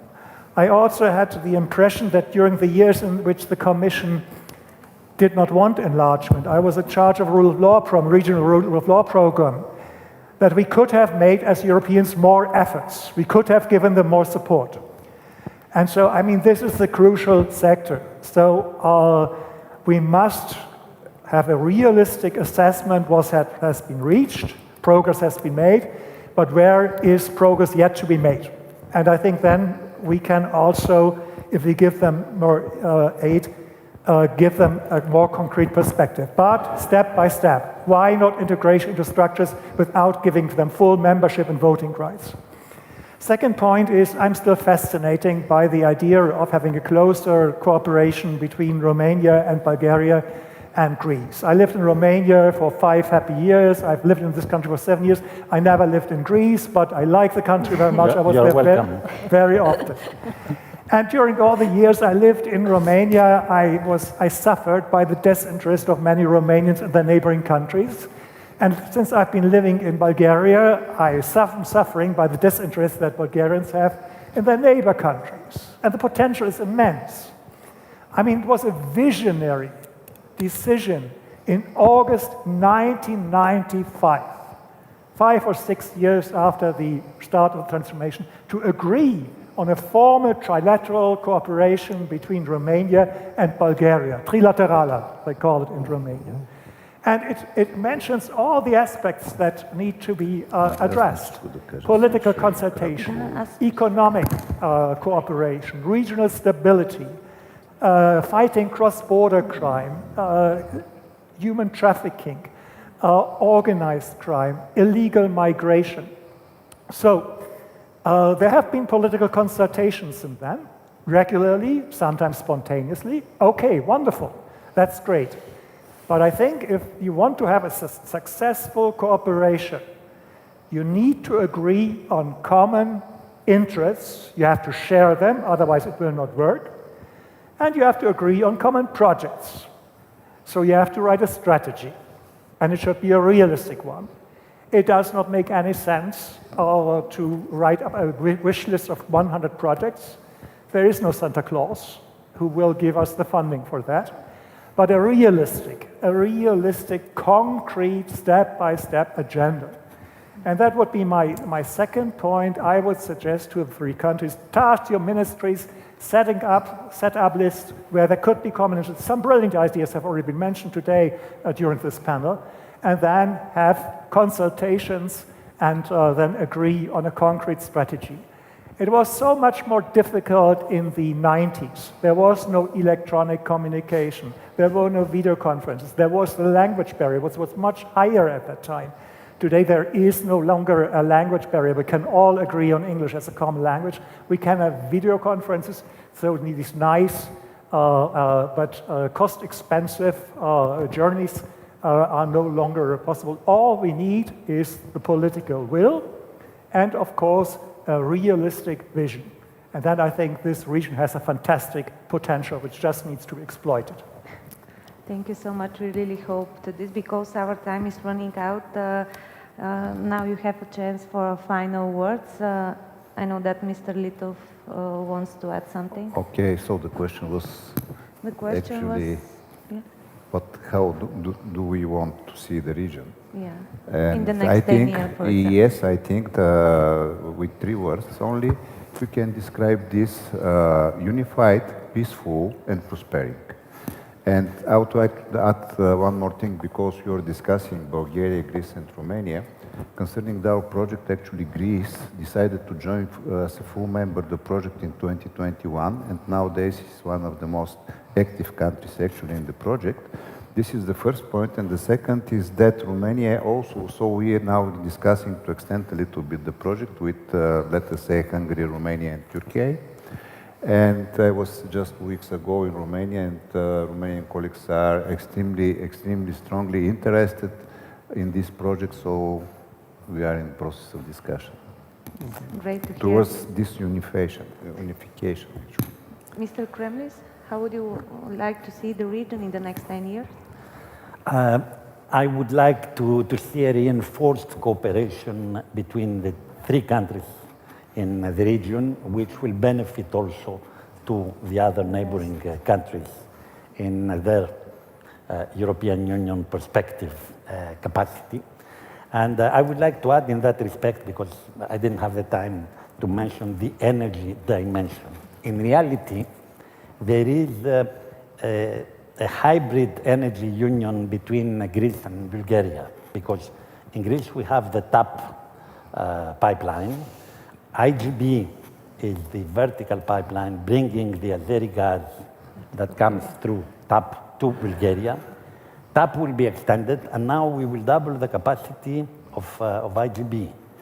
And on the top of that, as you know, both in the first energy crisis following the incidents with Ukraine before the war, we have supported through the Revithousa Bulgaria with gas. We have done it also through DEPA and VESFA successfully this time. And I believe that our cooperation is very successful because the FSRU, which is the floating LNG plant, is the plant where Bulgartransgaz is also a partner.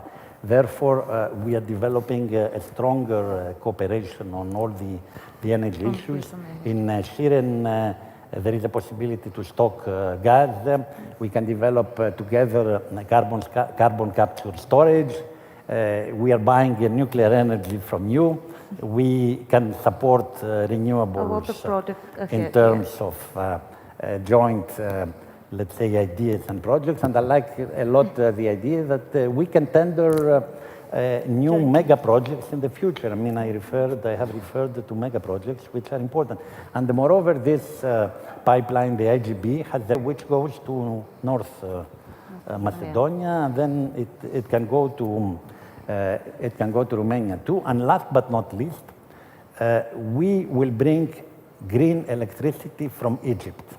This is the most important project through a undersea cable that will bring electricity from renewables, namely solar and wind, from Egypt to Greece, and through Greece, and the network that will have to be developed in the region and in the European Union.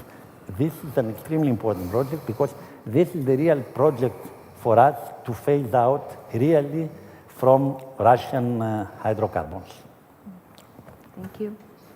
Mrs. Benisheva?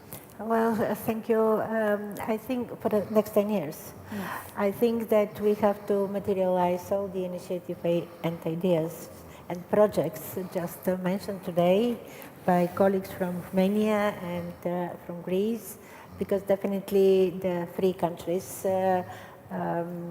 still face the challenge to perform their real role on the Balkans for the region. I want also to mention a point regarding the idea of the ambassador of North Macedonia regarding the observer status. Yes, our countries, we enjoyed the observer status for 2 years before accession, after the signature of the treaty.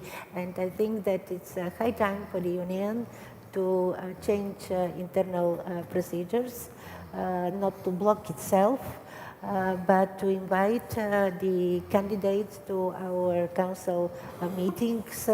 It was also mentioned by Commissioner Varhey this morning that it took us, the countries from the fifth enlargement, 10 years to learn how the Union works. So we'll better do it in a speedier way. This is what I see in the next 10 years. Thank you. Thank you. Yes, thank you.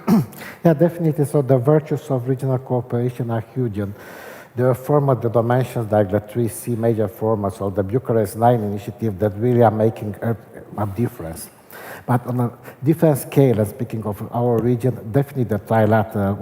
Romania has started a couple of trilaterals, 2 or 3 of them, but this one is one that definitely has a particular relevance in the current context when we can think about shared interest, we can think about some common issues and common visions in this respect, and definitely we have to work on common projects in this respect.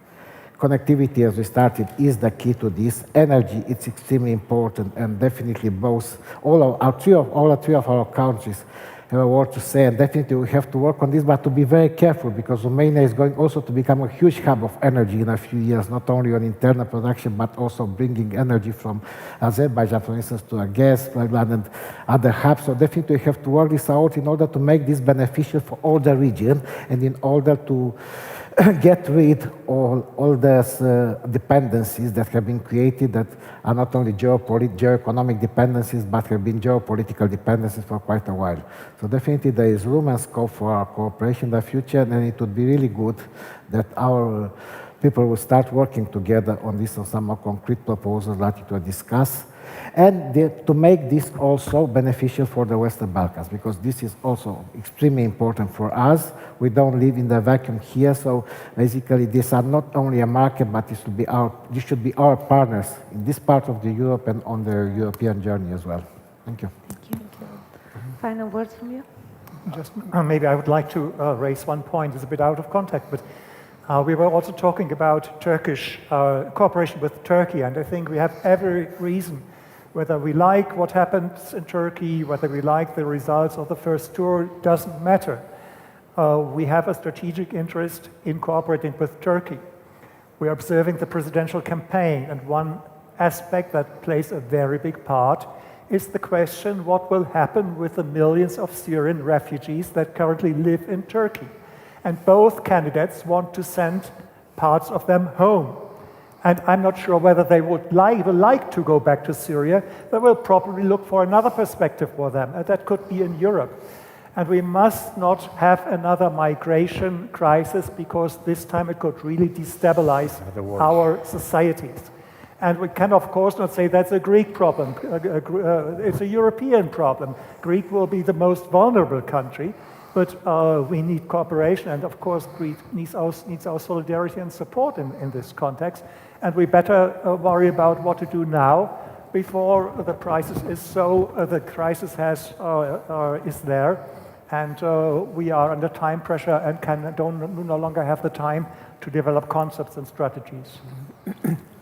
I would just, one simple point here, and that is that this Euro-Atlanticist orientation that since countries have options in which way they turn and with which institutions they work most closely and which countries they work most closely, the choices they make are incredibly important. And some of them are some roads lead to ever more prosperity, ever more openness, ever more success in terms of societies, and other directions lead in a different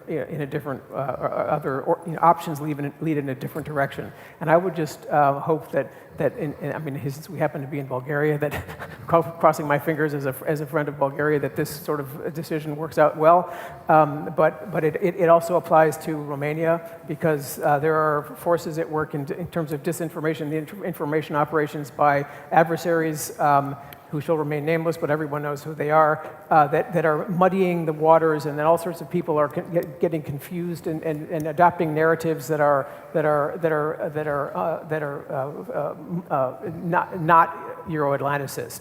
And this is not a recipe for success. It's happening in Bulgaria. It's happening in Romania. I studied ancient Greek in college, but I don't understand modern Greece as well as I should. So I wouldn't want to venture an observation about Greece, but I would suspect that's also a factor in there as well.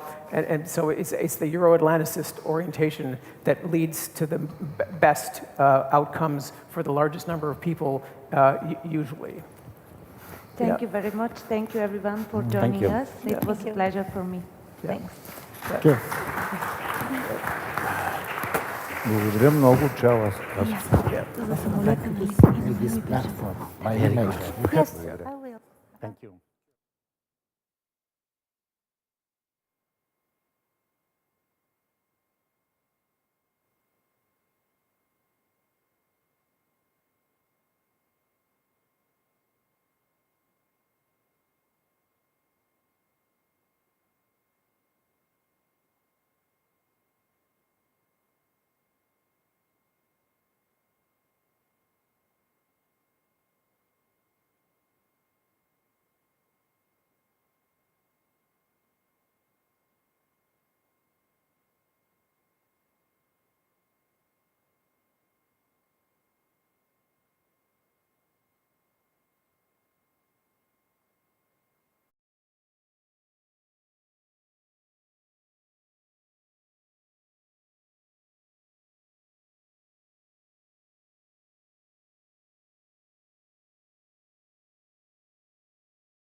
As we are running out of time, we have to proceed with the next panel. Thank you for your patience. Please take your seats. We will continue with a challenging topic, which is reconstruction of Ukraine. Actually, we already started discussing these issues. We had Deputy Prime Minister and Minister of European Integration of Ukraine, Ms. Olga Stefanovskaya, who already said that the goal for the Ukrainian government is to build stronger, more resilient, more independent economically, militarily country. So how to reach this goal, this is the issues we will discuss today. And I would like to invite to join me in the panel Maria Lesina. Maria, please join me here. Dr. Samuel Patil, if he's in the plenary. Thank you. Vincent Campos. Me. And Dr. Ribal Al-Assad. Where do you want me? Please. Okay. Hello, Maria.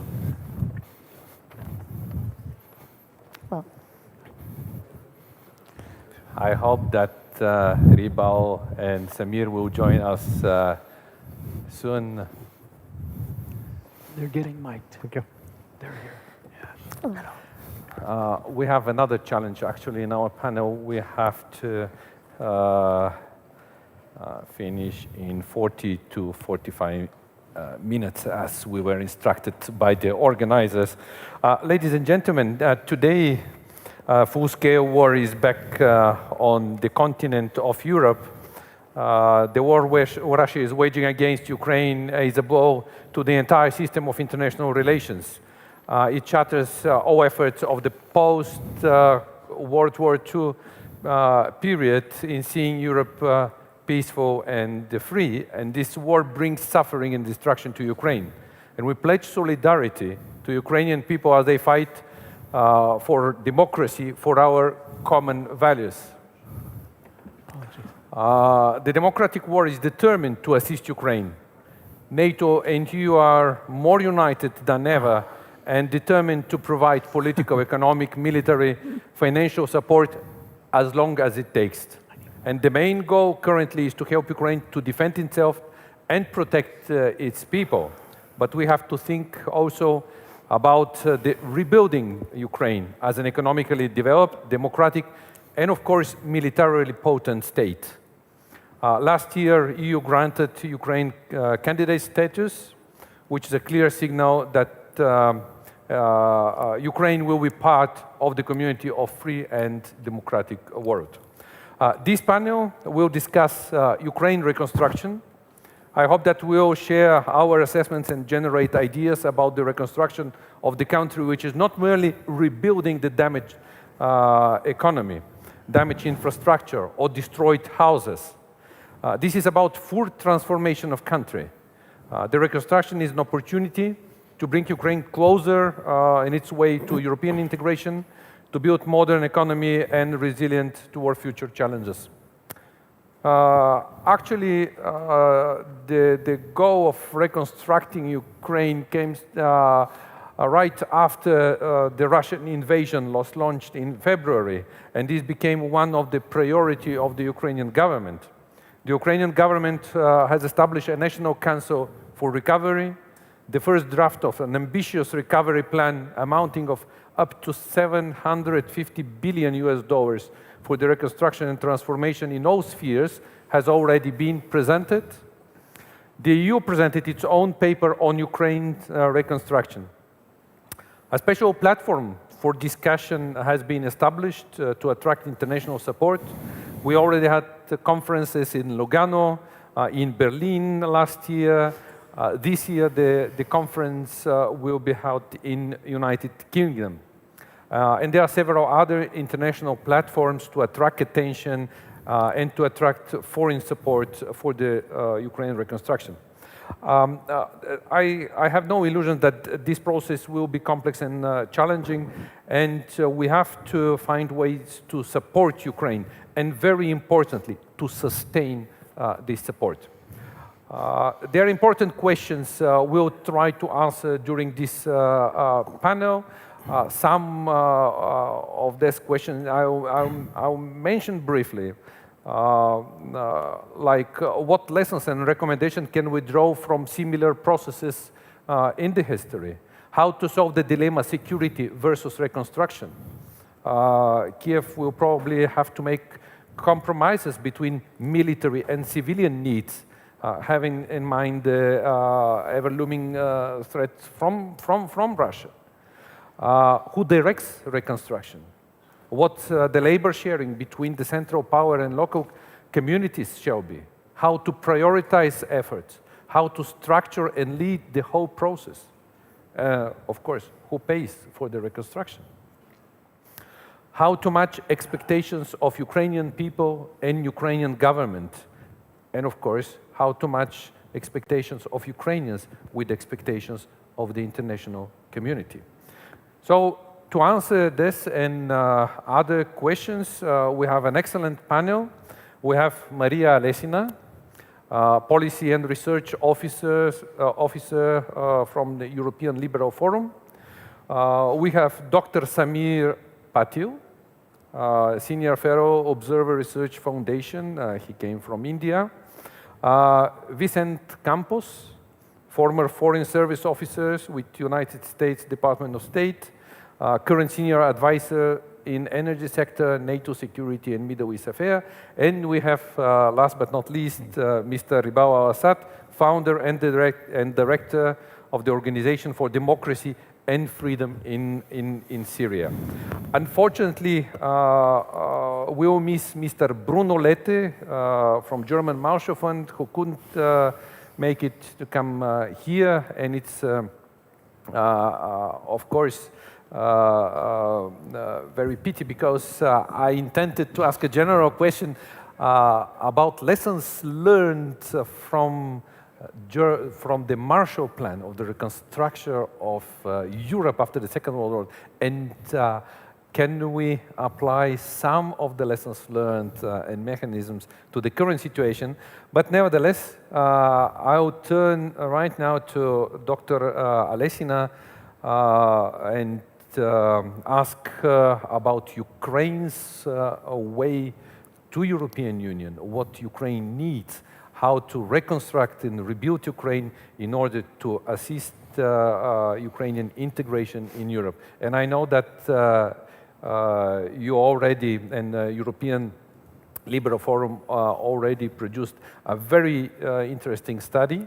We already have it, hard copies, designed in Brussels, made in Ukraine, future of EU-Ukraine relations. So tell us more also about your finding and recommendations.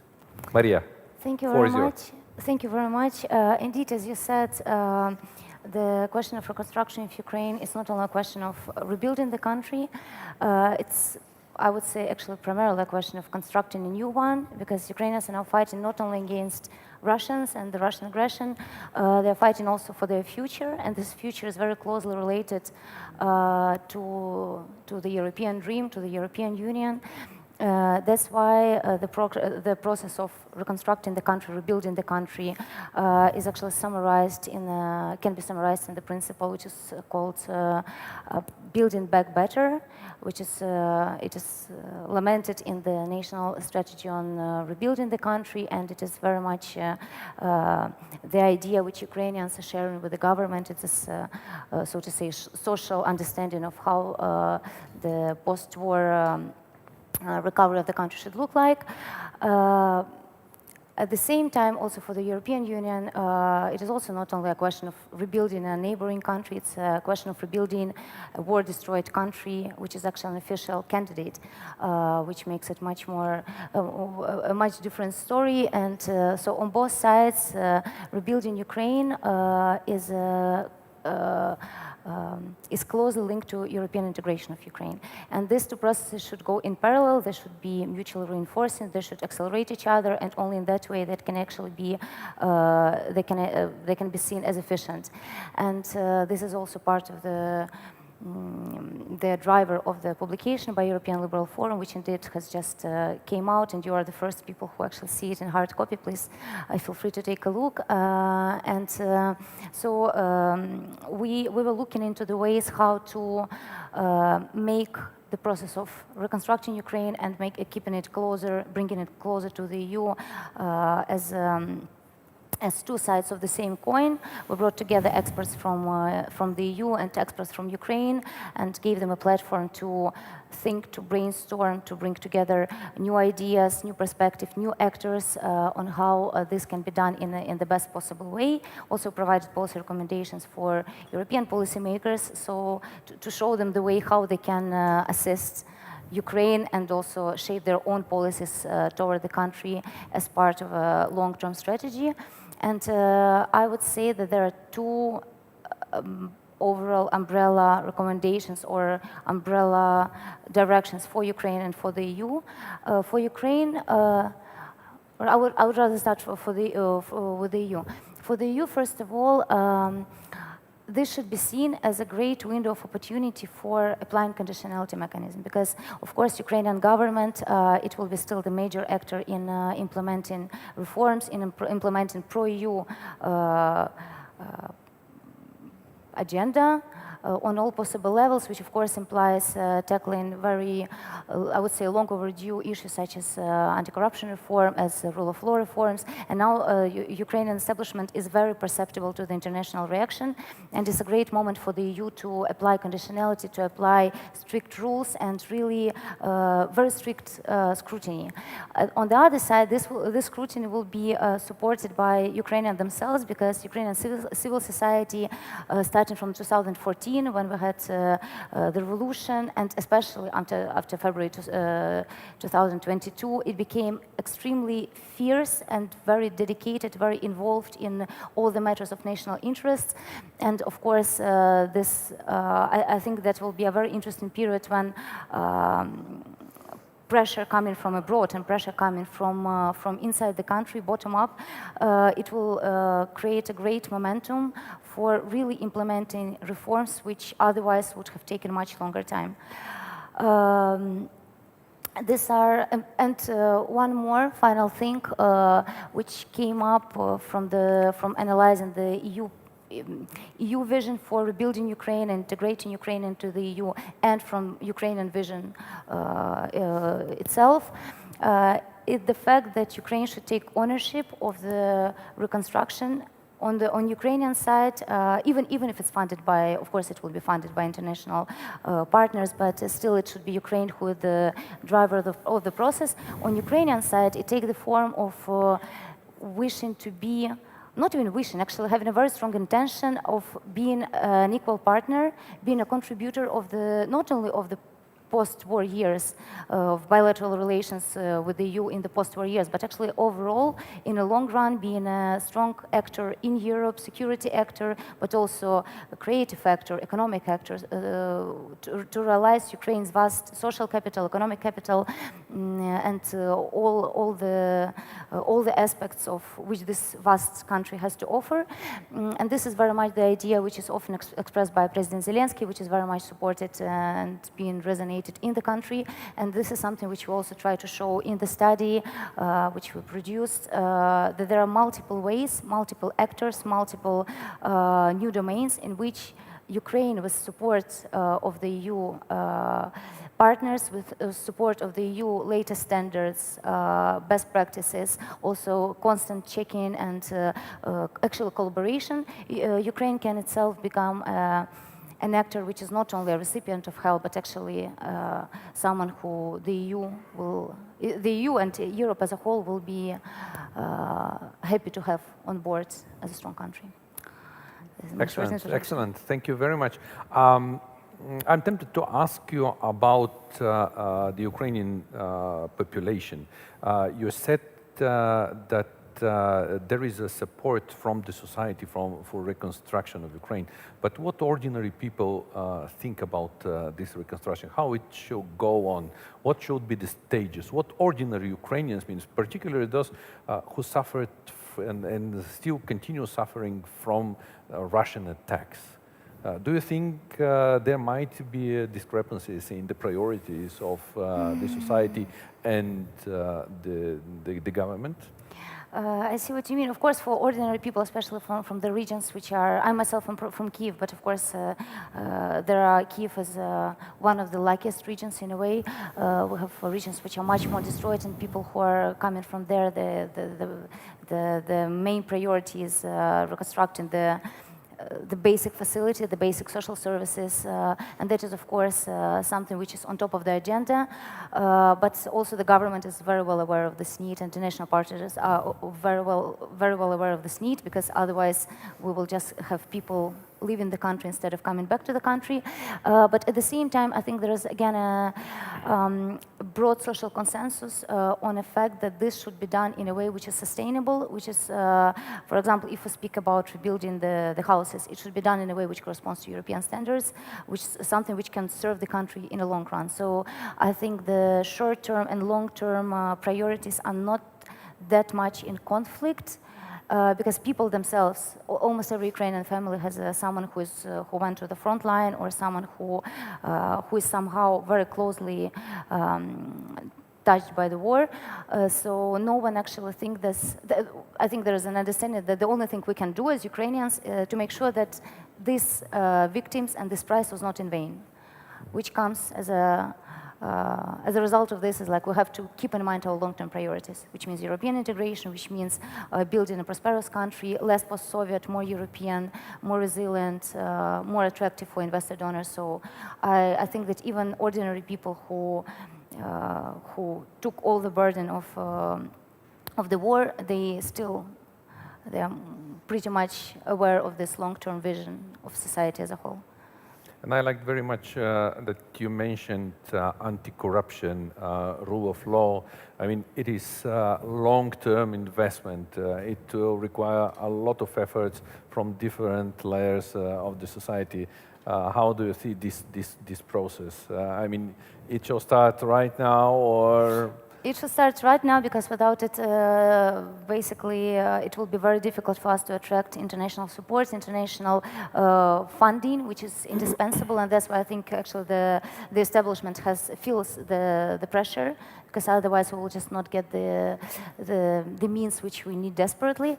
And actually, it's interesting, because just half an hour ago there was a news that the head of the criminal court of Ukraine was not yet accused, but so far there is a suspicion that he took a big bribe of very big scope. And actually, I myself am wondering, is it? I don't think the thing didn't happen before. To me, it can be that now there being more attention goes on them, because the previous scandal which we had just a few months ago with the Minister of Defense, it also came as it came from civil society. That's what I mean. Civil society is a reliable partner for Ukraine, for the EU, for international partners, because actually civil society itself is now very much involved in and very much non-tolerant to this kind of cases.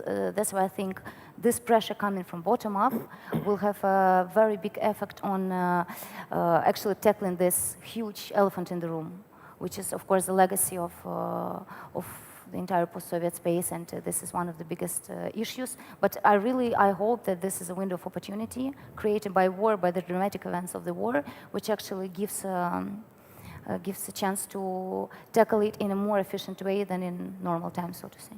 Yeah, it will be also important for the international community. Very much important. That's why. Not only for Ukrainian people. Let me move to Samir and ask him about, in general, the post-war reconstruction, because it is also a challenge.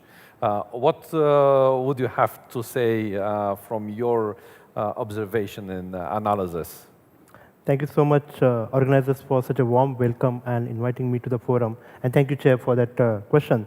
I'm acutely aware that I'm one of the few non-European voices here, so my perspective will be a little bit different. Having said that, We have been discussing throughout the day the various themes of the European foreign policy, security, politics, energy security, and all that. I think we have to look at the issue of reconstruction of Europe, Ukraine in that particular context. Because as someone coming from South Asia and the Indo-Pacific, we have seen how regional conflicts strain economies and also dampen the prospects for economic cooperation, as well as strain the regional balances of power. So let me make 3 brief points. My first point is that the post-war reconstruction will always be a challenge because it requires a wider consent among the stakeholders. Especially, it also depends on Ukraine's ability to not just win the war, but also whether it is able to retain the critical state institutions, which Dr. Maria also talked about, and stabilize the territories. So a lot will depend on how the war ends and what shape, what territorial shape the post-war Ukraine takes.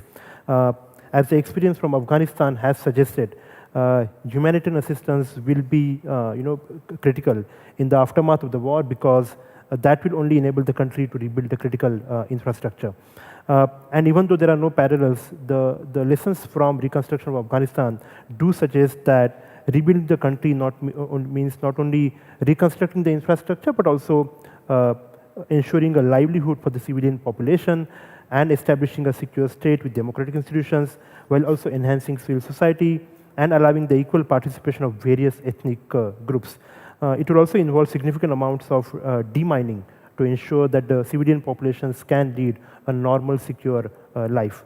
Now, when it comes to stakeholders, and particularly on the cost of reconstruction, we have seen some disagreements because the Ukrainian government and the Ukrainian President Zelensky has put the cost of reconstruction to something like $700 billion, but a study from the World Bank and the European Commission and the United Nations has put the cost at $400 billion.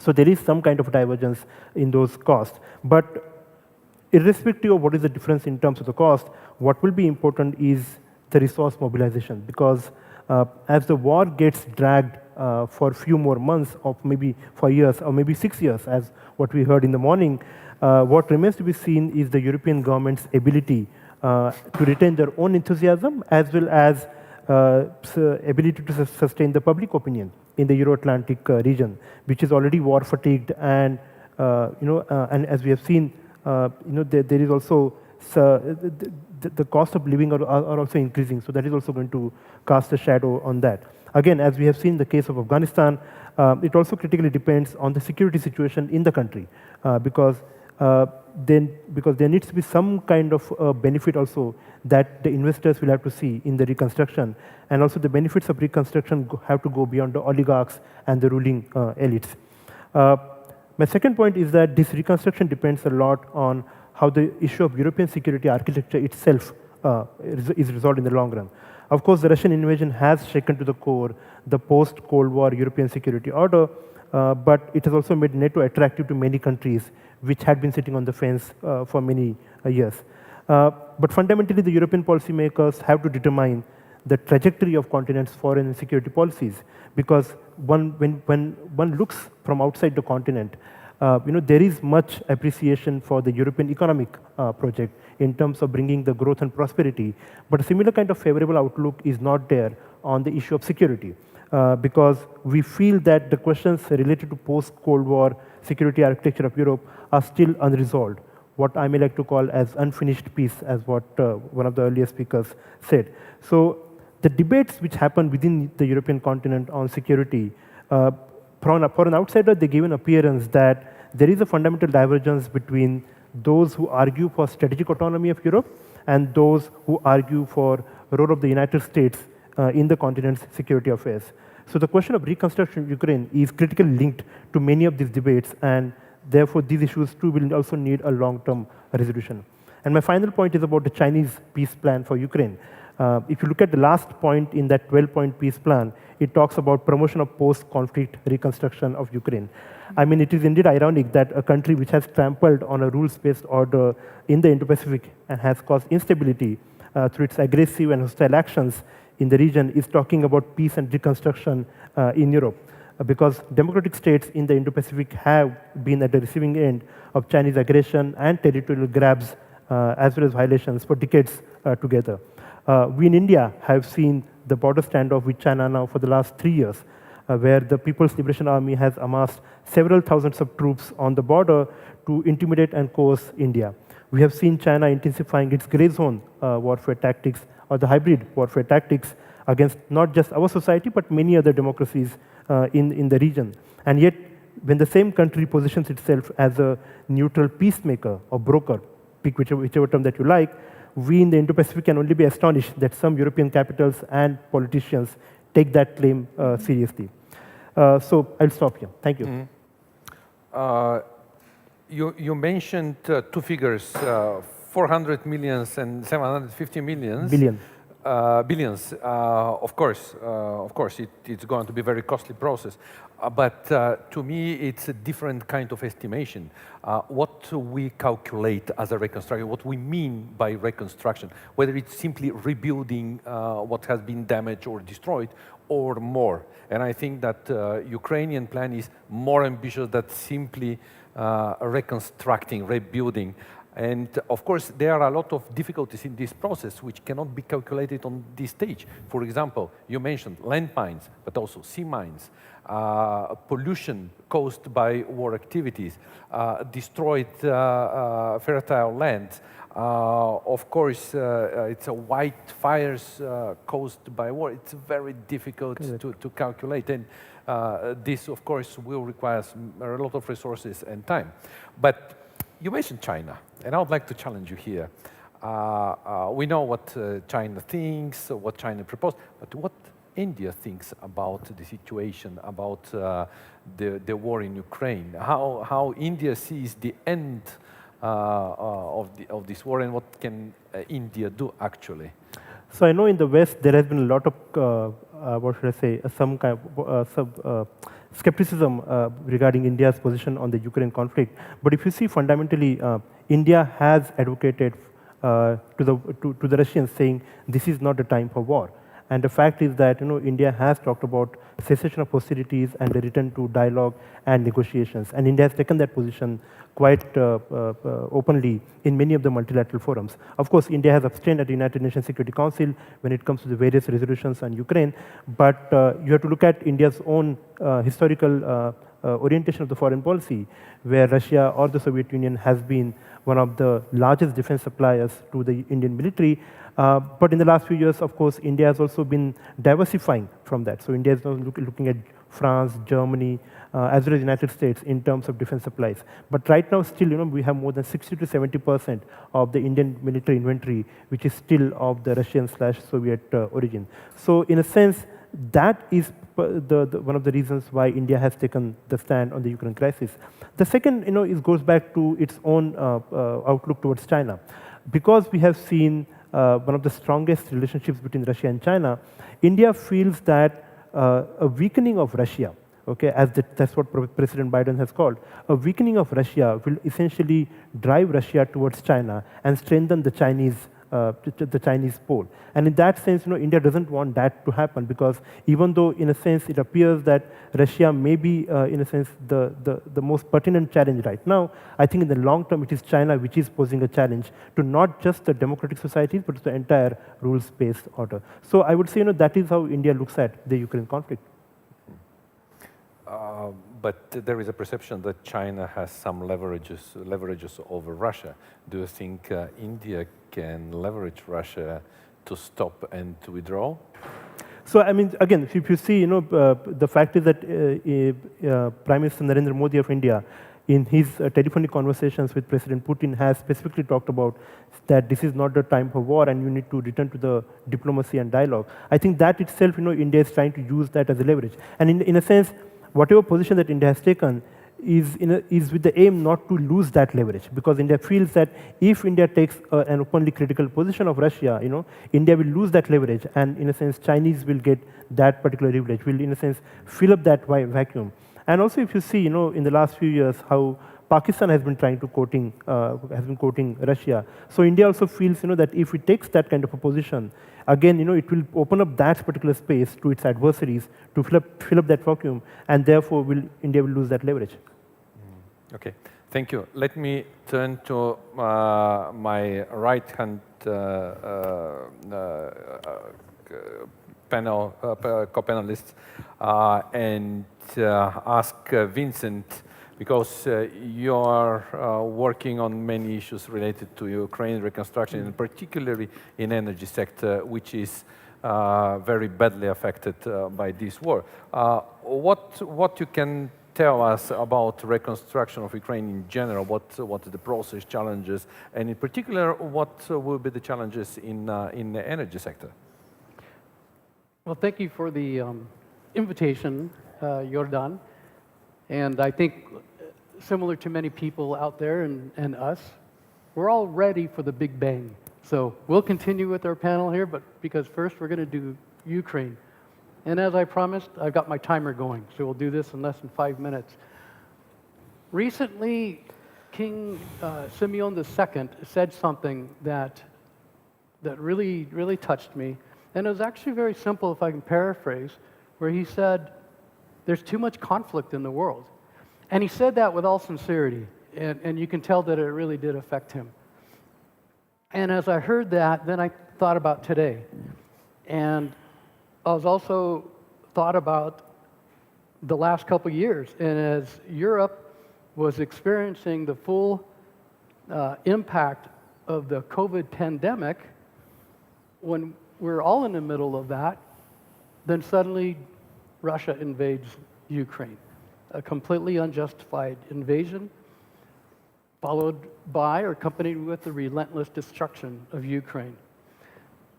This violent action, among other things, had an immediate response. One was a massive exodus of Ukrainians into the Balkans and into Europe, mainly into Poland and Romania, but also into Bulgaria, where we are today.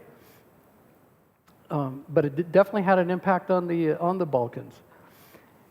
And what I thought was incredibly noteworthy was the immediate response by both civil society and governments, and in particular with civil society volunteers, for people who opened the door, opened their hearts, and opened their towns and villages to receive people in need. So on the topic of immediate actions, once Ukraine takes control of its territory from the ongoing Russian, and when the Russian hostilities end, there's clearly a lot of work that needs to be done, and that's why we're talking here about reconstruction. And as Jordan indicated, there's a lot of initiatives and a lot of activity going on with respect to that right now, which I think is fantastic. In that regard, I want to look at 3 areas of recommendations that I have. One of them is, first of all, with respect to the plan, the new plan. We talk about reconstruction, but I think there's actually 4 R's that we need to consider: reconstruction, reinvigoration, renovation, and reinvention. All of these will have an impact on Ukraine, since in many cases, you're not going to be able to reconstruct. You actually have to start completely anew. And woven within this action, I propose and I strongly urge the maximum use of technology and innovation, especially in the energy sector, which is changing every single day. So bringing cities and towns and villages, as well as manufacturing and farming back to life in Ukraine is a massive priority. It may not resemble Ukraine before 2022, and in so many cases it probably shouldn't. Among other things, with respect to the new Ukraine, are the variety of grid systems and interconnectivities and pipelines and everything like that, or those kinds of systems which not only need to be put back into fully functioning status, but in many cases, they need to be completely rebuilt, restructured. A term that's being used quite a bit now in the energy sector is when we're talking about grids, and you look at Texas as a great example of a grid that fails when the temperature gets too cold. And when the temperature gets too cold in Texas, the famous senator jumps on a plane and flies to Mexico That's how the U.S. and that's how Texas addressed that issue. So with grids, everybody is suffering from grids. I'm not proposing smart grids as the response, but what I suggest is super smart grids. Let's get ahead of the curve. Let's get ahead of where we are now. And in that regard, with innovation and technology, and as an example, super smart grids, Ukraine can be a perfect test case for using these techniques and as proving grounds that they actually can work. And with the successes there, those successes should immediately be exported into the Balkans and exported throughout Europe, especially to countries who have felt neglected over the years and feel that why should Ukraine have all this attention and none is sent to us? Well, Ukraine clearly needs attention, but that attention then needs to be transferred back. I heard earlier the mentioning of 3 Cs initiative, which is a fantastic initiative. And again, a lot of the improvements that are made in Ukraine can easily and must be applied to 3 Cs. So let's move to number 2, and that's revisiting the energy sector. As I said, priority with grids and electrical systems, but also there already is a framework in energy and in Europe, the Repower EU plan, which is actually an excellent reference for where Europe needs to go. And again, the use of best available technology and innovation is a proof of concept in Ukraine that can be applied throughout Europe. Now, the energy sector, Ukraine is ideally situated for wind and solar, great renewables. Electric vehicles will probably start replacing internal combustion to a large degree. There's a great potential for hydrogen and also potential for hydroelectricity. And at the same time, one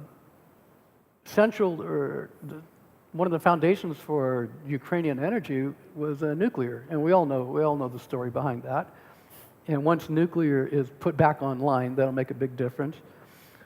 But one undertold story is Ukrainian natural gas.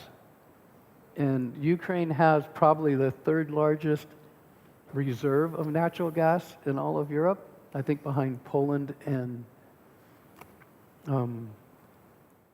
somewhere in I think Norway or Sweden, but massive amount of natural gas. And speaking of energy, one more time to bring up coal. As Jeff Goldblum, or to paraphrase Jeff Goldblum in the movie Jurassic Park, when he talked about dinosaurs, coal had its time, and nature deselected coal for extinction. And in this case, from what I heard this morning, society has selected coal for extinction. Get rid of it. Coal and lignite, it has no future. So, with only 2.5 decades to go until 2050, we really don't have any time. We need to get started immediately with all this work. And how do we do this?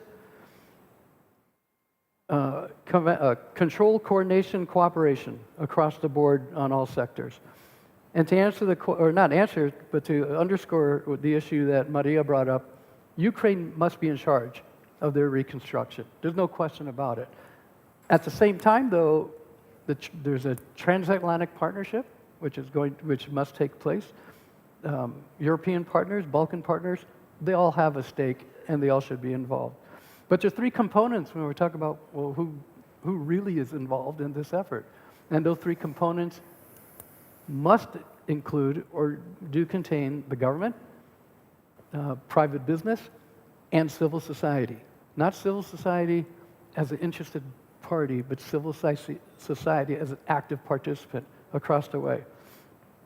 So in order to accomplish this requires deliberate planning, responsible action, and the idea is to eventually achieve maximum effectiveness. And again, as we heard, corruption must be reduced to every degree possible. It must start now. Rule of law and transparency must prevail. So the next steps, and these are my final statements. I strongly urge the use of full use of crisis management techniques in managing all these moving pieces, and there's tons of moving pieces. There's a lot of important initiatives that have occurred, but it's also, the situation is becoming very unwieldy. So crisis management is a great tool to use to bring this under control. Inclusion and active roles for all stakeholders, we heard who they are, and a dedicated focus to long-term results. And nothing, a focus anything less than that won't be worth the effort. Thank you. Thank you, Vincent. I'll ask Maria to step in because what you stated is Ukraine to be in charge of reconstruction. And I'm tempted to ask, designed in Brussels, made in Ukraine or implemented in Ukraine, how do you see, and also Ukrainian, how Ukrainian people see this reconstruction plan and all activities? Thank you very much for the question, and thank you very much for bringing attention to the title, because indeed it's a bit of a provocative one, because of course, the candidate country, and for the past 10 years, as all other aspirant countries for the EU, Ukraine follows Brussels lead very much so, and requires Brussels lead, acknowledges the leadership of the EU in terms of regulation, standards, norms, level of quality of life, and that's exactly why Ukraine wants to join. At the same time, this part made in Ukraine means, I think it refers more to this united in diversity principle. It still needs to remain Ukraine. Things can be done in a Ukrainian way, and that's not something which is in opposition. It is something which is meant to strengthen. Indeed, as it was mentioned earlier today, to finalize the European project the way it was envisioned initially a long time ago, that it's indeed a club of European democratic prosperous nations which want to live in peace, which want to live in prosperity, which want to live in freedom. And this is very much, Ukraine sees itself, I think, is quite surprised by itself, and citizens are surprised themselves that they can actually, for the first time, they actually feel the agency, that they can be the ones who have something to offer, not only the ones to ask to be offered. And I remember, like myself, it's a very personal moment at the European Parliament, 5 days into the full-scale invasion. President Zelensky was addressing the European Parliament, and he said that he actually almost demanded the European Union to accept Ukraine's forthcoming application, but he said that we want to join as equals. And I felt such chills, because I thought, wow, I would never even imagine seeing my president on the screen addressing European Parliament and saying we want to join, but we want to join as equals.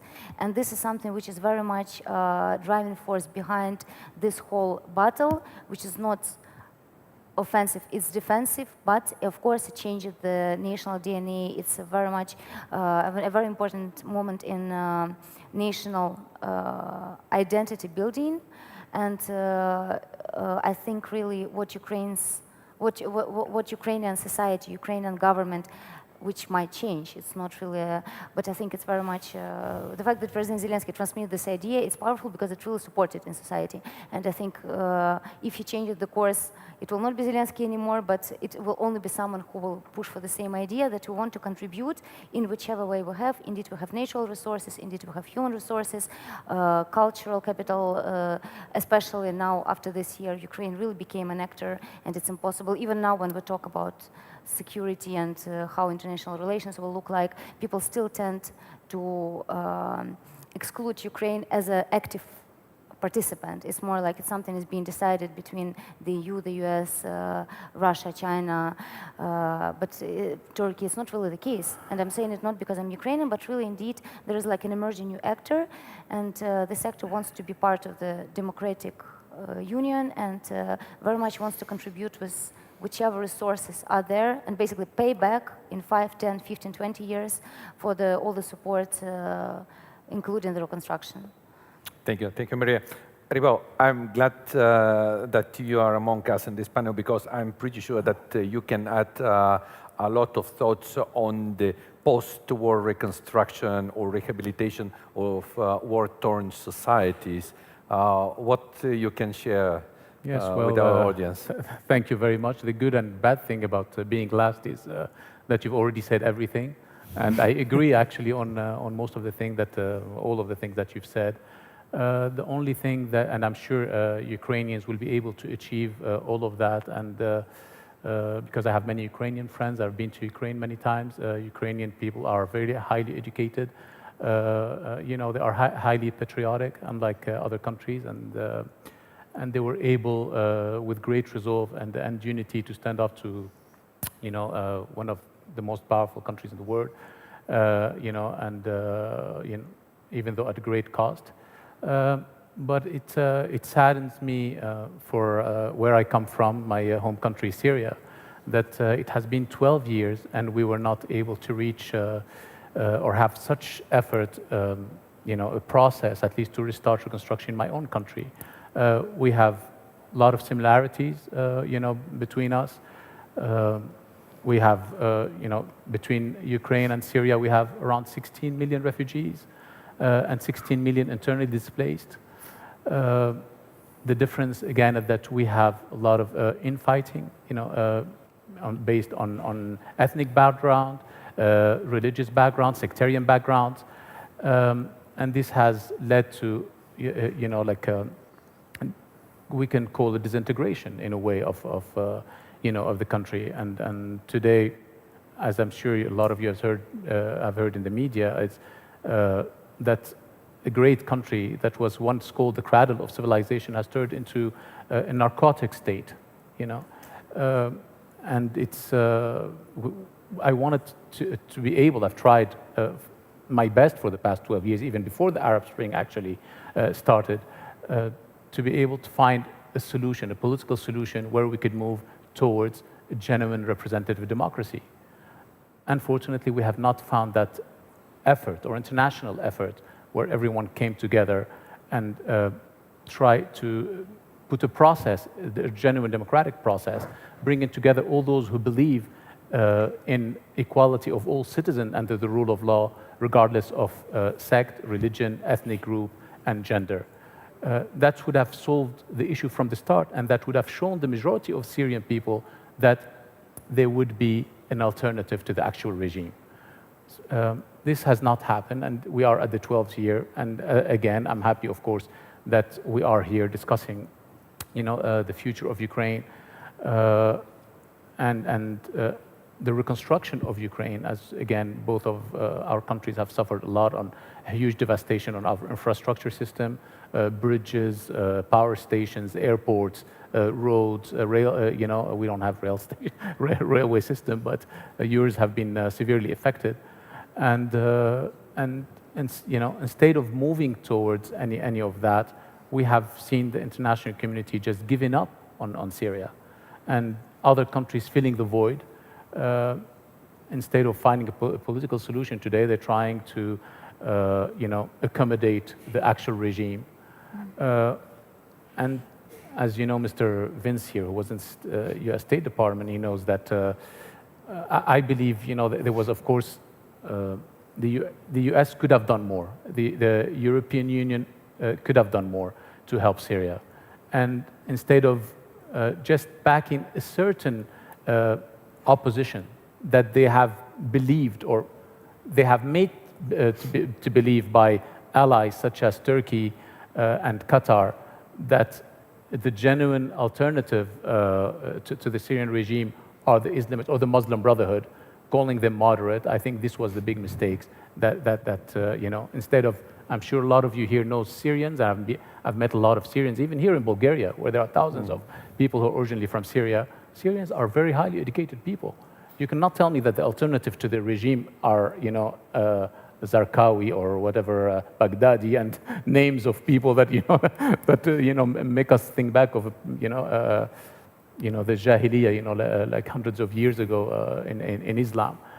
These are not Syrians. You know, Syrians are very highly educated people. Syrians, like Ukrainians, there are millions of them abroad, even before the uprising.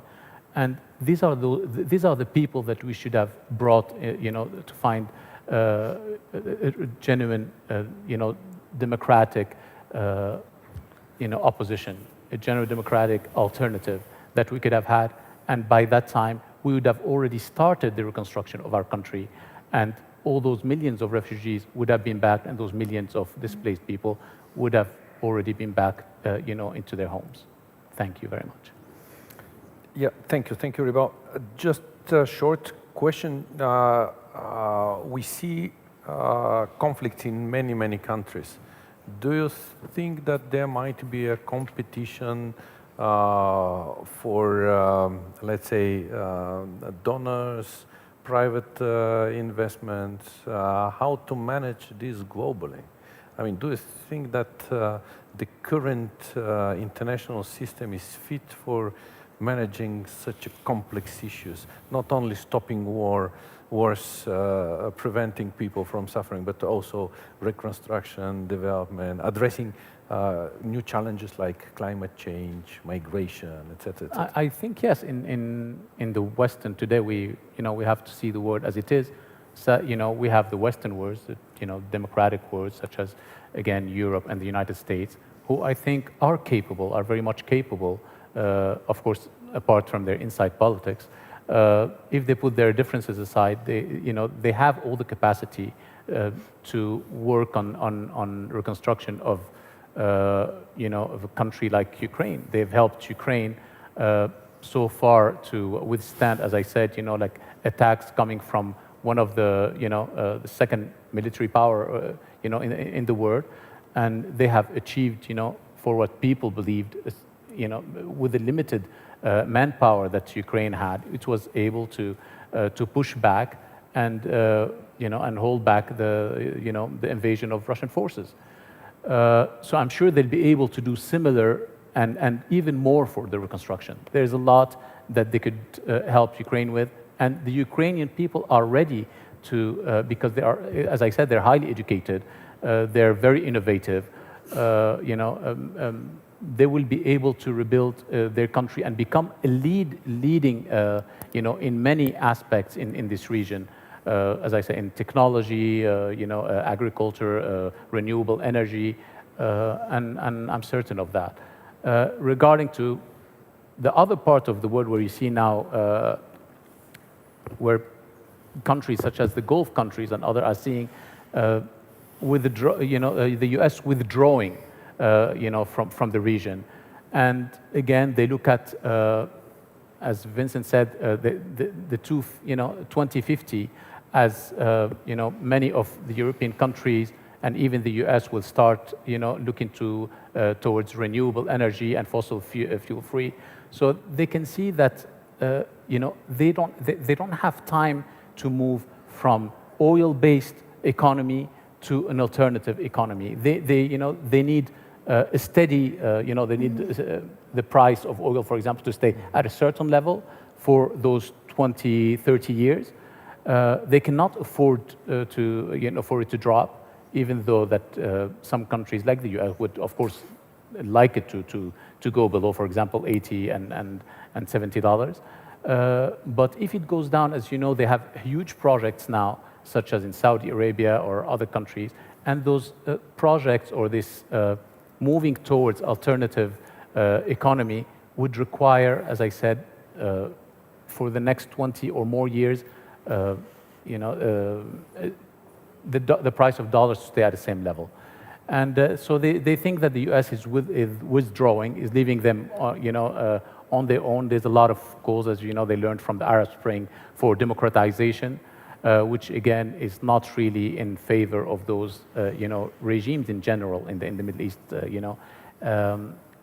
So do we see that, for example, today they're inviting Syria back, to the Arab League, and soon they will, they invited the regime to attend, the climate change, conference in Dubai.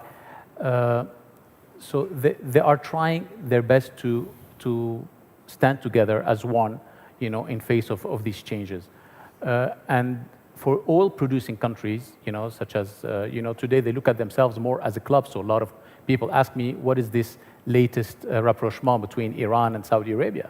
I say, well, they all have the same interest, So they looked at today.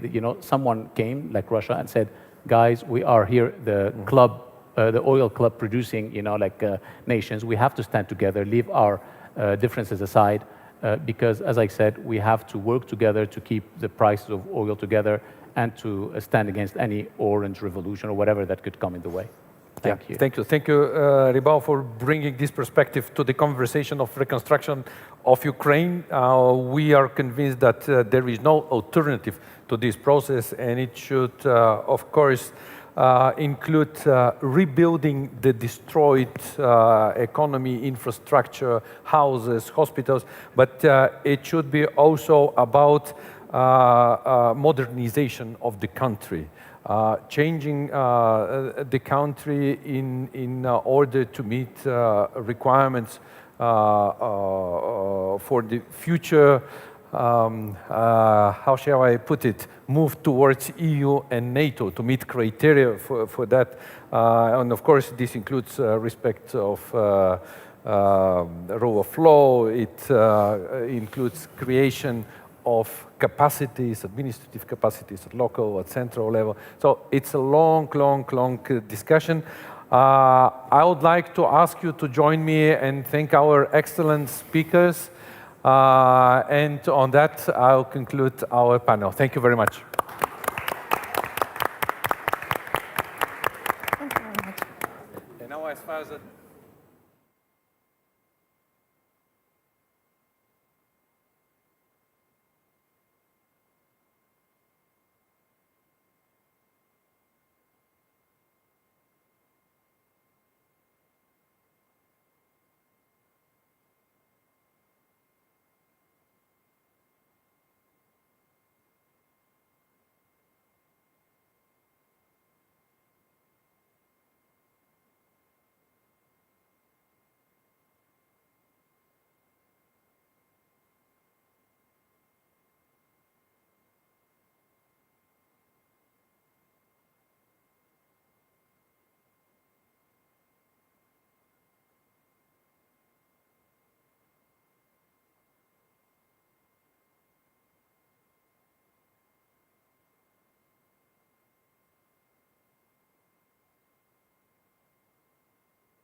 Ще ги окабелявате ли?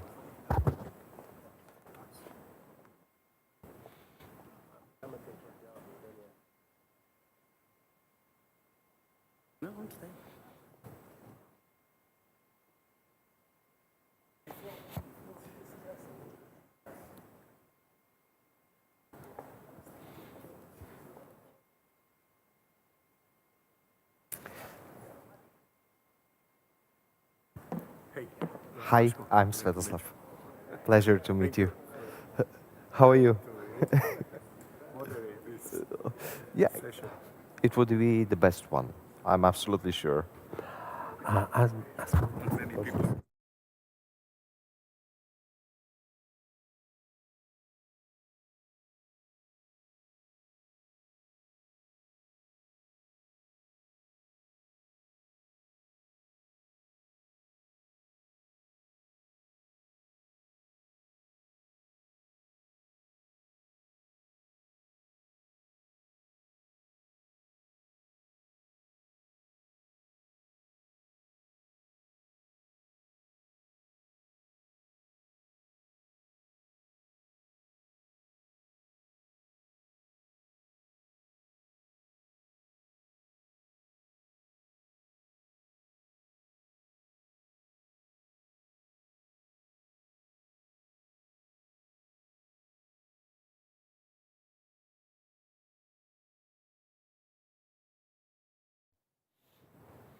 So we all have mics.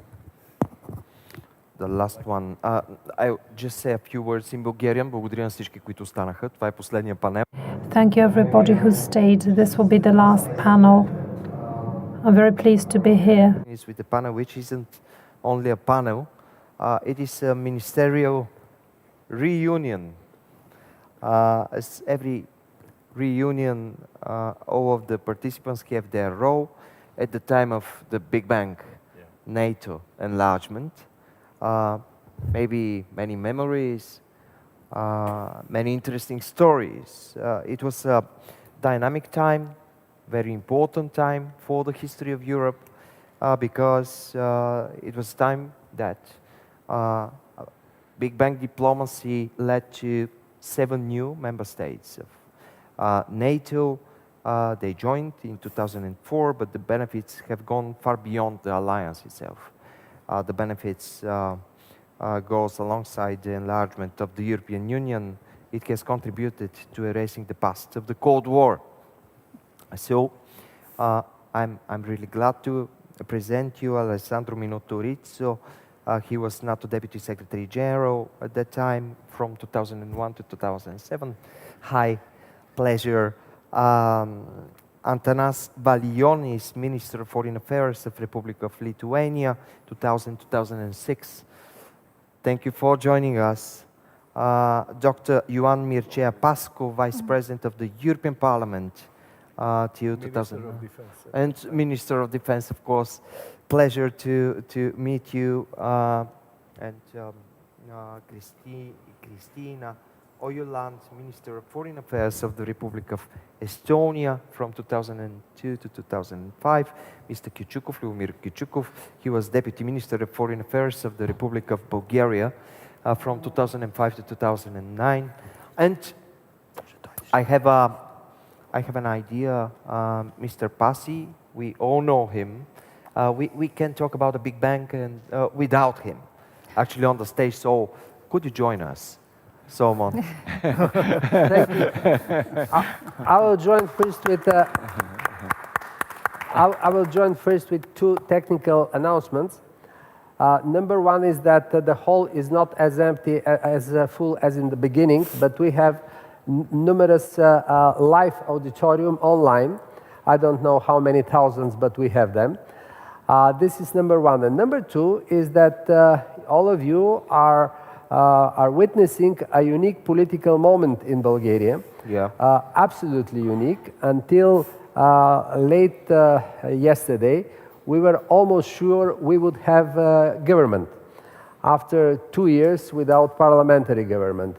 But out of the sudden, late last night, we understood that this new attempt for forming a government failed.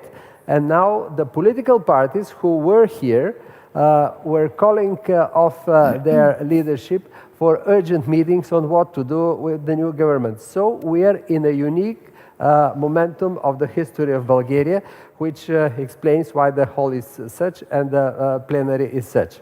Having said that, thank you for the invitation. Thank you. Thank you, Sid. Could you please just a short sentence for all of the participants, because you know everyone here. Of course, we know each other very well.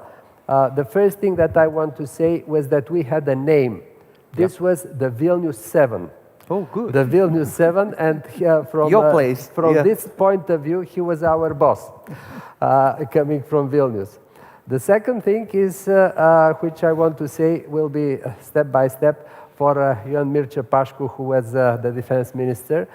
The first foreign meeting which my government had after we formed the government in 2001 was with Romania. We were in competition who to join first NATO, Romania or Bulgaria, and the Romanians were extremely smart.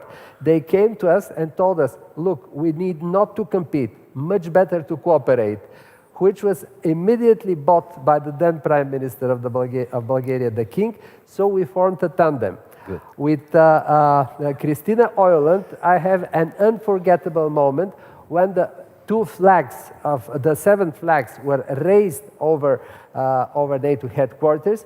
The protocol instructed us when we say the name of your country, make one step ahead. And I was so silent and stressed that Bulgaria is entering NATO this very moment, and I forgot to make this step forward, and because Bulgaria is alphabetically first. And Christina put her finger in my shoulder. Go one step ahead, one step ahead. This is something that I will never forget. And Alessandro Minuturițu, who was the great mind between making interchanges between all of us, he was the calm soul of NATO at that time. Good. So thank you, Alessandro, and my colleague Liu Kyuchukov, who immediately after that became the Deputy Foreign Minister of Bulgaria and continued all the things that we started together. Memories with all of us and each of you, and some of us are not anymore among us. I would like to make tribute to all of them, in particular to our good friend from Slovakia who passed away. Thank you very much. That's why it's called reunion, because it's very emotional and different from all other panels and discussion. Ambassador Rizzo, tell me, when we are talking about big bank, why the bank was so big, 7 countries together? Why not, for example, 5 or 3 countries or small banks in a row? You see, I mean, your question is very interesting, you know, because it shows that human memory is short. It's not a criticism to your question, of course. Yeah, of course. Human memory is short because at that time, you know, I'm speaking about the end of last century, at the beginning of this century, there was a game changer in the world. Something extraordinary happened.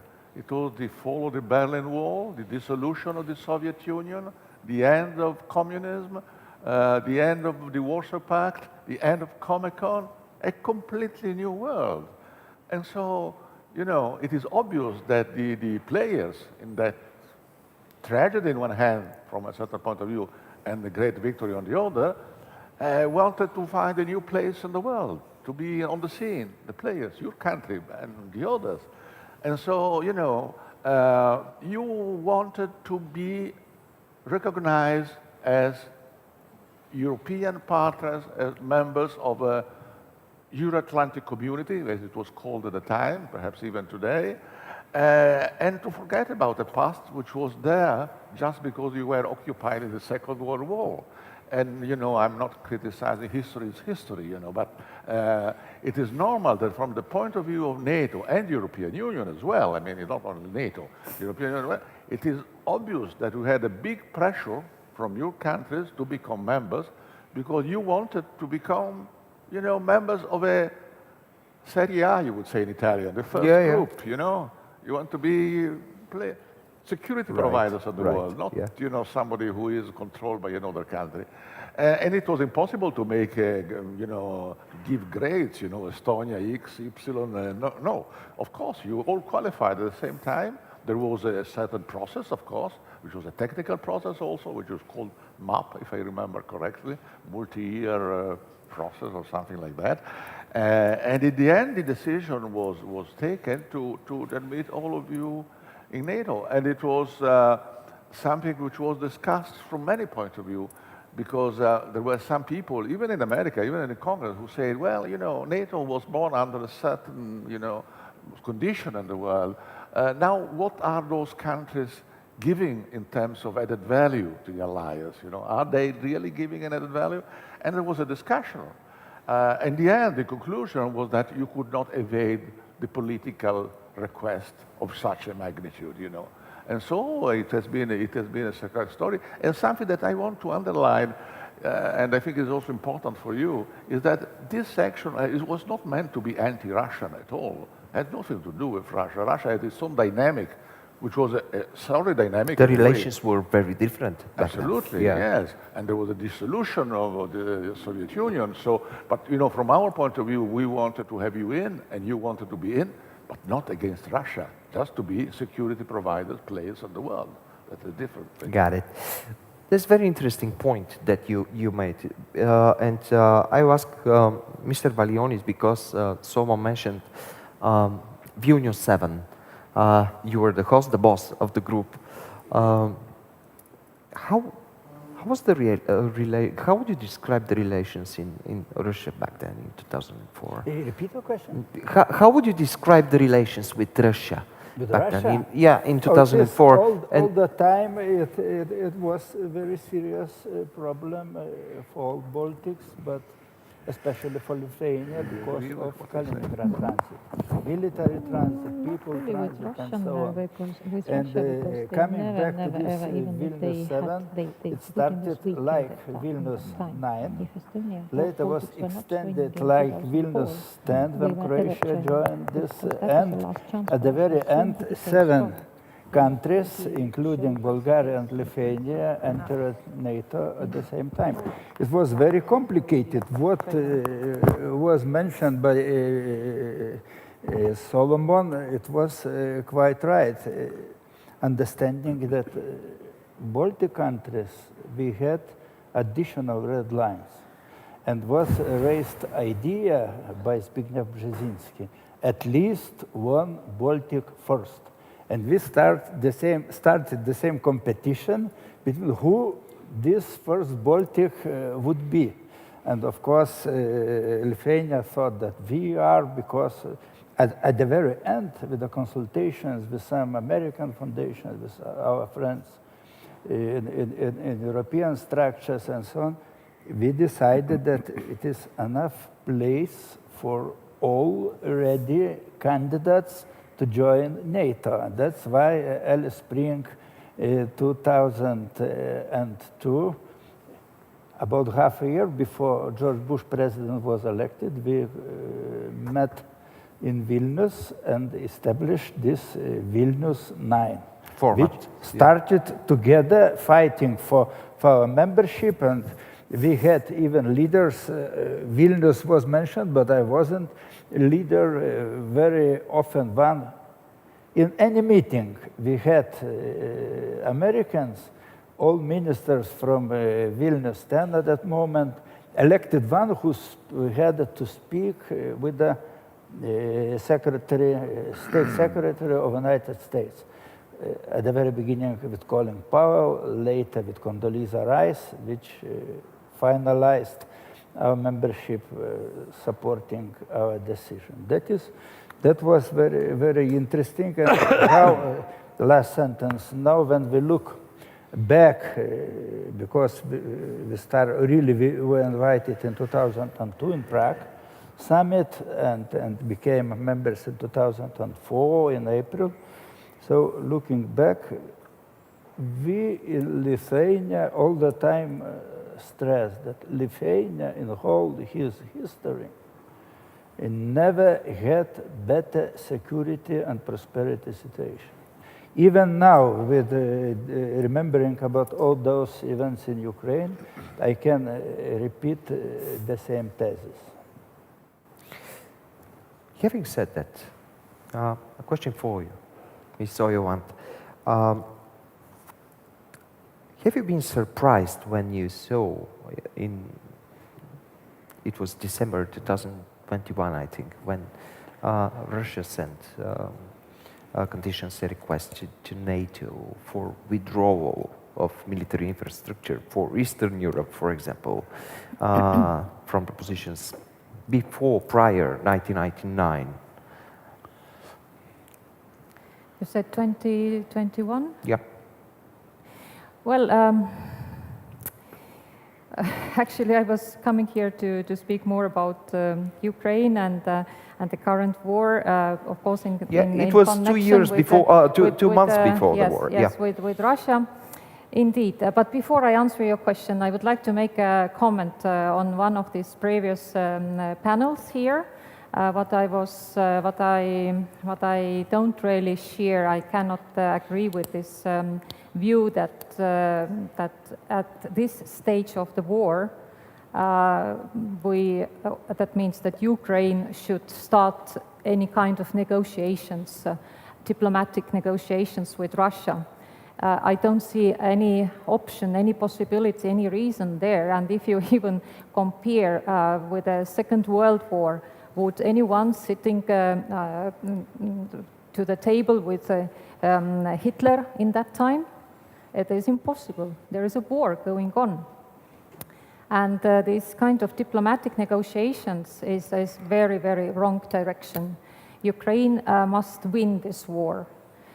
Ukraine must get back its territories, not only by this stage like it was last year before February, because it doesn't help. We have seen it already, 2014, that Russia will not stop. They stopped for a while. We have seen 2008 in Georgia. They gained the territories, and it's all these pending conflicts continuing there. The same story with Ukraine. If we now give up even with this size of Ukraine before this last war, then what Putin will do next is he will take another chance going. We have seen the recent events in Moldova. We have seen some time ago in Kazakhstan what is happening there. Putin will not stop. Today, listening very carefully here, the situation in Balkans, I have a deep feeling that he has his fingers in these countries, in this region as well, to destabilize and just to wait time and the chance to make some sort of chaos. So my point is that we must keep going. I'm very happy to see that President of Ukraine is now gaining more support, military support. You can even say I mean the West, we must win this war, and Ukraine should restore their territories like it used to be before 2014. Otherwise, we will face sooner or later another conflict raised from Russia. Second point concerning this NATO issue, well, Vilnius is again coming up. The summit is coming up. This is the momentum to give a very clear sign, not only to Ukraine, but also to Russia, that Ukraine has a NATO perspective. And as soon as this war is finished with the victory of Ukraine, Ukraine should be taken immediately to, or as soon as possible, maybe saying more softly, to NATO. And we should not be afraid of that step as a West, because we already have had a situation. It's like sort of déjà vu. You remember the Cold War time, there was the Berlin Wall, there was East Germany facing Soviet Union. And it's bad, but this is the reality, in my view, at the moment, that we will have the similar situation after the war in Ukraine. We must put this wall, or this border, let's say, between Russia and Ukraine, making Ukraine, allowing Ukraine become a member of NATO. If we don't do it again, it will happen again that Russia will not give up. We wanted to take Ukraine to NATO in 2008. This was, you remember all, this was when Putin started the war in Georgia in order to avoid it, and also later on in Ukraine. So I'm very much looking forward for Vilnius summit, which is coming up. And my last point, what I want to say is that this war cannot be finished like that, behind the diplomatic table. This war should have consequences, like international tribunal should be set up. I don't know which way it is possible. I'm not in active politics anymore myself, like 10 years, but I think there should be found some sort of at least minimum international coalition, some sort of new type maybe, if necessary, an institute and body who will take Putin and all those people who are responsible of these terrible committed crimes to the responsibility. This Putin is war criminal. We all know it. We all know it. I cannot call him even a president because all this what has been done in Ukraine, it's obvious that, and there has been already found out so many facts about the war crimes. He's a war criminal and should be taken to the responsibility. Thank you very much for your points. Mr. Pașcu. Clear ideas. Yeah, Mr. Pașcu. The floor is yours. We got to from the past. We are talking about the present days and the future. Well, you know, first I have to refer to the same moment in which Solomon said that he forgot to make the step forward in due time. But I was defense minister, and that was a ceremony reserved for the foreign ministers, because that was the protocol. And I attended. I said I would like to attend. There was a chief of staff from one of the Baltic countries, I can't remember which. You know, so both of us were the only, shall we say, military-related people. And I said, I would like to see someone who prevents me to attend this ceremony. That was the basis on which, and I wanted to. But I want to say two things.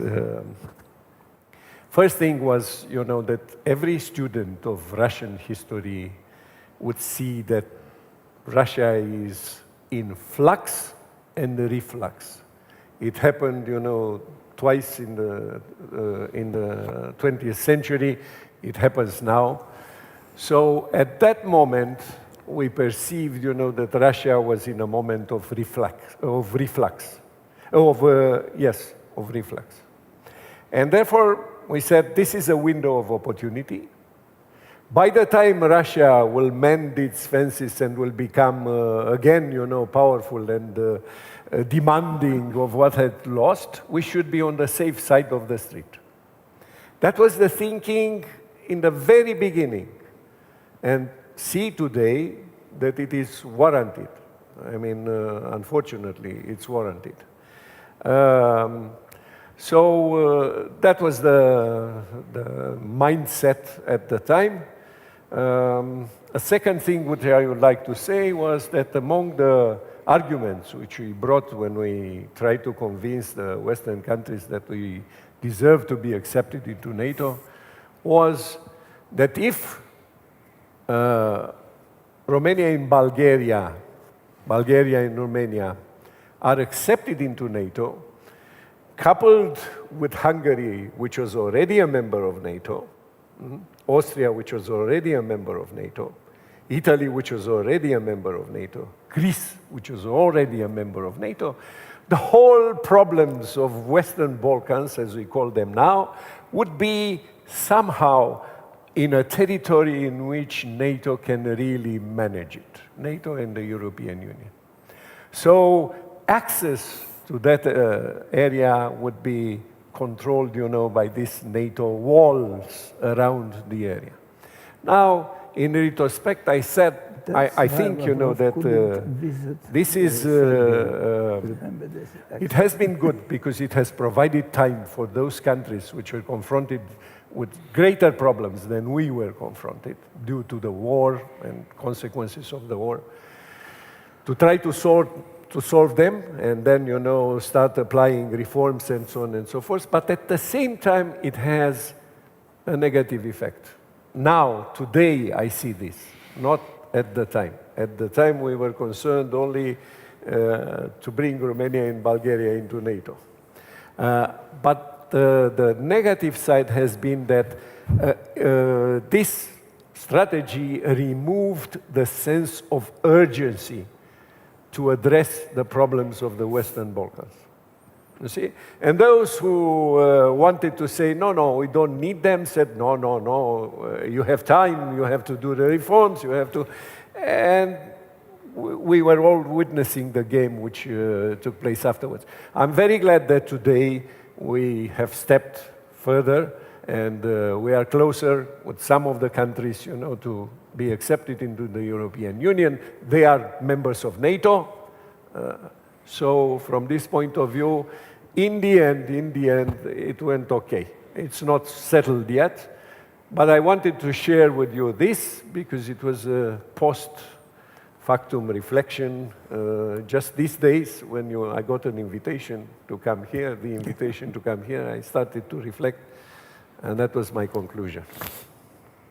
Just a brief question for all of you. For the last year, did you increase your defense spending in your countries? I'm talking about with how much? We did. I think now it's 2.5. 2.5. But I would say about Ukraine that Putin wanted to prevent Ukraine become a member of NATO. And the result is that Ukraine is already a de facto member of NATO. No ally has received so much military support as Ukraine, except de jure. De jure is still there. But de facto, Ukraine is a member of NATO, and Putin wanted to prevent that and ended up with not being capable of doing that. Actually accelerating. And with Finland in NATO. In Finland. True. Yeah, of course. What about Sweden? We already had, 3 years ago, we had already 2% needed for defense expenditures. Now we decided to have 3 as soon as possible. There's common agreement between Lithuanian parties that we'll go to 4 eventually. It depends on our economy. But I would remark in 2 sentences maybe about this support for Ukraine, huge, unbelievable. It is support for our security. Yes, true. And if I can add, of course, after Finland became a NATO member, full-fledged already, Russia added 1,200 kilometers NATO border. And we have to remember that in this region, from Murmansk to Petersburg, it is only road connecting the 2 big cities, and about 60% of Russian nuclear strategic power is in this region, in Barents Sea. So I can't imagine what investments they will have to improve situation. And when Putin says that there are no problem with Finland membership, he has a huge problem, not less complicated and big than with Ukraine. Yeah. Okay, the same question. Well, yes, we already had before accession to NATO 2% of GDP for military development. Now we raised it up to 3%. But one more comment, I forgot to mention in my previous statement that what we should be prepared, we should be prepared to face a completely new security architecture in Europe after this war. And in this context, we are not speaking only about the Ukrainian accession to NATO, but also the Balkan countries' accession to the NATO. Today we spoke a lot about EU accession and perspective I think it's time to start to speaking much more about the Western Balkan countries' perspectives to joining NATO in order to build a new security architecture for Europe for the next, I don't know, 100 years. Would you agree, Mr. Kycukov? Well, first of all, about the budget and the percentage. Yep. Our problem is not with the percentage, but with the budget. We have no budget for the moment because the parliament hasn't adopted yet a budget. But yes, we're nearing 2%. That was an improvement during the last period. As far as the Western Balkans are concerned, and I'll follow suit with what Mr. Pashko said, being the last of the last, by the way, I'll try to be very brief. Just 2 points. First of all, it's that from the current point of view, it's mission accomplished for NATO as far as membership of the Western Balkans countries are concerned. In fact, we have all those countries that applied for membership without the three, I mean Serbia, Bosnia and Herzegovina, and Kosovo, which in midterm perspective will not join NATO, and we know that. So from that point of view, it's quite okay. And my second point is that enough? So, because membership does not equal security. And here we have to face two different kinds of issues. The first one is the region for the region itself, not the region in international institutions, but the region for the region. And we have to face the problems, I mean, the regional problems and the conflicts in the region. These are main threats for the time being for the regional stability and security. And of course, the first issue that comes into mind, that's the problem between Serbia and Kosovo, which there are, of course, certain developments. There is a visible pressure from the European Union to solve this issue, and still it's not solved. And by the way, it somehow is backlashing on the situation within NATO, because we still have 4 countries in NATO that haven't recognized Kosovo. And that creates also problems within NATO. The problem that the regional issue, the regional conflict is not solved in the region, creates problems in NATO itself. And secondly, that was on the negative side. There are, of course, other tensions in the region, but they are not of that magnitude. The positive side of the story is regional cooperation. A lot was said here about regional cooperation. A lot was said about connectivity, but still, I mean, we still have this kind of division in the region, Western Balkans, or the rest of Southeastern Europe, or in other words, EU member states and not EU member states. And here the mission is not accomplished. I mean, EU membership. That's the immediate task. And the problem is that if the when is reduced to an if concerning the membership of Western Balkan countries in the European Union, that will have a very negative effect on the whole region and on Europe itself, including security. Yeah. The good thing in every reunion is that the time is really running really fast. We're 35 minutes on the stage already, and I would like to ask you, because it's very interesting, what your message will be from this stage, from Sofia today, from this reunion, in these difficult times and complicated situation. What exactly you want me to answer? Of course, yeah. Well, you know, I think what my neighbor here said before is the basis of a discussion, you know, because we're speaking about NATO all the time now because of the war and all that. But there is also the European side to be remembered, which is as important as NATO, perhaps even more important from a certain point of view, because NATO is a political military alliance. The European Union is a potential federation, is a possible united Europe. So I think that what more than enlarging further NATO, I think the most important thing is to have an inclusion of the countries of the Western Balkans into the European Union. To me, this is the real priority. We have spoken at length about the war in Ukraine. We know everything about that, and we may have different idea on details, if you like. Basically, we all agree. But I think it's very important that the Western Balkans become all part of the European Union, because in that respect, it will become a more secure continent. Because the problem of Europe, and I speak in a European capital, is that we are becoming weaker vis-à-vis other parts of the world. If you look at Asia, the majority of population is there, the majority of trade is there, and from a political point of view, we are not very strong.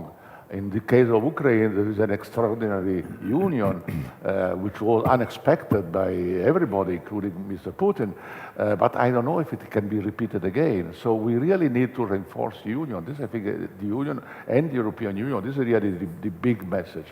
So there is a European defense dimension there, and we spoke, I think, about that earlier this morning, which is not completed yet, but it is many steps forward than it was 20 years ago.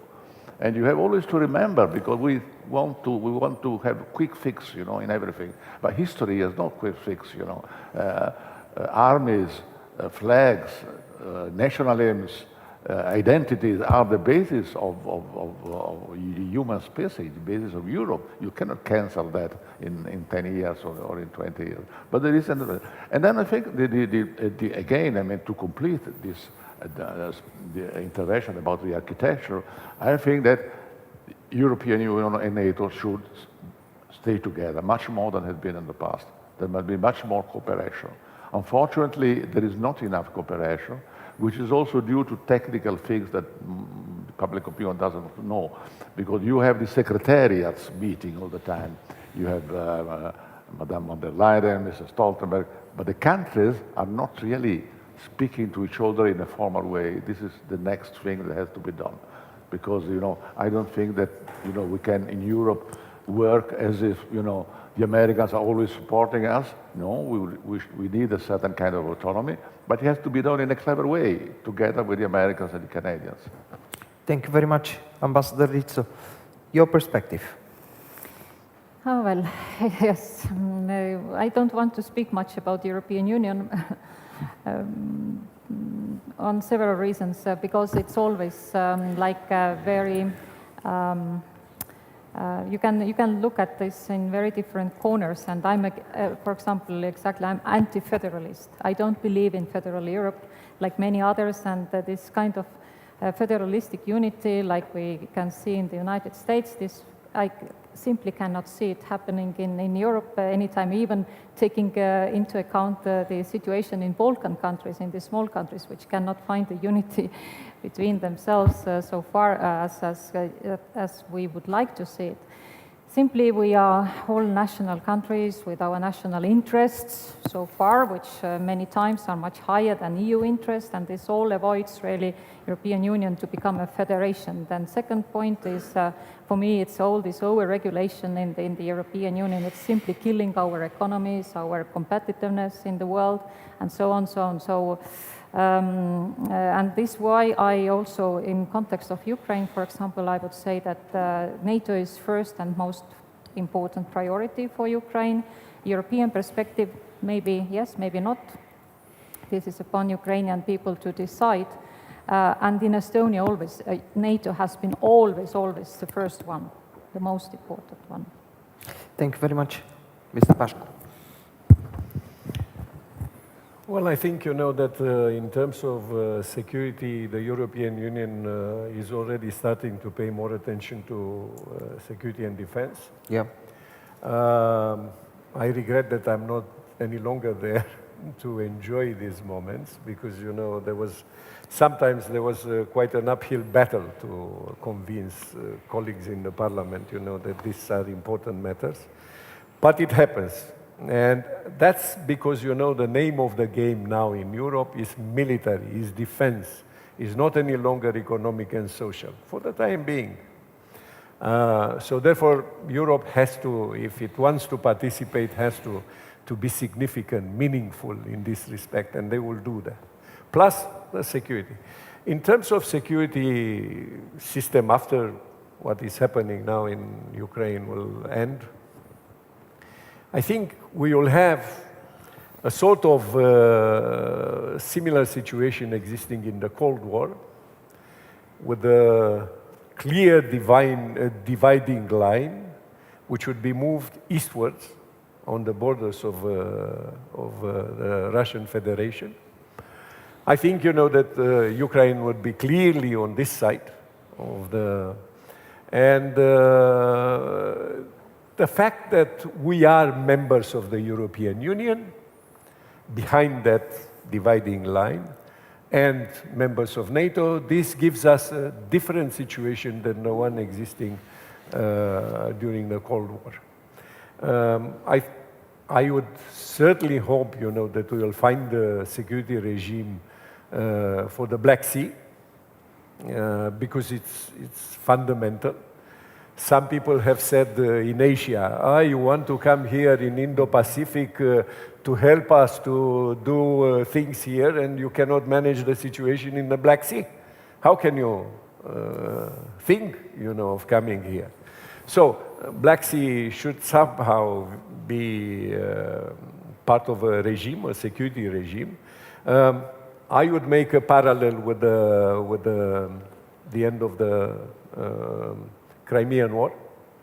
Russia was defeated, and the European powers who defeated Russia created the regime for the Danube. So after a defeat, you know, you have to accept certain things until you are strong enough to change it.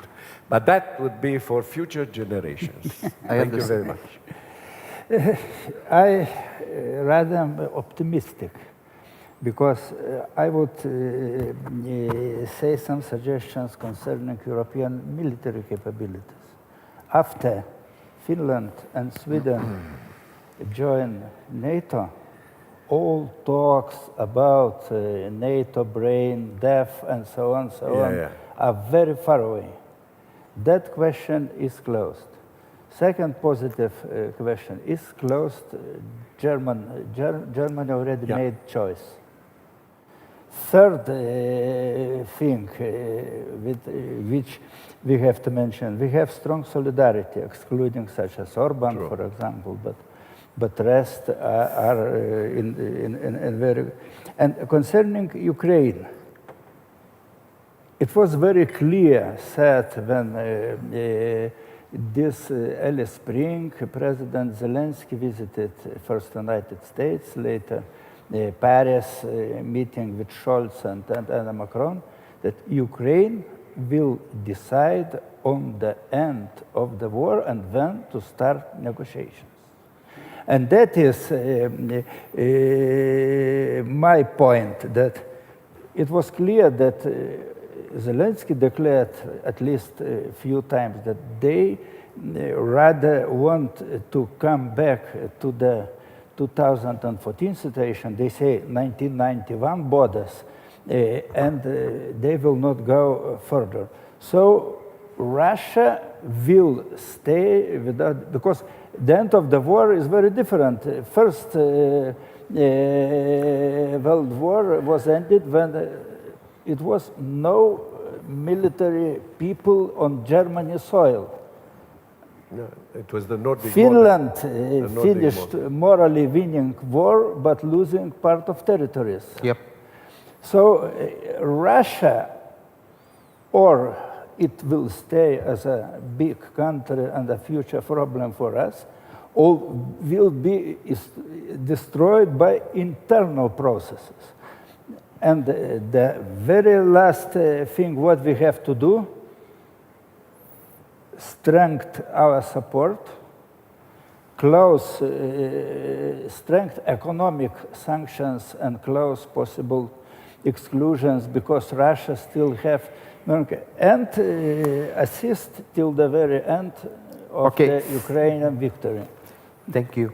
Thank you very much. Mr. Passi, you have the chance to summarize this reunion. In 2004, when we joined NATO, Bulgaria did not have an immediate or obvious enemy. And that's why our ambition to join NATO was balanced between security guarantees, which we respected, strategic security guarantees, but also NATO was sort of a social club. This was the general perception. Maybe this was more or less similar perception in Romania, Ion will tell us, but in the Baltic countries, they had serious immediate threat. Today, the situation in Bulgaria is much more different. It's different everywhere. We have Ukraine, and we have the proof that we have the immediate threat. So the social club role of NATO vanished. Now we have just security, security, security. And we have an immediate threat from Russia, which is an everyday threat. This is the propaganda. We have such an influx of Russian propaganda today that we did not have during the Cold War. During the Cold War, the communist propaganda was orchestrated here in Sofia. It did not come from Moscow. Today, it comes through the troll factories paid by Moscow. Through so many channels, yeah. Absolutely, many channels. And I absolutely agree with what Christina said, that we cannot negotiate with Putin. The negotiations should start after capitulation. Who would, indeed, the parallel between the Second World War or Hitler and the Ukrainian war and Putin is very obvious. Very obvious, and every time when someone says, let's do this and this with Putin, ask yourselves, would you do the same thing with Hitler? For example, one of the biggest mistakes of the West was that they didn't want to do things in order not to irritate Hitler. Let us not irritate Hitler. This was the position of a number of European leaders. First of them was Neville Chamberlain, the Prime Minister of UK. He was one of those who paid such a tribute to Hitler as no one else. Stalin was the other one, but they were allies. We have always repeated that Stalin and Hitler were allies, and they started the Second World War, and Stalin did not win the Second World War, but he started the Second World War. Who won it? This is a different question. And one thing that should be our message to NATO today is that we need Article 5 permanently invocated for defense from propaganda, because the words are more dangerous than the bullets. If you have one pistol with 7 bullets, you can kill 7 people.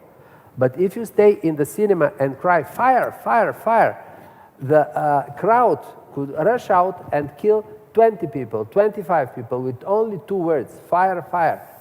The words are much more dangerous than the bullets. That's why we need Article 5 invocated every day on a daily basis to protect ourselves from the daily Russian propaganda. Thank you very much. Thank you very much for your participation. It was very interesting for me. Thank you for the invitation.